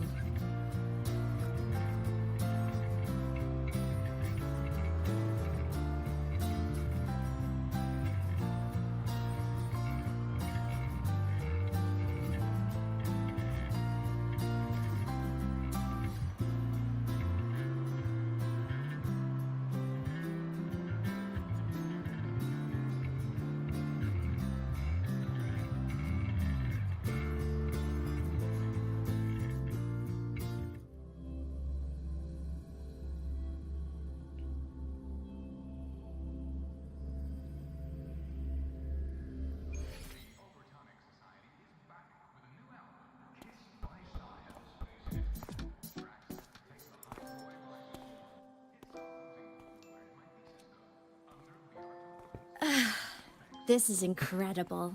Having company like this? The boredom I felt as a ghost could have literally killed me again. Wanna go up top to feel the breeze?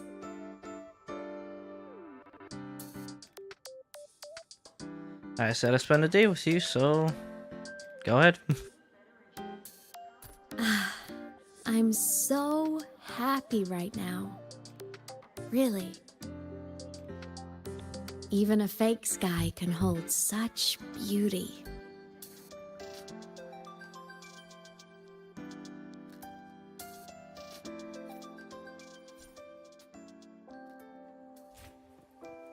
You might want to brace yourself before Nana's health seminar.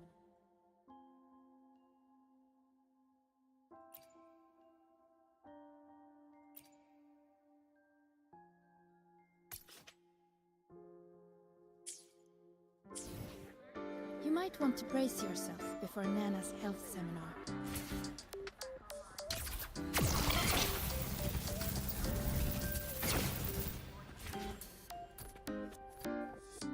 Let's just make do with a Nutri-Pack for now.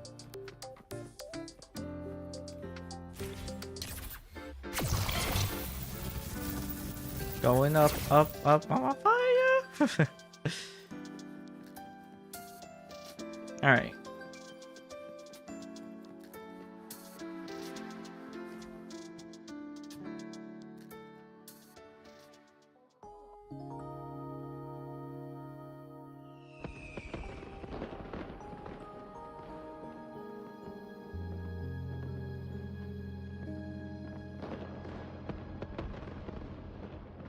Now that your frequency is stable, what will you do next?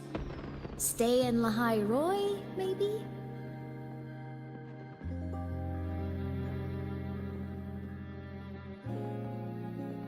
The Thermodian here needs to be dealt with first. Of course. Typical workaholic. I knew you'd say that. LF1 won't be an easy fight. But I believe in you. You're the one who keeps making the impossible possible. And after that, will you keep traveling? Any destination in mind?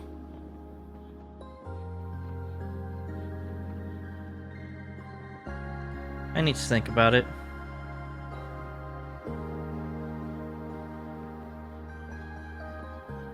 Of course. Take your time. This world you've chosen is vast. You can go anywhere.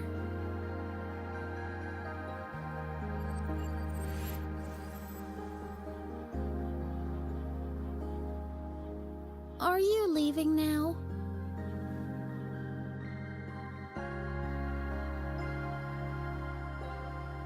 Yes.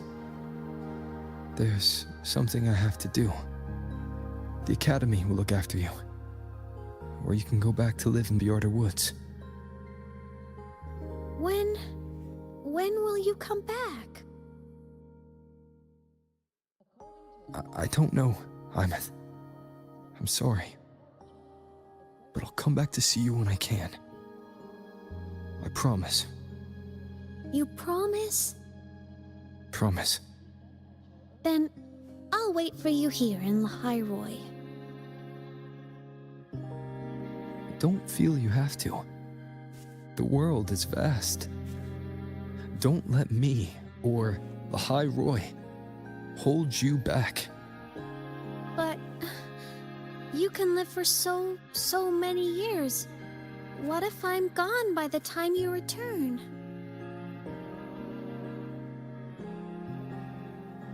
Sorry.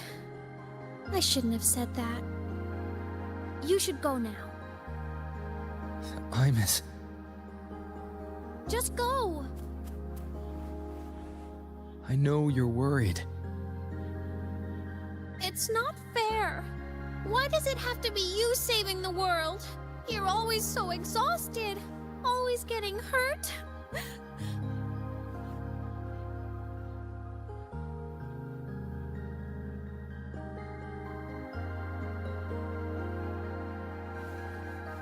Look, Imeth. I've walked through lands torn apart by the lament. Every tear weighs me down, and every cry breaks a bit of my heart. Their pain is no different from mine. Neither is their joy.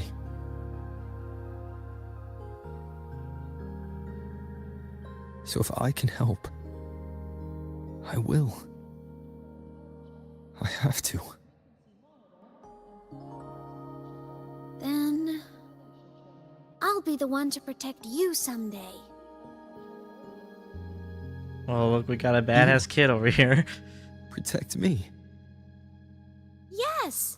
You're not invincible. You get hurt, You get tired, you get sad. You're just like everyone else in this world. You're not invincible, you're weak. So I'll protect you. I'll chase off anyone who tries to hurt you, like Katia from Space Fantasy. I'll become a savior, just like you.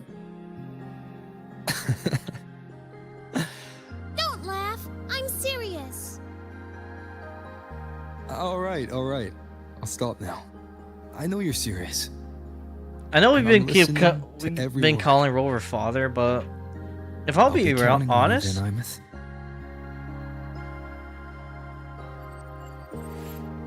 it's more for me like it's like tired. Big brother, like big brother and little sister. The frequency Sigilum took is coming back. It's not a great feeling. Abby's already helped. But when it's always, work. but when it's just like the brother taking care of the little sister, it's kind of. Close your eyes and take a nap. It's like you got to play both You parts. deserve a little peace.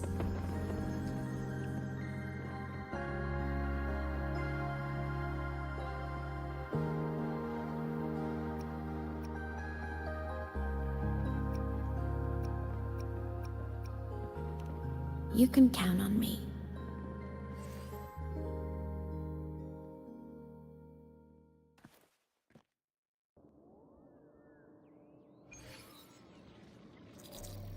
Huh? Why am I in control of Sigilum? Oh boy, here we go. Is it because I absorbed its frequency? Imeth's mind space is even more chaotic than last time.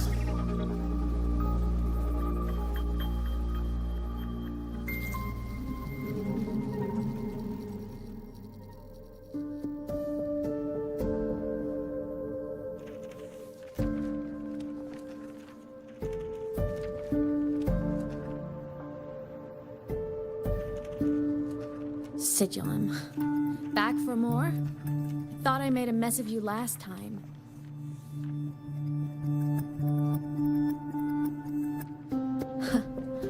I can tear you apart 1,000 times, but you never really die, do you? Fine. Damn it. Keep hitting the mic. Going to sit there and listen to me lose it.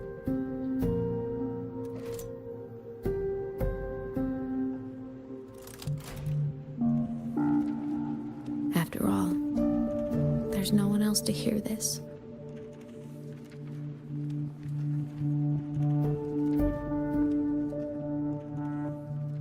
I can't speak. Or move. Was Sigilum incapable of speech back then?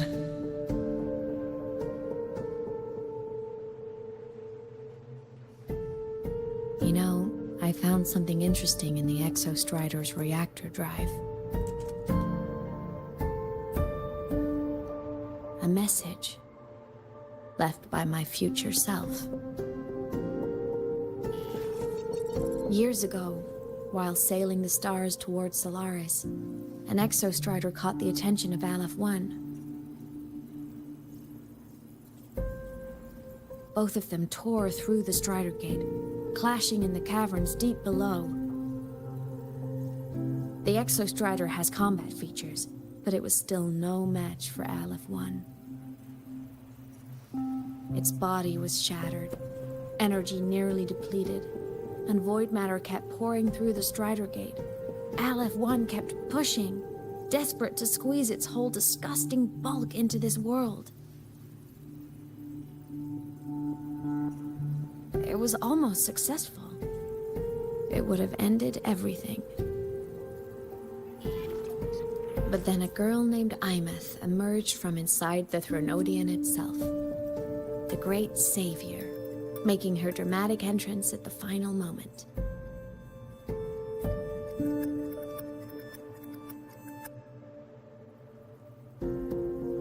The Exostrider watched her touch its great sword, the one pinning the Threnodian. Their resonance sent a surge of power back into the reactor drive.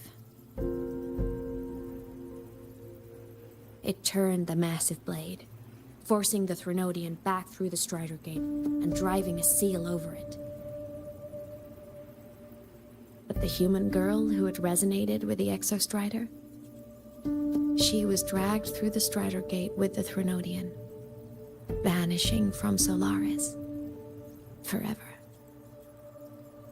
Imeth was the key? She helped the Exostrider seal the Thenodian?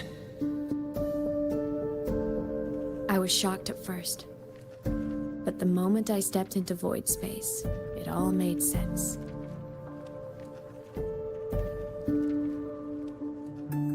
This distorted black hole of a realm where time and space are warped. It appeared when the Threnodian came to Solaris. Anything lost inside can exist in multiple moments at once. Things caught in it can be thrown into junctures of time they were never part of.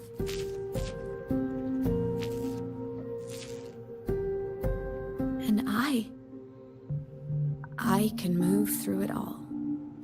The void matter can't touch me.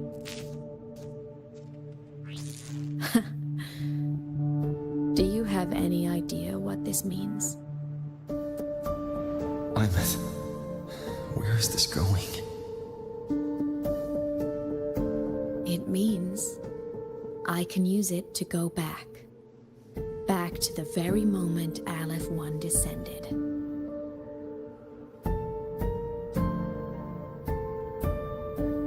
Time, cause, effect. A perfect closed loop. But my meeting with him all those years ago, that wasn't the cause. It was the effect. Only by resonating with the Exostrider and dying as a synchronist all those years ago could I later become the Exostrider's true resonator as a digital ghost. And only in this forum could I cross void space, return to the past, and power the Exostrider to save Lahai Roy.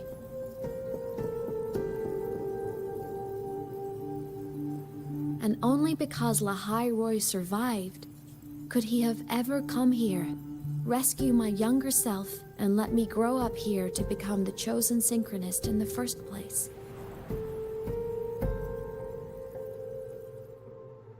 No, I have to get Sigillum to move. I need to stop! Only I can do this. It has to be me. Just like him, I can't turn away from a responsibility like this. There's just one thing. One last wish.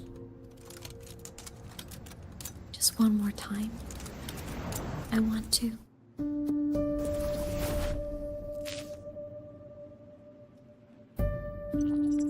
I miss.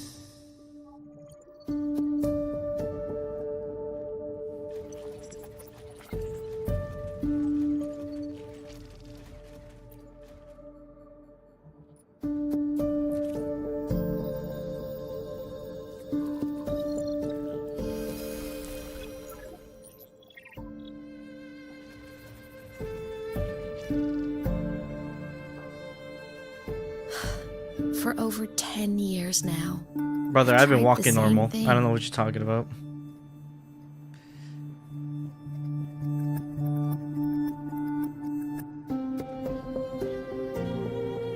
Every time the reactor drive ran its self-diagnostics during peak void storm season, I tried to reverse time. And every time, I failed. I just wasn't strong enough. But now, further along the timeline, the edges of void space are beginning to collapse. Yeah, that's what the cutscenes do. They make I it don't slower. know why the Threnodian is changing. Especially when it's the first but person. I know there won't be another chance.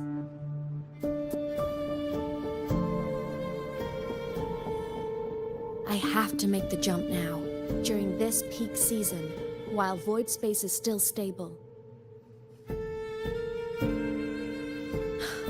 I'm not that child who needed protecting anymore.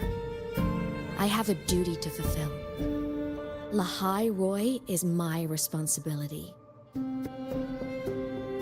So if I can help, I will. I have to.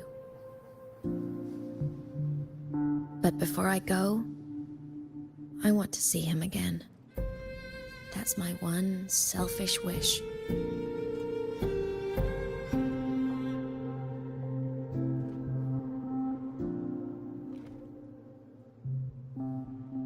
I want to talk to him, to know how he's really been. I want to spend a little more time with my family. I was always afraid that when he finally discovered the truth about himself, he'd feel so alone. But it's all right now. Hello, Adam. How you doing? Journey Welcome to the after stream. losing his memories. Oh, probably like near the end, because we're like close to probably finishing the story. It's just He been met people. cutscene after cutscene. People who care for him, who miss him, people he formed connections with.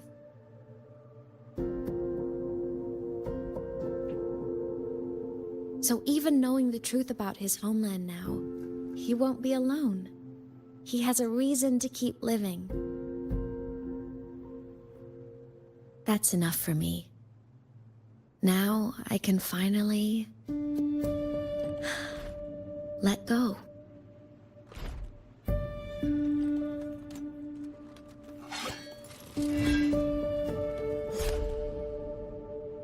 You? How? Imeth, don't you dare decide this by yourself! You're the one who taught me that my pain is no different from anyone else's. I can't turn my back on the responsibility I have.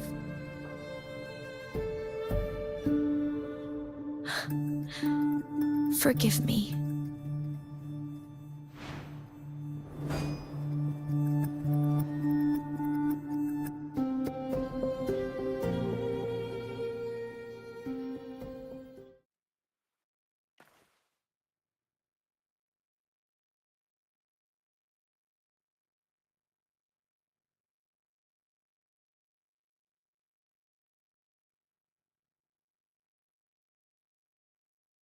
Man, it's taking a while to load. Imeth!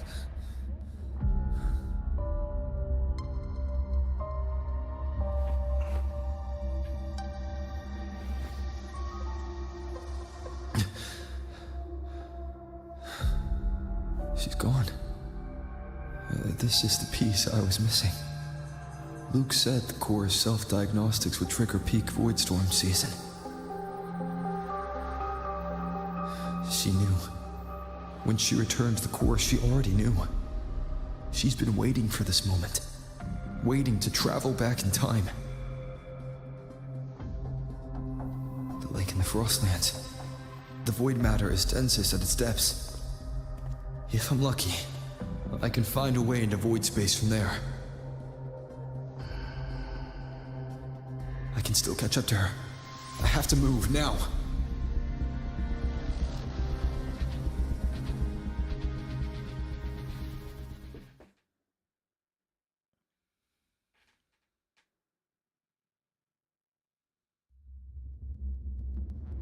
I'll have to jump into the lake from there.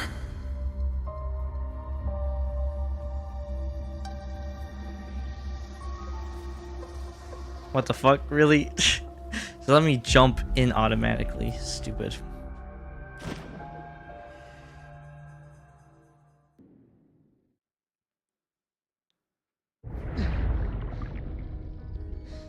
Don't go! Huh? This can't be the only way. It is. The void matter can't hurt me.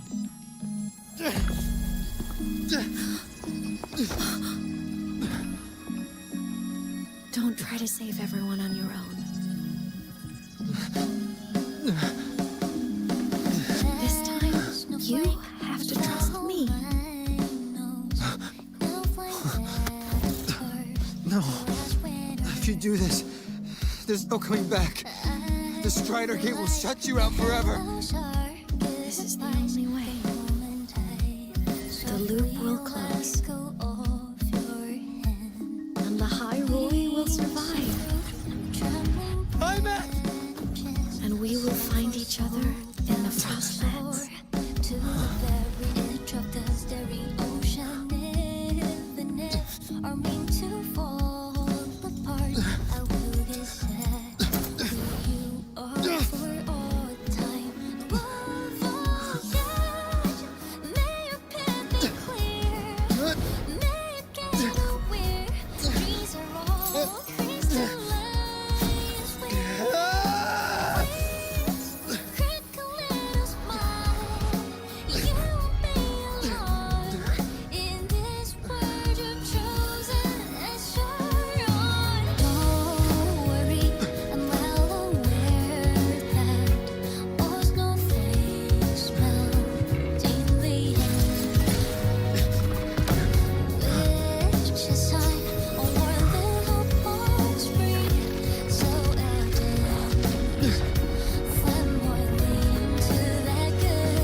won't let you down.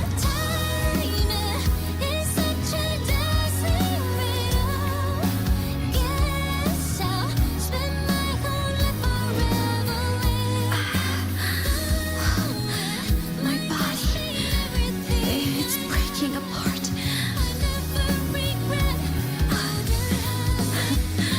Have to overclock to get through. Oh, should have known it'd be this brutal.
We had our time, short as it was, but it mattered.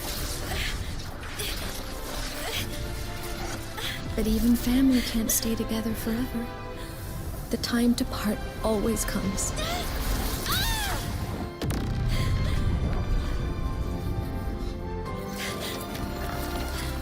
I've long come to terms with this responsibility.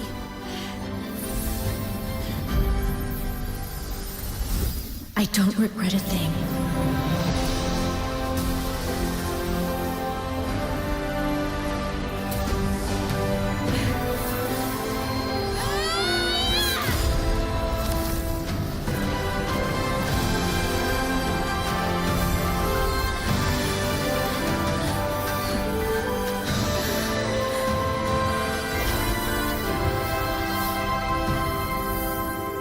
But still.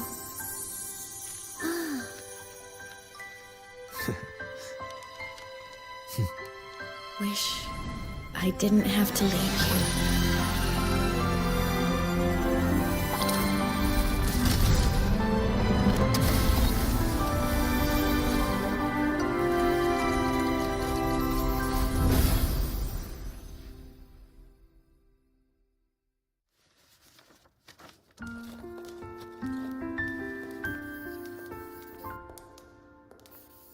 So, what kind of person do you want me to be when I grow up? A teacher? A scientist? A singer? Huh. Which should I choose? Maybe a model? Oh, a pastry chef? Oh, what about an animal caretaker?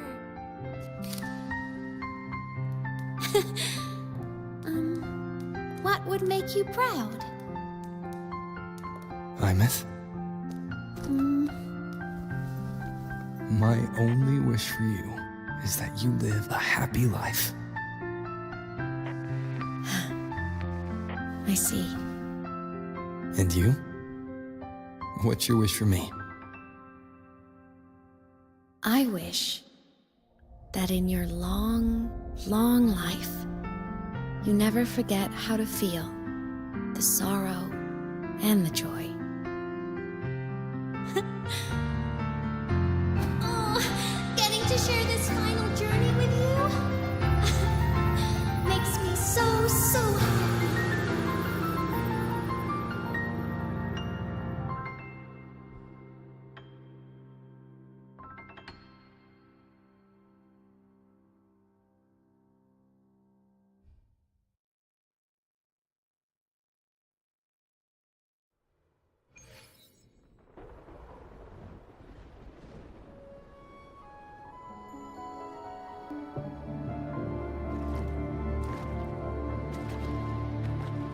Imeth said someone lifted her from the lake when she was a child. That's when she lost her talisman. It wasn't my past self who saved her. It was me. Right here. Right now. My failure to save Imeth, has it already become part of Lahiroy's chain of cause and effect?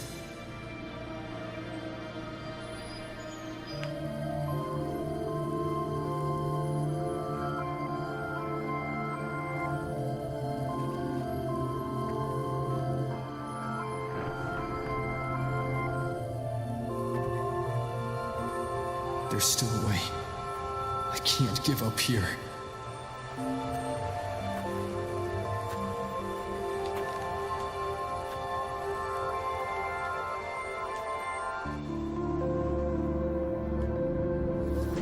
Imeth is on the other side of the Strider Gate. I'll just go through it and bring her back. Someone has to pilot the Exostrider, open the Strider Gate, and deal with the Thenodian anyway. I'll do it. The odds are slim, but they're not zero.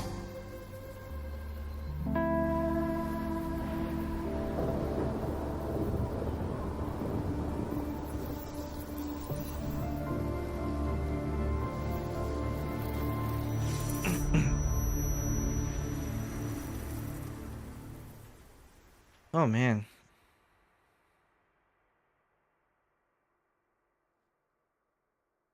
We've got the mind-bending herder.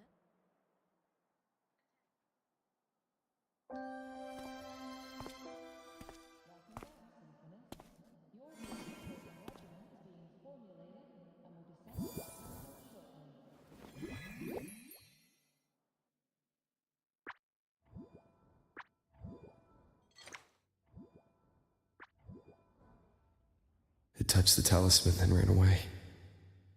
Is it trying to lead me somewhere?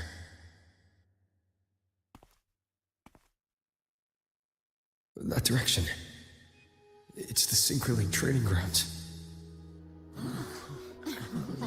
What's wrong? The simulation pod won't open? Seems so. It bugged out with an emergency error and just locked down. Maintenance is on the way. But it's showing it's occupied. Class just started. No one could have gotten in yet.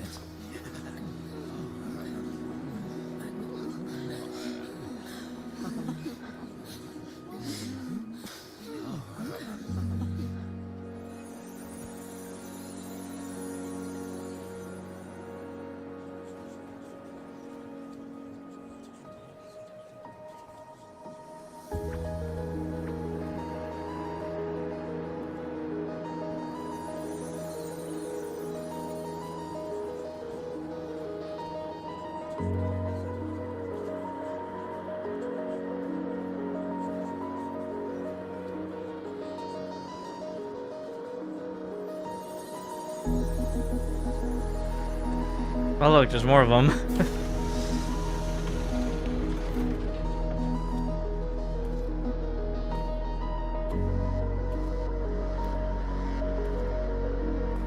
Well, they're just gonna let him walk up to it. Then they'll be like, "Sir, hold up, you can't walk up to it."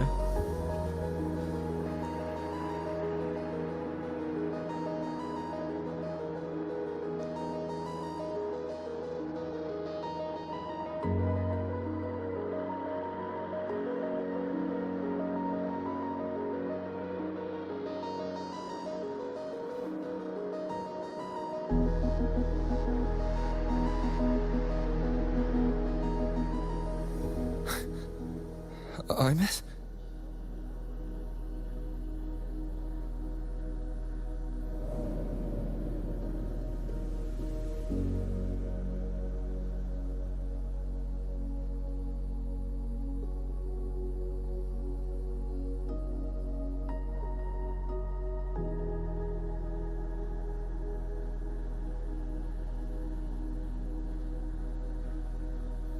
They always say that when a leaf falls, that means somebody died.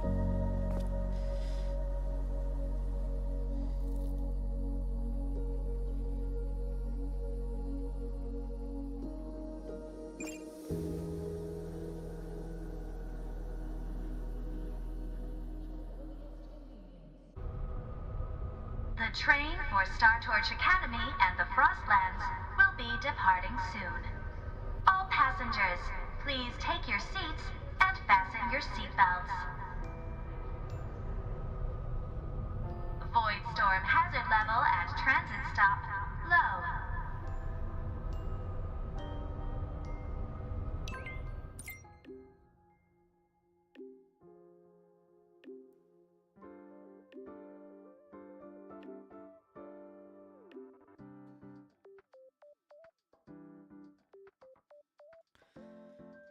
Okay, let's see. The results are in. This is what I had expected. This Imeth isn't exactly human, nor is she reverberation. She's closer to an exoswarm, with only a trace of her original frequency remaining. As your friend, I wouldn't suggest you think of her as the girl you knew.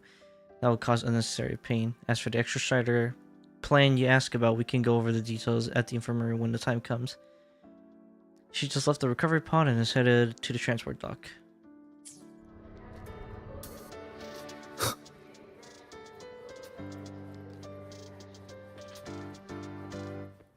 Ah. Press the wrong button. Just have that ready, just in case.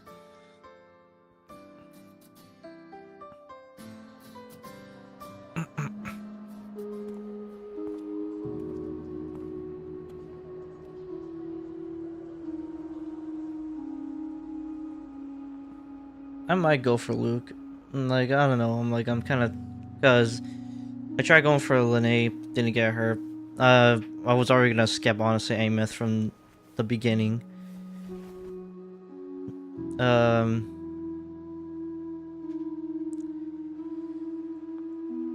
This is her paper plane.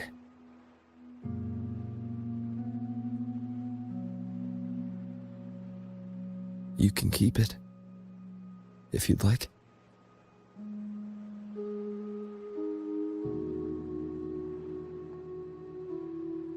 I know you're not Imeth. You're only a piece of what she left behind, kept alive by this talisman. But if you exist, it means she's still alive too, doesn't it? Otherwise, the Solace Kin couldn't have brought you back.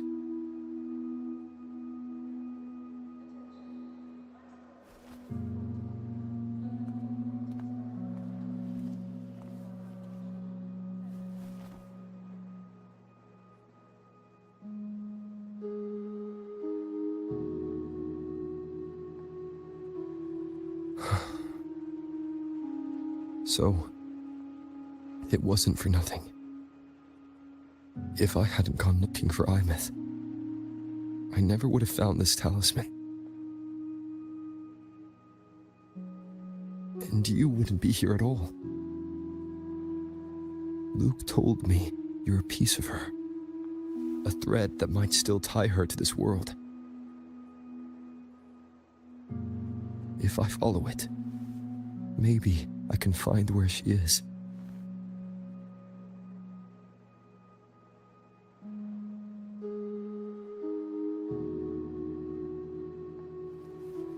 You might have only said that to comfort me. No one has ever seen what's beyond the Strider Gate. It's all just guesswork. How long has it been for her since she was pulled into that chaos? Is she still alive? And if she is, how much longer can she hold on?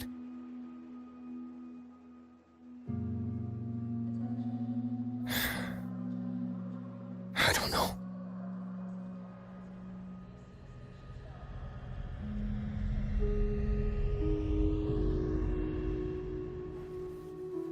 But I will hold on to hope. Because the world she saved is so full of it. So peaceful. And so beautiful.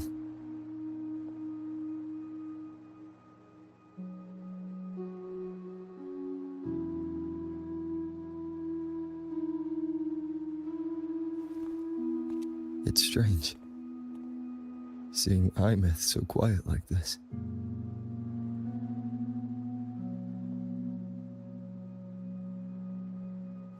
I will cross the Strider Gate and bring you home. Wait for me, Imeth.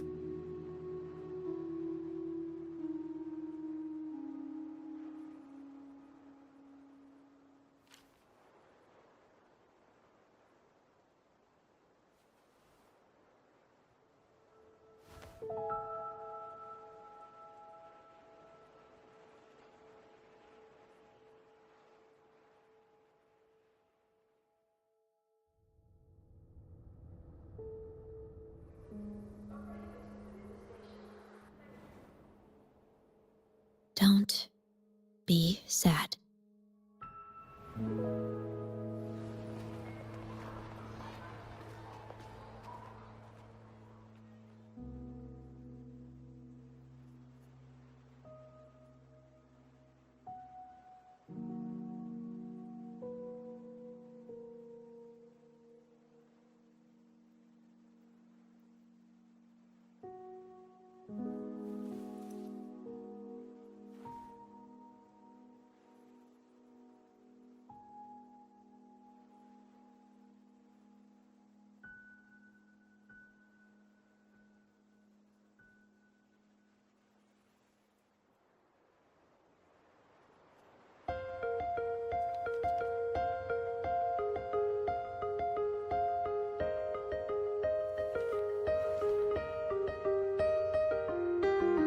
Our fresh wash of sunlight spreads over the grass and window panes. When the last whisper of smoke dissolves in the lake, as if nothing had changed, those black and white turn into colors, and every piece of it and softly gleaming. Find myself whispering your name as one touch my skin. I see time finally shady chains flying free like a paper plane in the common style of day. This is the world you fought for. All things unfolding next in the order as they did before. This is the spark you have grown Oh man, with both your hands. need to stretch a little bit.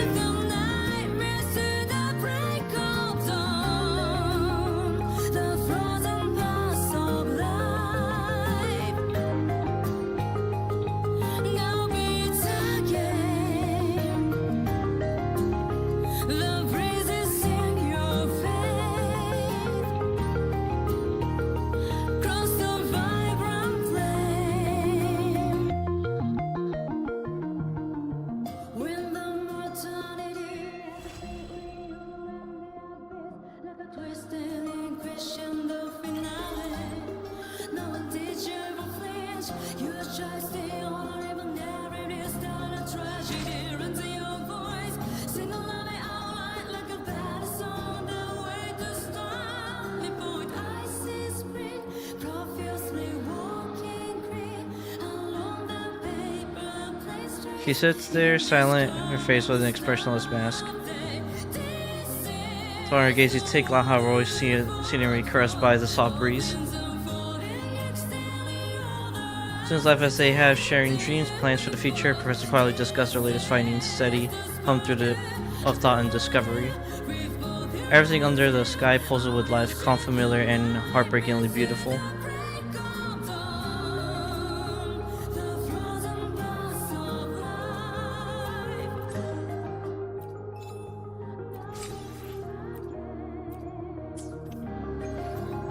The breezes in your face cross the vibrant flame. Paper planes are flying. Okay, I'm gonna go ahead and grab my stuff while talking, I guess. So, okay. This quest alone,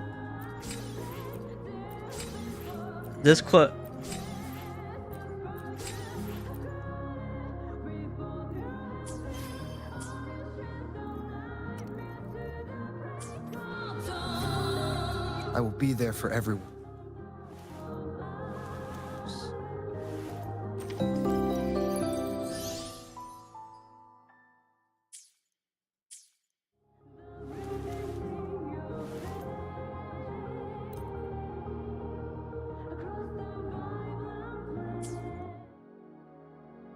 Yeah, I don't know why you're telling me. I'm like, I know what to do.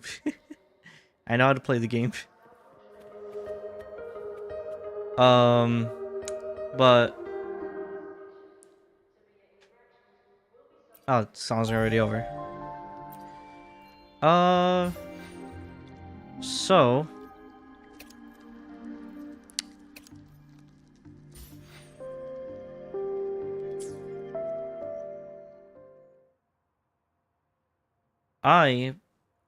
So what do I think? I think honestly this one quest alone easily clears every quest in the game. Hands down.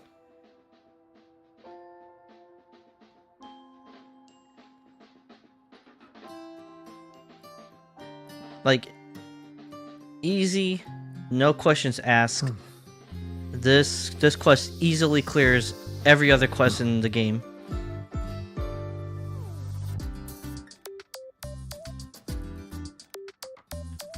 Like it like easily clears chapter 1 like by 10 miles. Now if we're now if we're like going down to like the details about it, if we go down to the details of which one of how easily ones were, the best quests from Every Streamer Cried. Like, don't get me wrong. Like, I felt emotion in it. Like, about it. Like, especially when it comes to, like, the dynamic with, Imeth and Rover. I know a lot of people, like, throw out the, I would say, like, oh, you know, like, oh, this is, like, Rover the dad, Imeth the daughter. I kind of see it more as, like, I mean, as I said, it's, like, a both, like, side. I kind of see it also as, like, it's a big brother and a little sister. But in the case, obviously, she loses the parents. He kind of has to be the big brother and be the dad at the same time. So it's like you can kind of like throw either like dynamic.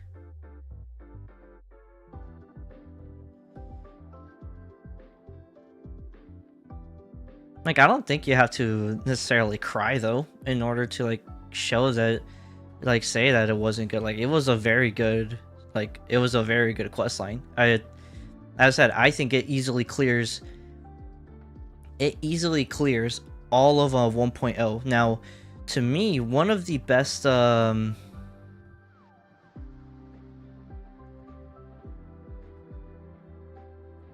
me, in all of chapter 1 of this game, hands down the best quest line from there was to the Black Shores.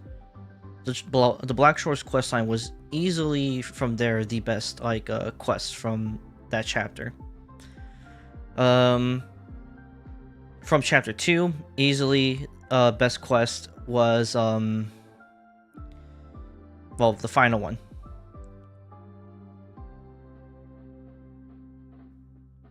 Or is this something you need to do in Wuwa?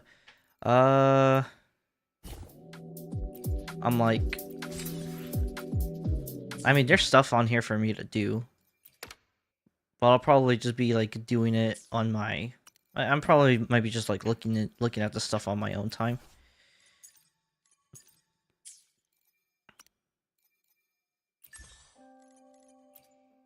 But I don't think I have a lot of Ashtrites. Yeah, no.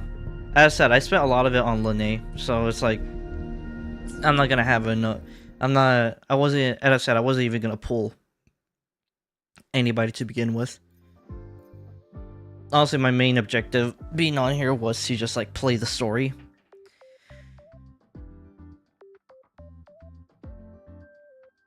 It was like I have like around it was like 3,700 something Ashtrite. 84. So it's not a lot of pulls. It's like It's it's 20 counting the two like yellow balls. It's 22 pools. That's all like how much I have. Actually, probably counting a few more, maybe like 24, 25. Amy's in her home.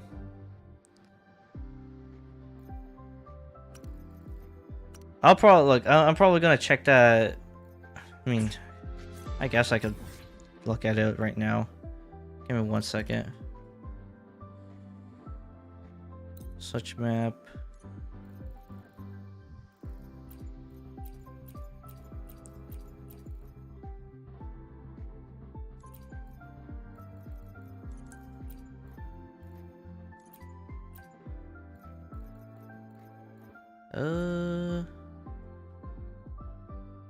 Oh, this is its own little isolated section. It's kind of crazy.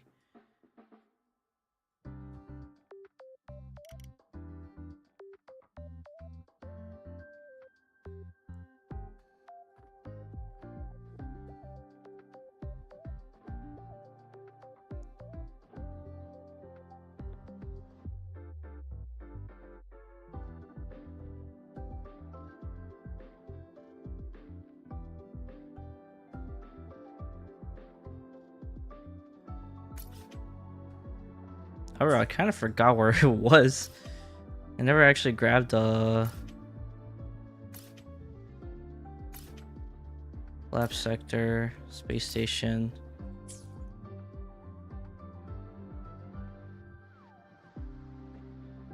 I'm on the map, but I don't think I know which one it was exactly.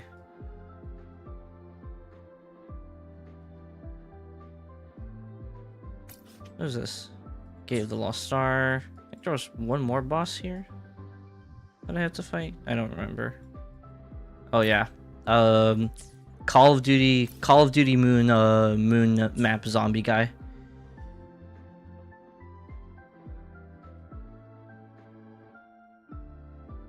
Open that.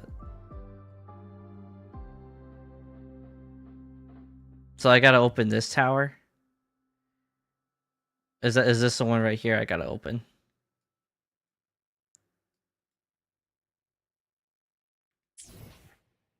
With that, I am going to do that on my own time then. With that, I am going to do that on my own time.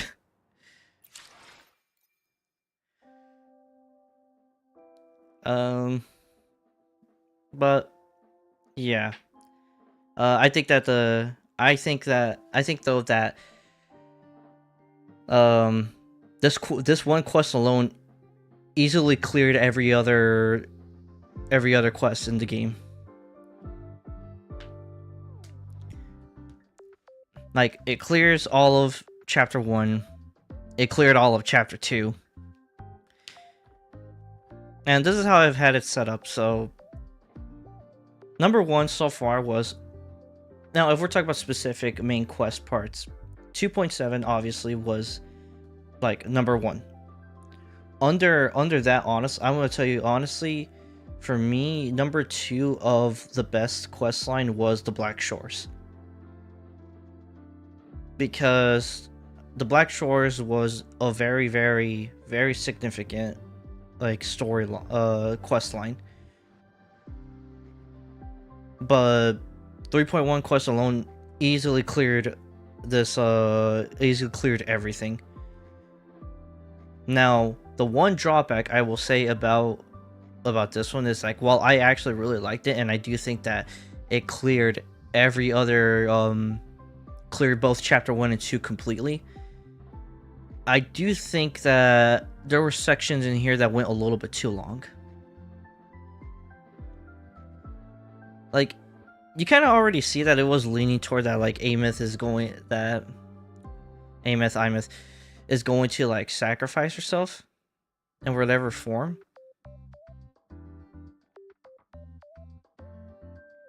And maybe in the maybe in a quest line down the line, which I kind of think that's probably going to be near the end of chapter 3, where she finally comes back to the living world. Honestly, I don't know if they should do that. I think they should probably keep her like dead but not dead in a sense. Kind of like how she is right now, where there's just like a piece of her in the world. But knowing that there is a now physical manifestation of her in the world, they're gonna do that. They are gonna do that, where they're basically take the soul, put the soul back in, and yeah, it's basically like a fucking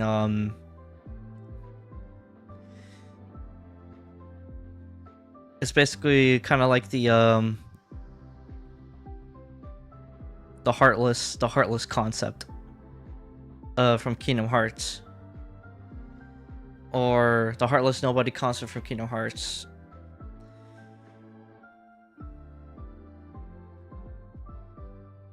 So yeah, but I think that but as I said, I think it easily clears all those all the other quest lines. What time is it right now? It's 3:01 damn a.m.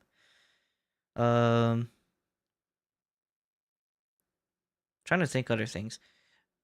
Like overall though, I think it was really good, and like I saw like a lot of people cry. Like I apparently I did see that like a lot of people were like, "Fuck man, this shit's fucking sad," and I saw like a lot of like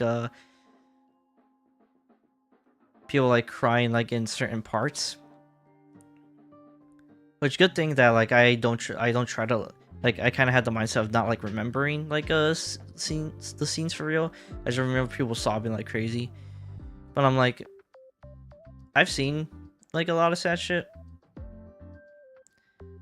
I'm like, the only time on stream that I ever cried was Expedition 33 when I was playing that the entire, because I am a little bit tired, not necessarily too tired. I'm like, I could probably like play more of this, probably like maybe play some more like off stream, because I'm like, I do need to like grab the Astrite stuff. Like the last time I actually cried on stream, and I think the only time I ever cried on stream, was when I was playing Expedition 33. Now I'm gonna go ahead and say it. If you guys don't want spoilers, well, guess what? I don't care. I'm going to talk about it anyway. Was the death of Gustav. The end of Act 1 on that game. By the way, I still haven't actually finished the game. I'm still at the beginning of Act 2, which I gotta get to playing. But still want to save it for when I feel like I want to bring it back to stream it again. But yeah, that's when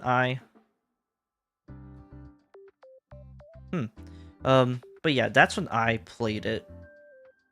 And that was like before I started using this model too. So it's like, it's an old stream. Like I used like this model on the thumbnail, but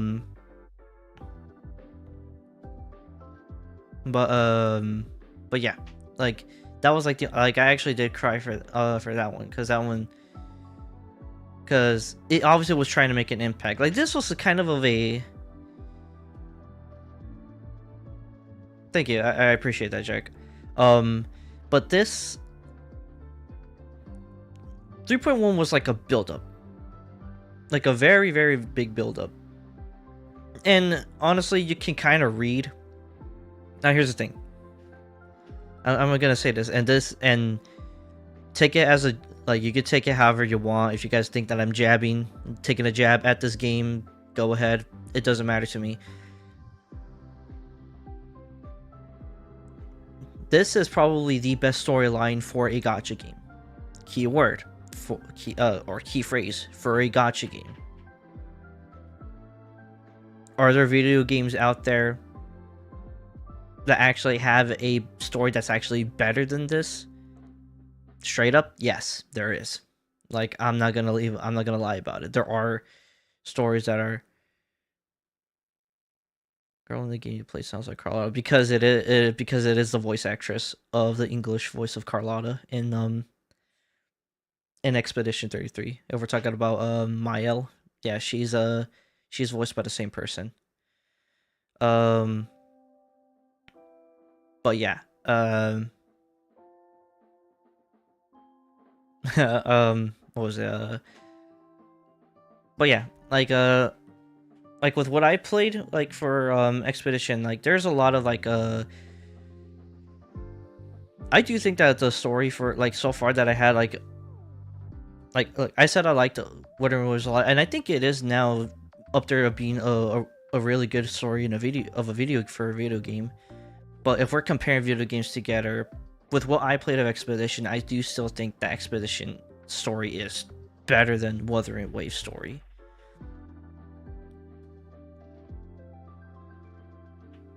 Is it turn-based? How hard is it to counteract from bosses? It's easy to understand, and it is turn-based. It's easy to understand counterattacking and dodging, but to time your stuff in doing that, that's kind of like the hard part. It's kind of like easy to learn, but it's hard to master, kind of like that format. That's how it is. But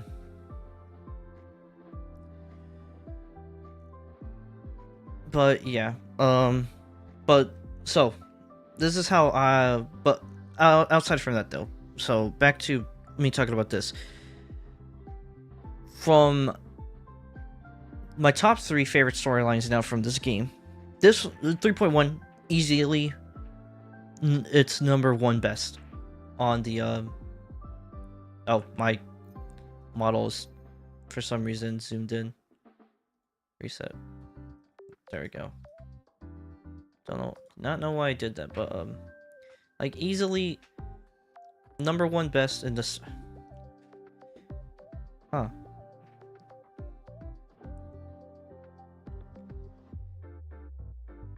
my model's acting stupid right now. I think it's assuming that like it's seen my something else moving in the background. I don't know. But so okay, number 1 easily best was this questline, the 3.1 questline. Hands down the best. Number 2 now is 2.7, which is the final quest for the Renacida chapter. Number 3 now, number 3 is the Black Shores questline. Though I really want to put 3.1.3 the Black Shores questline, I want to put that one over 2.7 because I like the aesthetic of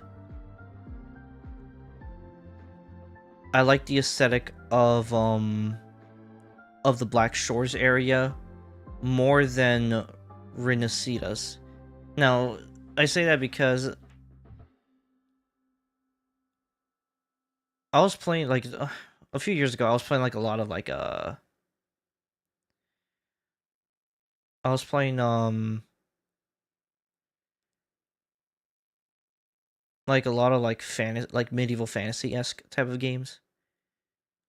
And I've just been wanting, and now I kind of like want to play like more modern-esque, or games that are in a modern-esque setting, or play games more in the futuristic setting, the sci-fi setting, which is what Wuthering Waves 1.3, which is the Black Shore storyline, is what gave me. That's why I also been playing like other games that I played on the side that had like a sci-fi stuff. I've been playing those, or like games like in the modern setting. Now, like any video games in the future that have a fantasy setting that grabs my interest, like yeah, there's like games like that that I am interested in playing and do plan on playing. But yeah, but that's one of the reasons. But yeah, I would put 1.3 over 2.7 because of the aesthetic. Like 1.3 is an important. Well, no. Well, now that I think about it, I would probably actually no. I would maybe possibly put version 1.3 over even 2.7 because of the soul. Because here's the thing. Look, while I understand that 2.7, like 2.7 is an important storyline, has a lot of connections to, Rover has a lot of connections to Renacita, and to, well, I don't know how much connection he has to Septimont, or like Ragusa Septimont, all of Renacita. He has connection with Imperador,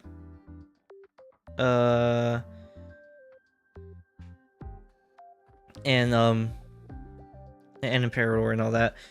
And yeah, he is an important character in that storyline. But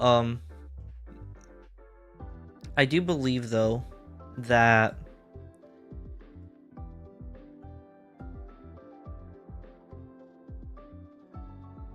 that 1.3 for me is more important because it's directly because Rover is technically the main focus alongside with Shorekeeper, and well, yeah, like, because it mainly deals with like him, right? Well, let's be real, all of chapter 2, the main character was Cardathea. Like that was like the true main character. While Rover does have like a lot of like importance in the story, and big ones too, don't get me wrong, but Cardathea is the main character. Like, you can't tell me otherwise. When he was Lord Arbiter. Wait, but we don't know the places he was been when he was Lord Arbiter. I understand that, but I'm saying that I think that Black Shores is a way more important story. Like, to like, it don't, like, 2.7 is important to, to his journey too, because there are stuff because of characters that he's connected with. But I do think that in no sense the Black Shores storyline is more important, because there is very, very important things in there that are able to kind of tie everything together. And this one was really important because it's directly involves Rover. Like, this storyline, the Threnodian here, and maybe even whatever Sentinel that was being brought in here, or the Exo Strider that was bringing the Sentinel in here, or whatever Sentinel was being transported here, is important too. Like, so this location now has a lot of importance to, very, very big importance to Rover. I would say even more so than Renacita. But yeah, no, actually, no, I'm gonna change it. So I do think that 3.1 easily clears everything. 1.3 then is number 2, and then 2.7 is number 3. That's how my top 3 is then.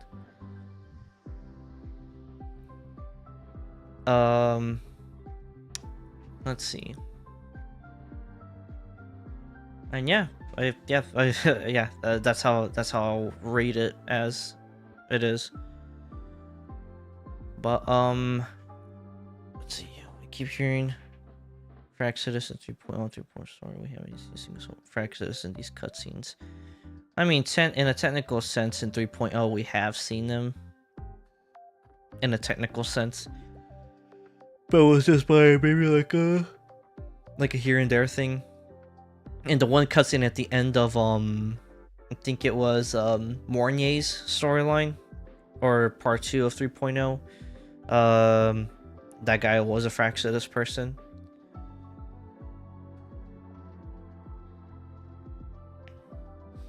And honestly, everything that was happening in here with like what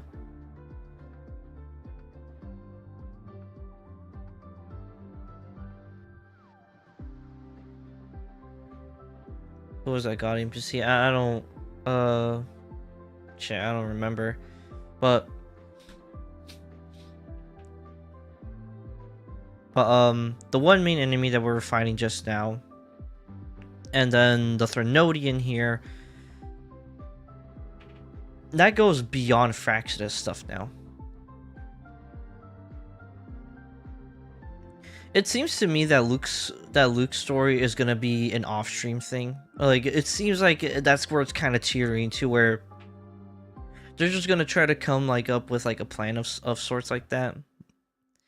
Or I think it's gonna take the story, it's gonna like progress the story, but I don't think it's gonna be like a massive progression like how 3.1 is. Because I legit think that they probably just Kuro Games legit just like busted their entire load in this storyline.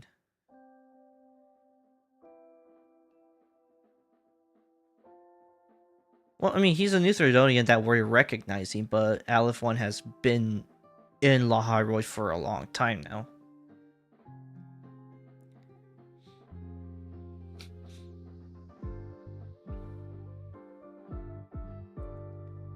So, yeah.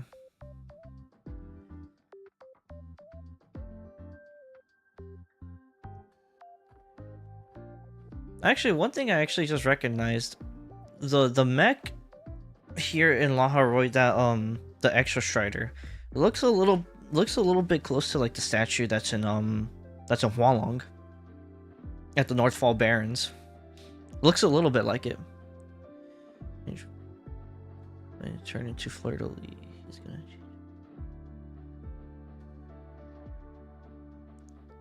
But he's gonna have to change form in the final.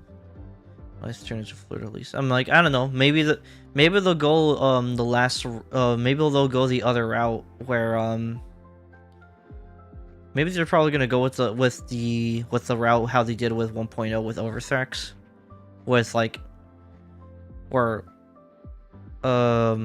kind of like a Dreamless type of enemy, not necessarily like same skin, just like an enemy that's going to represent the Threnodian, or like some like type of like form or being that's going to represent.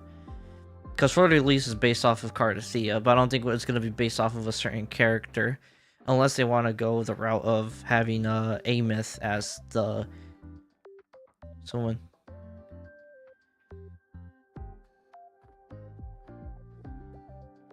One sounds. Why would someone name Big Eye Aleph 1? Sounds stupid. I don't know. But yeah. But overall, yeah. As I said, this is hands down. This is like hands down clears every single other storyline. It clears chapter 1. It clears chapter 2. And yeah, 3.1 is #1 best questline in the game.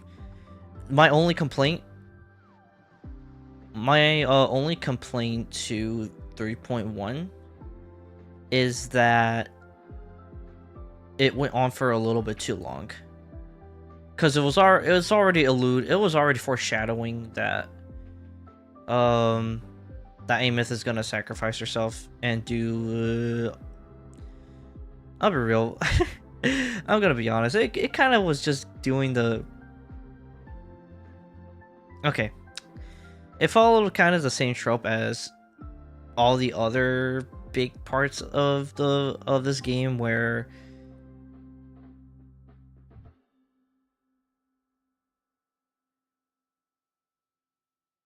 I lost my train of thought. Give me a second. They kind of follow the same thing where it's like all like a big key character is gonna sacrifice themselves to do something, and then sometimes they pull it off. Like Yuno did that. You went ahead and got her out. This kind of happening again with Amyth.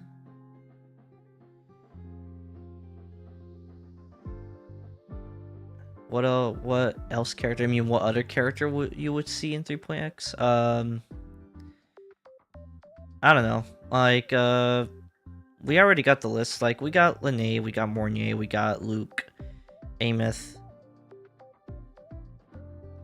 We got the orange-haired chick, and we got our potential 4-star and we got the teacher. We already know who we're getting, so it's like it's probably in the next one. Sigrika, I'm not gonna remember that name.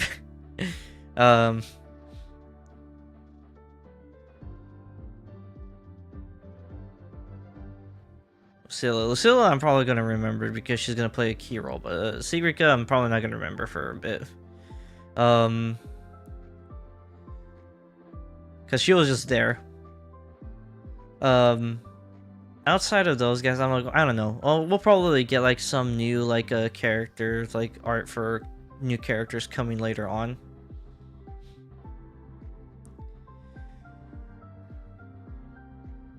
Like at the end of the 2.7 quest line.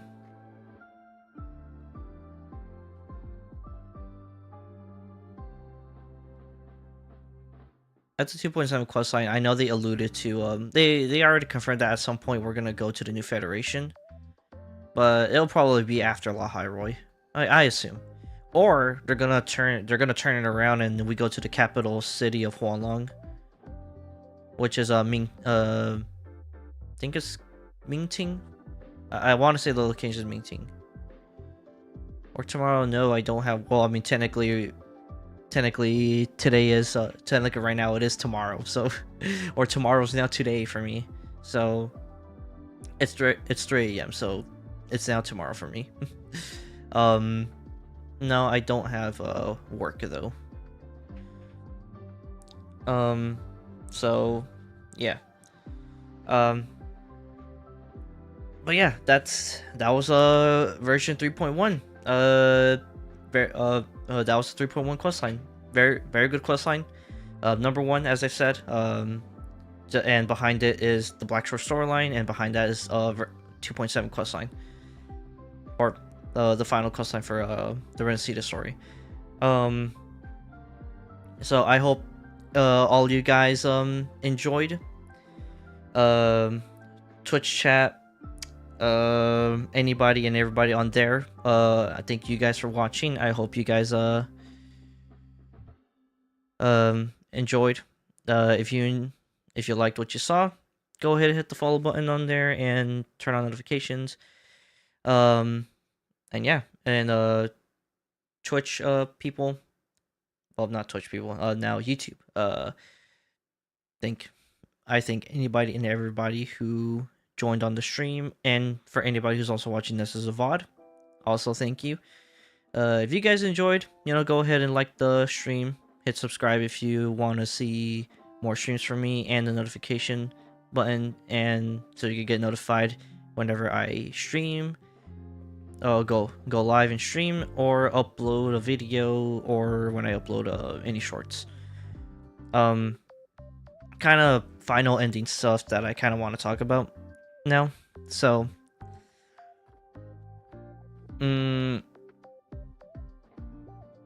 so there are some games coming out in the horizon, very near, like right now. I know next week I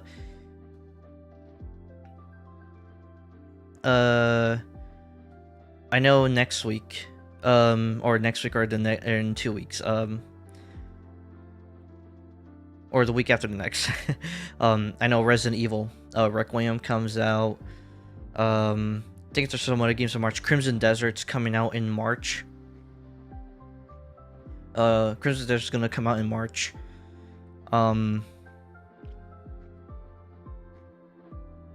But for me right now, yeah, Resident Evil 9 is coming out at the final week of this month. I think there's a game coming out next week too. There's been a bunch of games that are going to be coming out soon for this last quarter, which the last quarter is in March. But for me, the big game that's coming out for me is Marathon, and that's an extraction shooter, and that comes out in March 5th, and that's Bungie's new game. So I'm going to see how that is.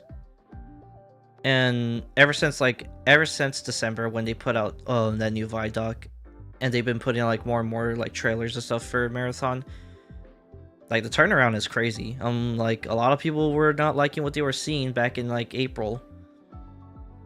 And then the art asset thing, controversy thing happened, and now it's just been like a massive turnaround. Like a lot of people have been actually enjoying what they've been seeing, and in the last week of this month as well, there's gonna be the Server Slam, which is gonna be like an open preview week, from the 26th to March 2nd, and so I'm gonna see if I can get a stream of Marathon off of there. But I'm definitely gonna be like I am like planning on already buying the game and playing it day one anyway. In the preview week, I'm gonna obviously I'm gonna probably be like having like my mic open and talking and trying to and probably talking to other players. So I don't know, maybe I might run into a person who's gonna say the wrong words at the time, and I don't know, maybe the stream might get banned at that moment. But I'm mainly there just to, I'm just gonna want to like maybe catch some funny interactions with people in the world of Tau Ceti 4. But yeah, that's that coming up for me later on in March, which is like maybe middle to late. Crimson Desert comes out. I haven't seen a lot of gameplay for that one, and that game looks sick as fuck. And I might actually, and that's like a fantasy-esque, like a fantasy RPG-esque game. And so like I'm really excited to see that. And it's by Pearl Abyss, same developers who did Black Desert. But Crimson Desert, I think, is like their single player game that's gonna be coming out. But so, and still waiting on some news, news updates for like Destiny 2, seeing if they actually might delay the Shadow and Order major update. Because it's basically going to come out the same week as like a Marathon, and I feel like they're probably already planning on delaying the major update to like maybe April or May. And they haven't said anything, which kind of a little bit frustrating. I'm kind of just like, just confirm it or something. So I'm waiting for news for that. I do want to like try to get, try to have like maybe a few like D2, some more D2 chill streams before like Marathon and like before Crimson Desert. And I think there might be some other games that I've been like keeping an eye on that's going to be coming out. Though the point where I'm getting at this with me talking about all of this is that I might probably also slow down. Like as I said like earlier, I apologized for like not streaming like an entire, like basically like a month. But as I said, I was kind of like in a don't feel like it thing. But I was gonna try to go in also, like I was actually gonna plan on actually streaming more Wuthering Waves, in a sense of like streaming like, new main quest after new main quest after new main quest. But at the end, I don't think that's such a good idea, especially with like now like new games coming out, right? And so while I enjoyed version 3.0 of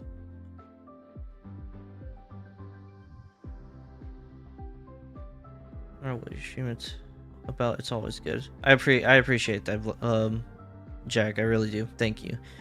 But while I enjoyed 3.0's quest line, like for me there was like a lot of like inconsistencies in there. And adding to it, like I think the biggest like criminal for like inconsistencies and things that made no sense was 2.8 story, which was Honami City. Chisa's quest. Like there was like a lot of inconsistencies in there, and there's how the story like was flowing. I didn't like it. And I'll be real through Mornier's quest, because I did do Mornier's quest like off stream. But I'll be real, I was kind of like, man, dude, kind of fucking. Can we move on? Can we like go more? Like, can we just go to the next thing? That's where like kind of was like, man, I'm like, and it's kind of fortunate. No, it's kind of sucks because like as I said, I think that that Linnea's quest line, the start of it, the introduction, where you guys are like where she's taking you to Star Torch Academy, and it's doing that B-roll with like showing the landscape of Lahai and you know, playing that song in the background. Like I think that was like, to me, the perfect showcase of the region for a new region, and I liked it way better than Renacita's like introduction to like the landscape. I don't know, it, like, for me, it just packed like that punch of like of that exploration. But going back to what I was saying though, like I was planning on doing like doing more streams on Water Waves, like with every like quest line coming out. But I'm like, I don't know, because like playing through this, and as I said, this is now keep in mind, as I said, this is my favorite quest line now, because it easily clears out every other both chapter 1 and 2 of every quest line there. But I think that the story for this went a little bit too long. It went a little too. It went. You know, no, I wouldn't even say it's just a little. It went too long. While it was really good, it went too long. And I'm just like, I already knew, kind of like reading into it, what was going to like happen. Like once it started like throwing like a lot of like you know, clues in there. And I'm like, it's kind of the same thing we've been seeing in every other quest line. Almost every other quest line. So it's like, yeah, I'm like, so most likely, just noticed my YouTube screen went black for a little bit. Hopefully it's not going off. But the one thing I'll say is that like, I think how things are going, and if this is gonna be like how long they're gonna make this go. Like, because at the end of it, I was kind of like, man, dude, like, when is this gonna fucking... I'll be real, I was like, man, when is this gonna fucking finish? Like, it's great and all, but I'm like, I was just kind of getting to where I was like, man, I kind of want to be fucking done with this. And it's unfortunate, because I did like the questline a lot, I really did. But I was just like, okay, I kind of get it, I kind of get what you guys are talking about, I see where it's going, but can you just pick up the pace?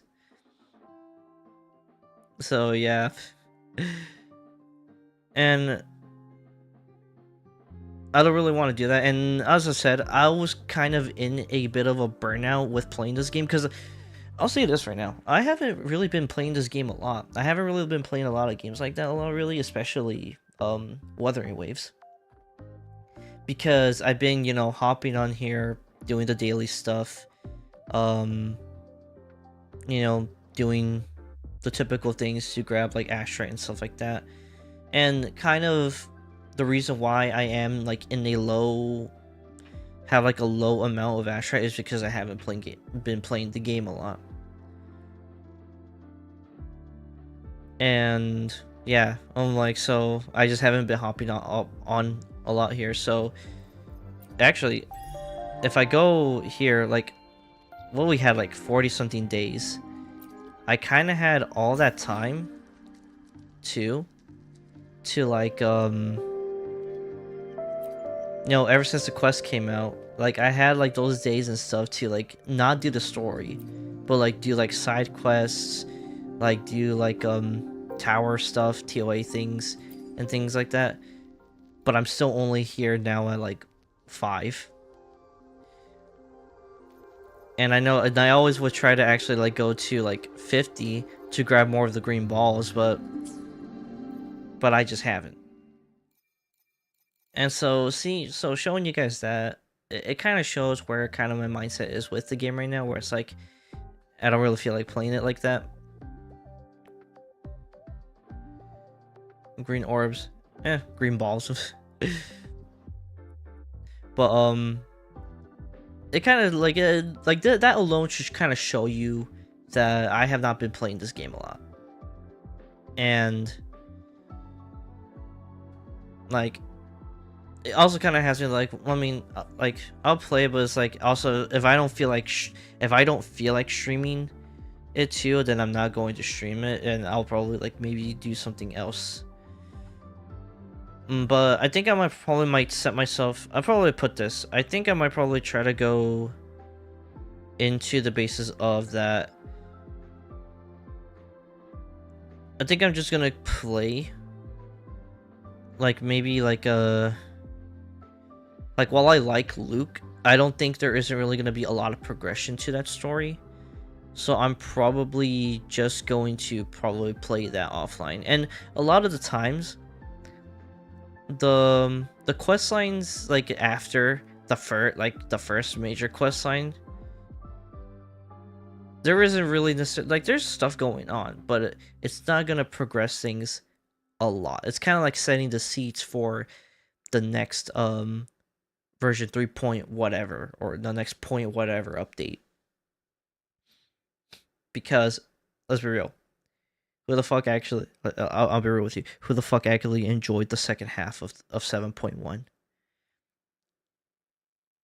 Or not 7.1, 2.7. Who actually was like, oh boy, I want to see how Shu Yuan's journey to here was, and shit like that. I was like, bro, I didn't give a shit. The guy looked cool, but did I give a shit? Not really. I was even sitting here and I actually questioned like why in the fuck why. I was like,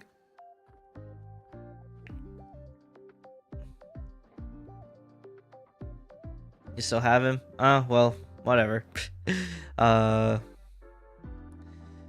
was even one of the people who was like, you know, the Iuno questline could have been just a character questline. And you know, looking at version 3.0, I was actually kind of like, you know, they could have probably just made Lene have her own character questline instead. Like, you know, she's kind of there. There's some importance that she has, but when it goes into talking about just like her and stuff, when in the moment in the quest when it was just talking about her, it was like, I mean, I'm pretty sure this could have been saved for like a character questline. Like they were able to write Mornier and Ameth like into the story as key characters. But I feel like they dropped the ball with Lene. And while Iuno is important, back in like 2.6, I feel like they could have made Iuno into just a character quest line while still having some impact instead. And I think they did do that. I don't know if they did that with Chacona. I think Chacona was like was kind of a character quest line.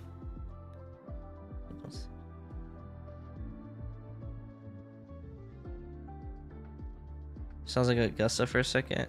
I don't really see it. I don't see that.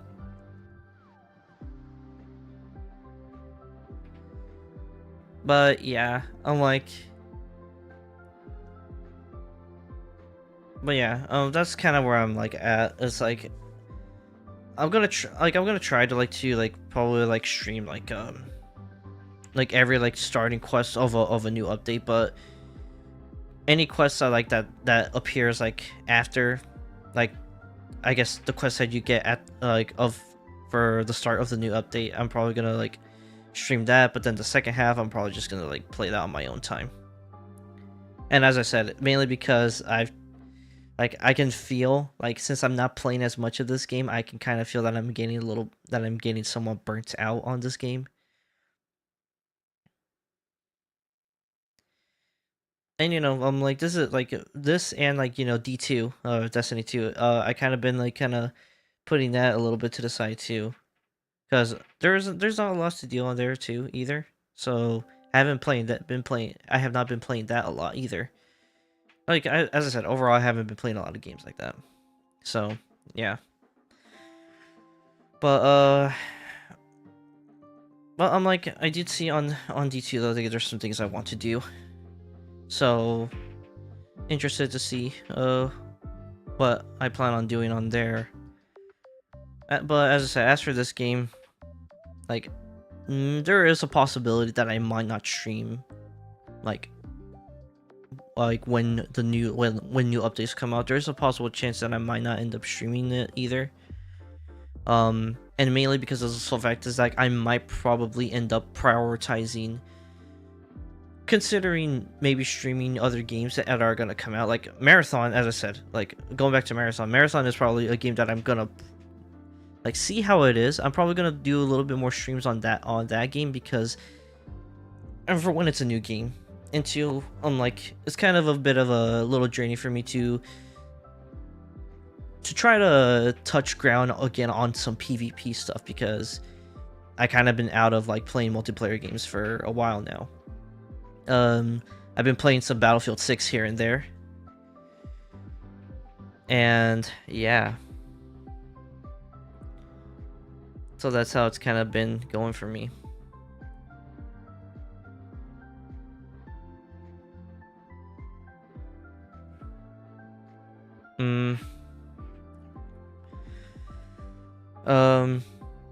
But yeah, and then, you know, as I said, we got Crimson Desert. As I said, it's a new game that's coming out. Like that looks like when I actually do want to stream. Resident Evil 9 Requiem does look really cool. I'm not sure if I want to stream that. Like it looks alright. I'm like, there's been like just like a bunch of games like that are like coming out soon. Actually, pulling up good old internet search engine.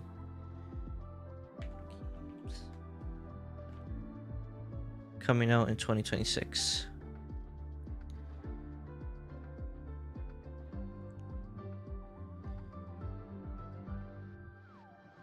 Alright, let's see. What do we got for here? Okay, so I'm looking at the March ones. I'm looking at like some that are like actually have my interest. Like as I said, Marathon, that's coming out on March 5th.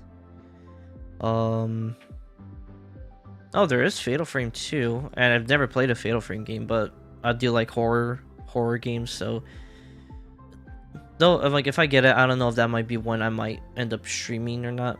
Maybe I'll probably play that. I'll probably play that on my own time. Crimson Desert, as I said, that's another game that comes out in March. That comes out the 19th, so later on in March. So like, and I said that looks cool. I might end up doing that one. For April, Pragmata. Yes, Pragmata was another game that I saw that I'm like, yo, Pragmata looks dope as fuck. It actually looks like a cool game, so I might end up playing Pragmata.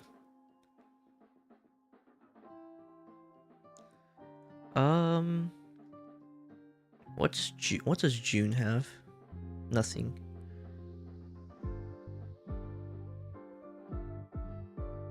Wait, is this new?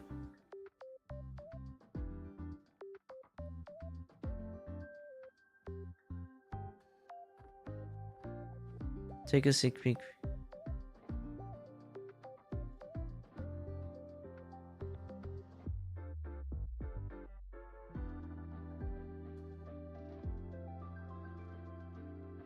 Wait, Oh, I think Grand Blue Fantasy Relink's getting I guess DLC. That's actually kind of cool. That's pretty sick. And actually, Grand Blue Fantasy Relink is also like an RPG game that it's already come out, but it's kind of been one that I've been kind of wanting to play. Actually, it does say PS4, PS5, Switch to PC, so either it's like a deluxe edition or it's a new Grand Blue Fantasy game.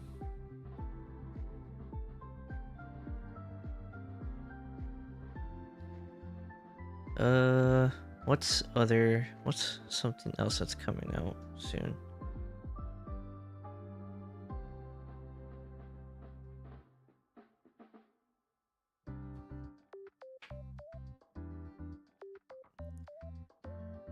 Oh yeah, I'm not a big side scroller type of player or Metroidvania type of player, but I'm like I do like Castlevania.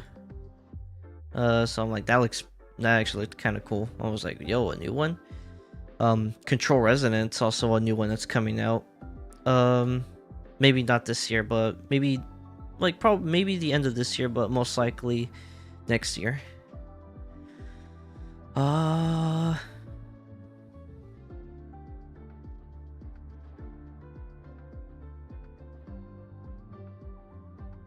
Fable one is like the Fable. I'm cautiously optimistic for that one. But Fable looks like one that I actually do want to play. Fable looks like pretty cool.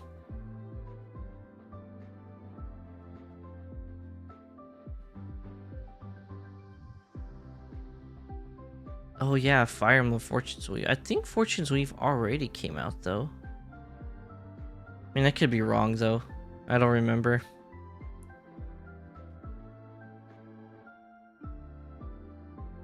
But Fortune's Weave does involve like a returning character, so I'm like, oh boy.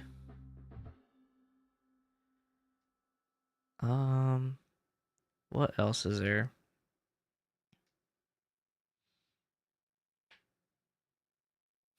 Inzoi.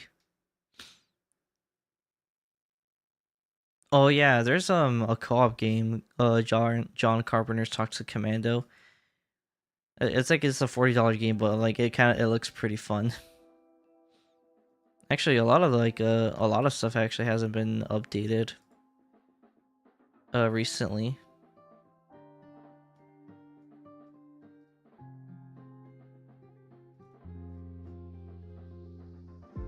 Okay, well, all right. Okay, I'm not gonna hold up anymore. I think I've been talking for way too long now. So, yeah. But yeah, overall though, all I'm just gonna leave it with it is and just say that like that with me probably maybe planning on streaming try and stream different games.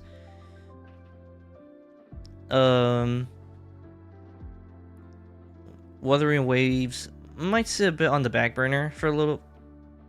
And it'll probably end up just me being like, if I do have an interest into streaming, the quest lines, or maybe like if it involves like a certain character that I like. I do like Luke, but it's like, I mean, I don't know. Because I got to know Augusta. Like I saw Augusta, I was like, yo, Augusta looks pretty cool. But I don't know. Anyways, though. But yeah. As I said. I'll probably like stream again. But yeah, for when I am going to stream again. Hopefully soon. Maybe probably throw in like a D2 stream or two, a D2 stream or two before Marathon's preview week. So that, as I said, because I want to see if I can stream Marathon during the server slam. So yeah. All right. I'm gonna go ahead and head out now. I am like really tired. I'm starting to get tired, sleepy. I still have actually this like portion of my energy drink still that I'm drinking. But I'll probably just drink that. I'll probably still end up my passing out though. All right, I think I'm just gonna go ahead and head out. Once again, to everybody who came in to watch and who's watching this as a VOD, I thank you guys so much. And once again, I know for the millionth time I said that I apologize for not streaming for a month. Just had that don't feel like a moment. Everybody has that. It's whatever. Yeah. So you guys stay safe out there. Have a good rest of your morning, afternoon, evening, or night. Stay safe. Stay hydrated. Drink plenty of water. Get up. Move around. Get the blood flowing, so that your body doesn't stay stiff from sitting down for too much. And if you guys stayed up this long for me, and yeah, if you guys stayed up this long alongside with me, or have stayed sitting here for almost 6.5 hours, go ahead and head to bed, because you guys deserve it, alright? I will see you guys in the next stream. Hopefully soon, and if not, maybe, and hopefully, I'll see you guys during, like, in the Marathon Server Slam stuff. If not, and if I do stream, and let me repeat that, and if I see you guys, hope to see you guys maybe in a D2 stream that I do. And if I don't stream, do any streams after this, and hopefully maybe it's during the Server Slam week for Marathon. So I hope you guys to see any of you guys there. See the chaos that happens on in that extraction shooter game in Tau Ceti 4. So yeah. Alright. I'll see you guys next time. Later everybody. Peace.